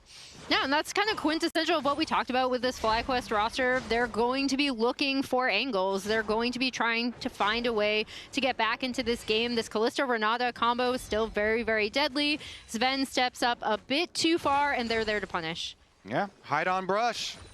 Able to get him. They push the wave, and honestly, let's see. I mean, Cryogen should be fine here. Vulcan just doing a little harassment as he does Bard things and journeys around, but they definitely, cutting that gold lead right back down. FlyQuest now just remain focused on the game plan with this Nocturne, Griffin Nocturne Ultimate, coming up fairly shortly, and see what they can do on that next Nocturne ult timer, because your solo laners should be level 11s quite soon, as Vulcan now a vulnerable target, but when Akali can get level 11 as well, you know, having high potential here as far as assassination. Looked like a little bit of a perhaps panic ulti there from Gakgos, needing to get away from Thanatos. So if we end up getting ourselves a Rift Herald fight, that cooldown could end up being very important as items are coming online across the board here. You can see you've already got 5 stacks on APA's Rod of Ages. We just completed Experimental Hexplate for Griffin.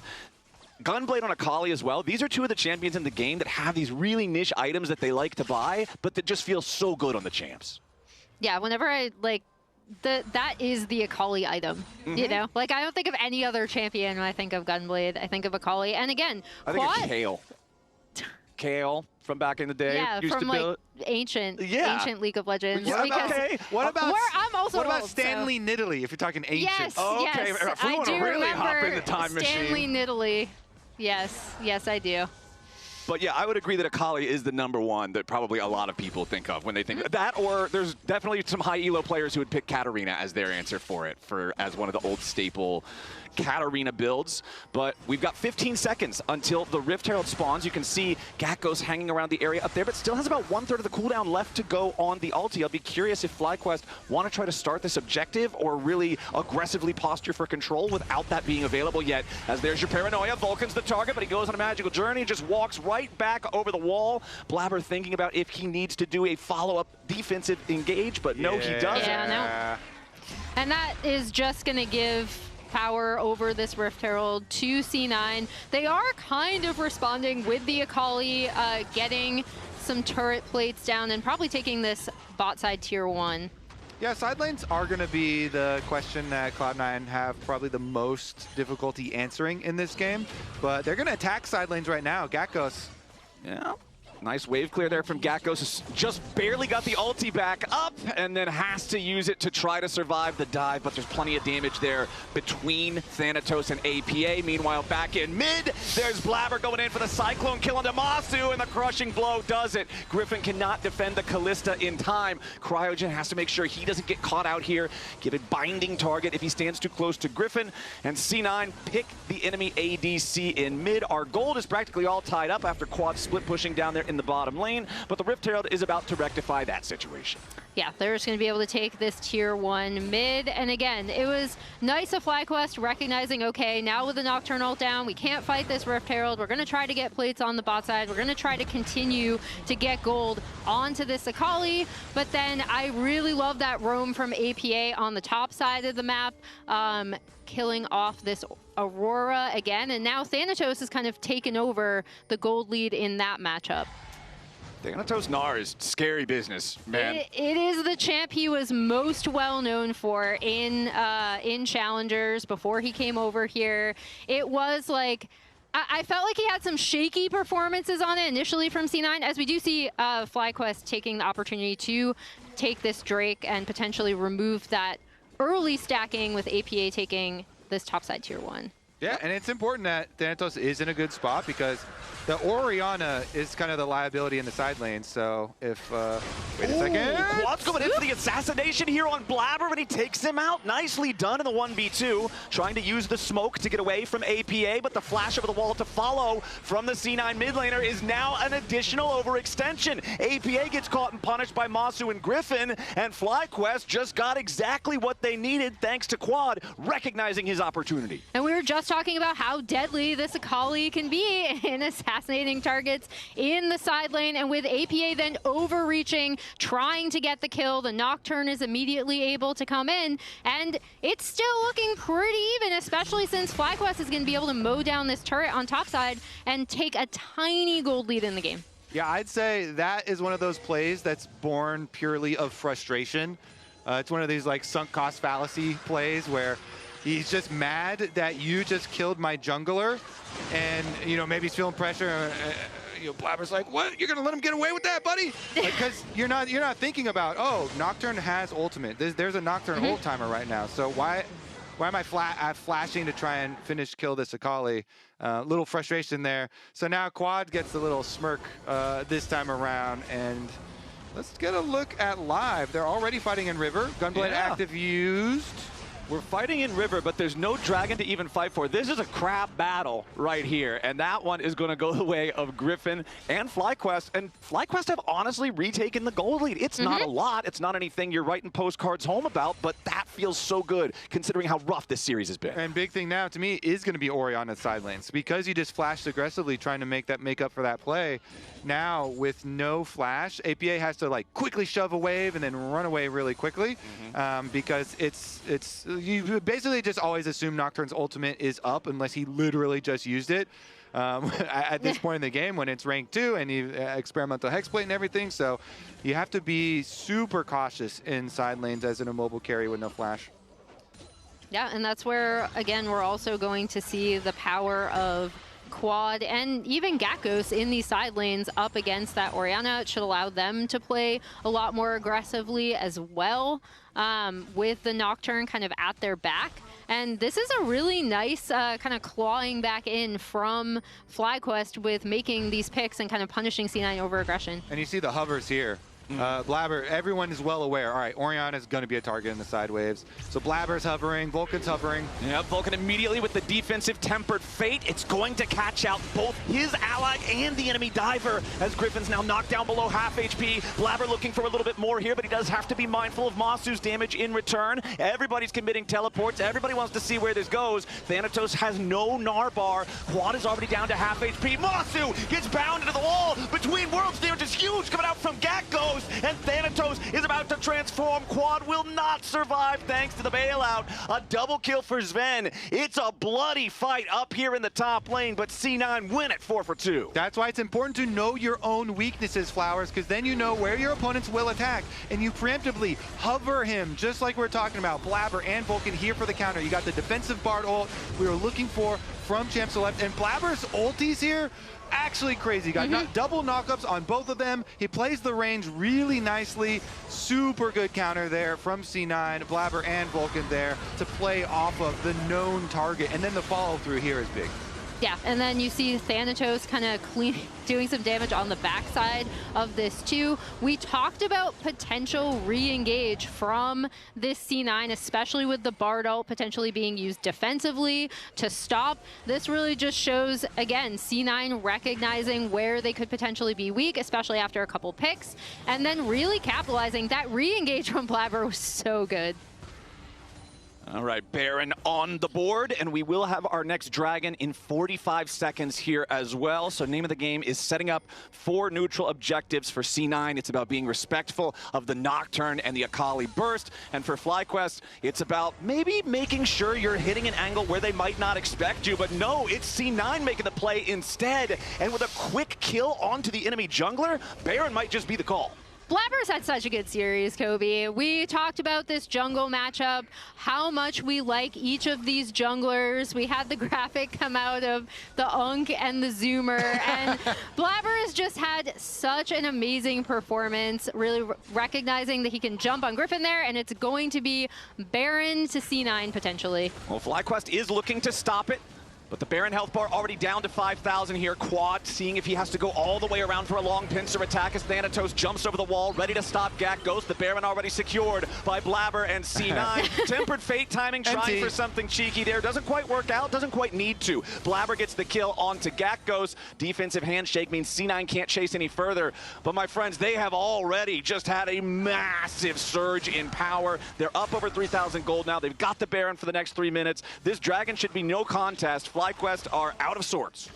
Yeah, immediately into the Drake stacking. They will get Ocean Soul, or yeah, Ocean Soul point off this. Or no, Mountain Soul point off this, sorry. The other thing I want to talk about, though, is, again, Thanatos. We talked about how good he is on the Gnar, how it was his signature pick. How initially when he came to this C9 roster, he was kind of struggling to team fight with them. I feel like we've seen...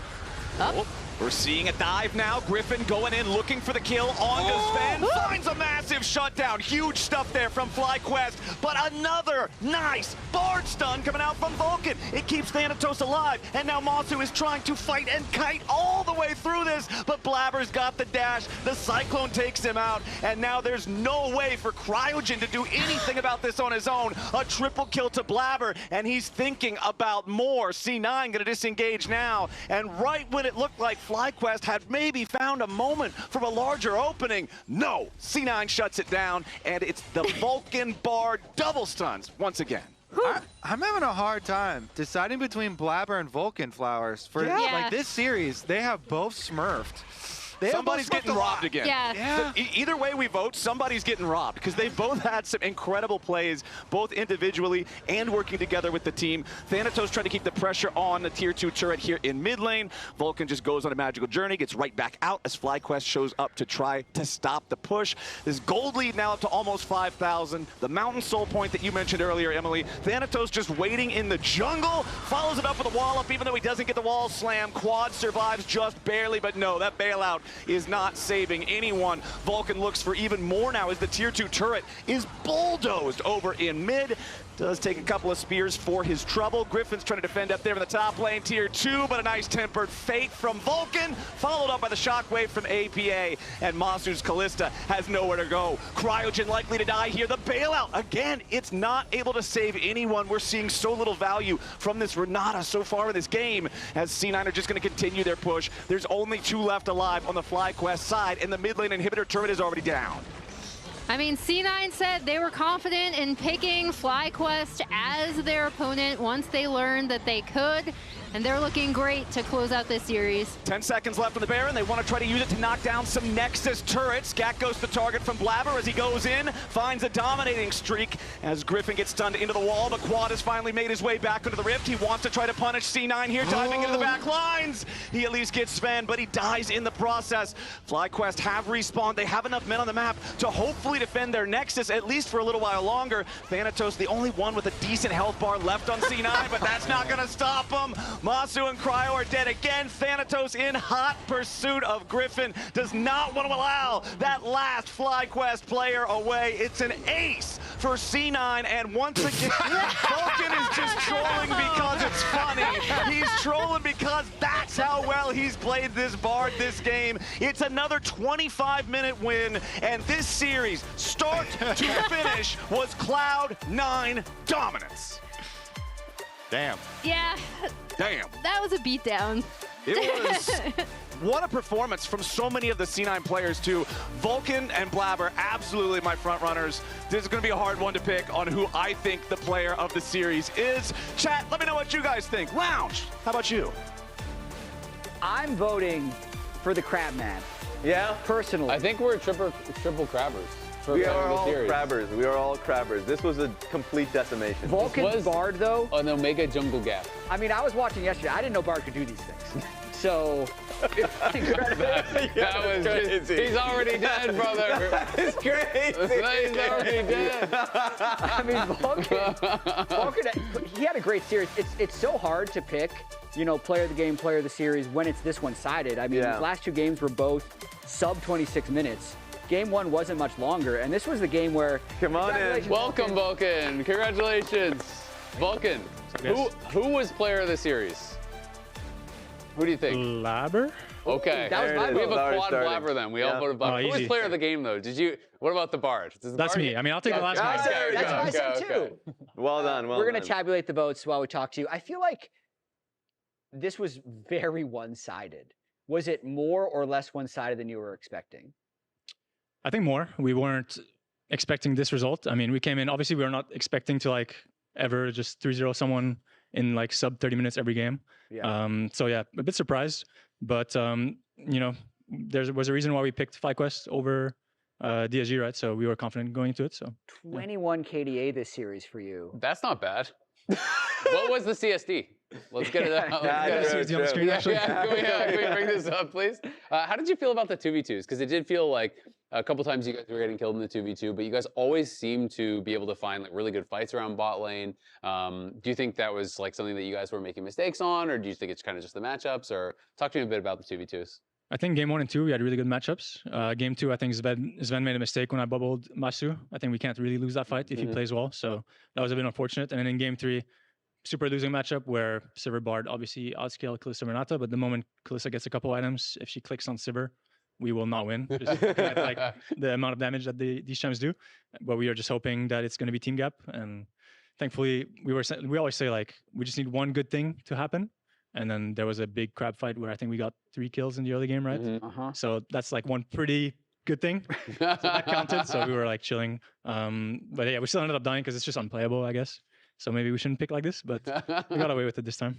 I'm going to zero in on the answer for the first question because yes, it's 3:25 p.m. The fact that the series is over is crazy. And you said, yeah, exactly, right? Yeah. You said that you picked them for a reason. Usually when you're just caught out of a best of 3 with a team, there's a level of familiarity, they understand you, you don't pick them. What about FlyQuest did you feel would make it even easier this time around? I think Bauer was just super confident going against this team. I think he kind of just runs Griffin, it looks like. And so, and jungle is the most OP role in the game, obviously, for the past 16 seasons. So it made our decision rather easy, I would say. So, Pog is Blabber. We have the results. There we go. I voted Vulcan for same. Pog. I did. Blabber for series. For the last game. Yeah, for the last game. Yeah. So we got you, your I teammate. voted, yeah. Only 58% KP. Your KP was like 80%. It's higher. We need to do a recount. Yeah. Something's wrong. I think Blabber got. I think he lost. He didn't win the recount last week when it was. Look at the chat. Wow. Yeah. Honorary player of the Twitch game. chat is all challenger players. I mean, the stream will never forget, so it's all good. Talk to me a bit about just kind of like, we had a lot of discussion at the top of the day about crab, right? And I know we've heard from a number of C9 people talking to some of you guys about how I Will Dominate and Blabber have all the crab propaganda about you have to just send it no matter what, get the third crab, I guess, for level 6, right?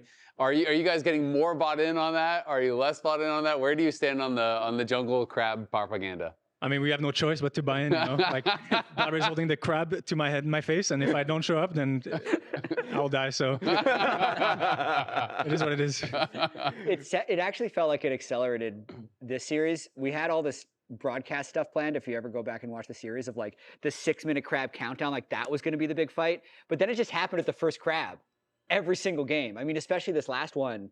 APA roamed down, as I mentioned, the one good thing that happened for you guys, and you were able to 3-0 them.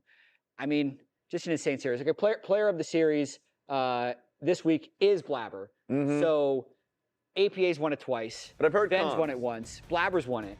You guys have player of the season and the week. Wow. Yeah. Okay.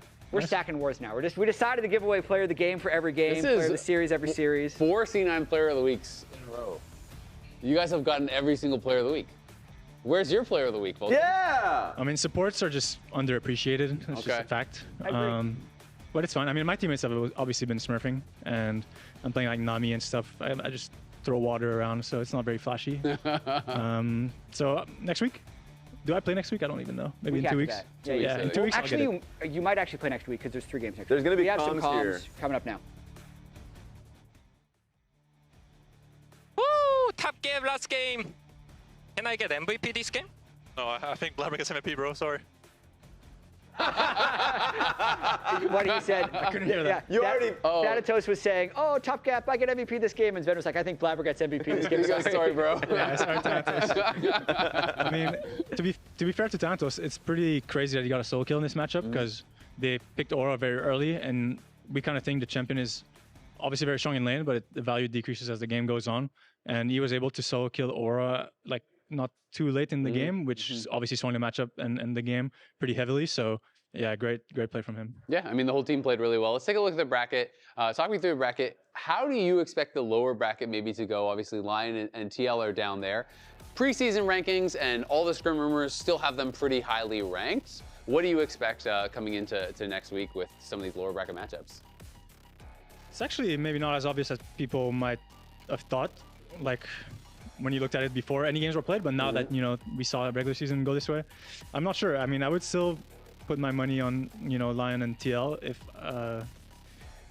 I had to, but yeah, you never know. I think they've shown to have issues on stage, obviously, and it's just a question if they've been able to figure that out in the small turnaround like that they had.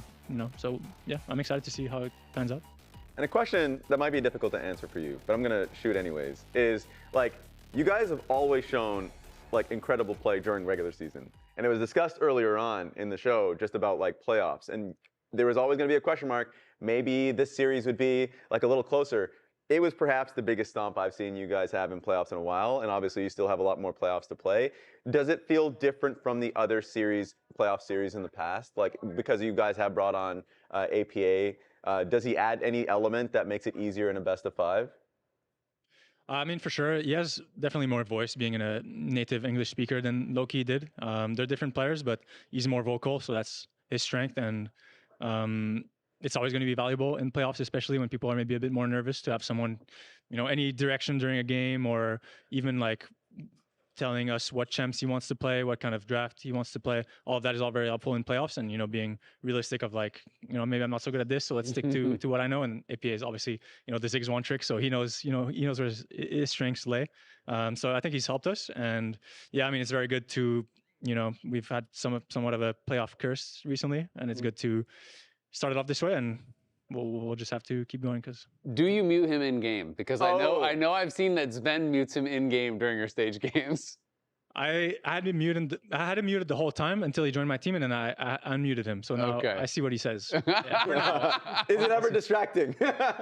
No, I mean, he was chatting the whole time during the pauses in the first game, and that was funny, but distracting, not really. I don't pay attention to it too much. I just see an XD here and there.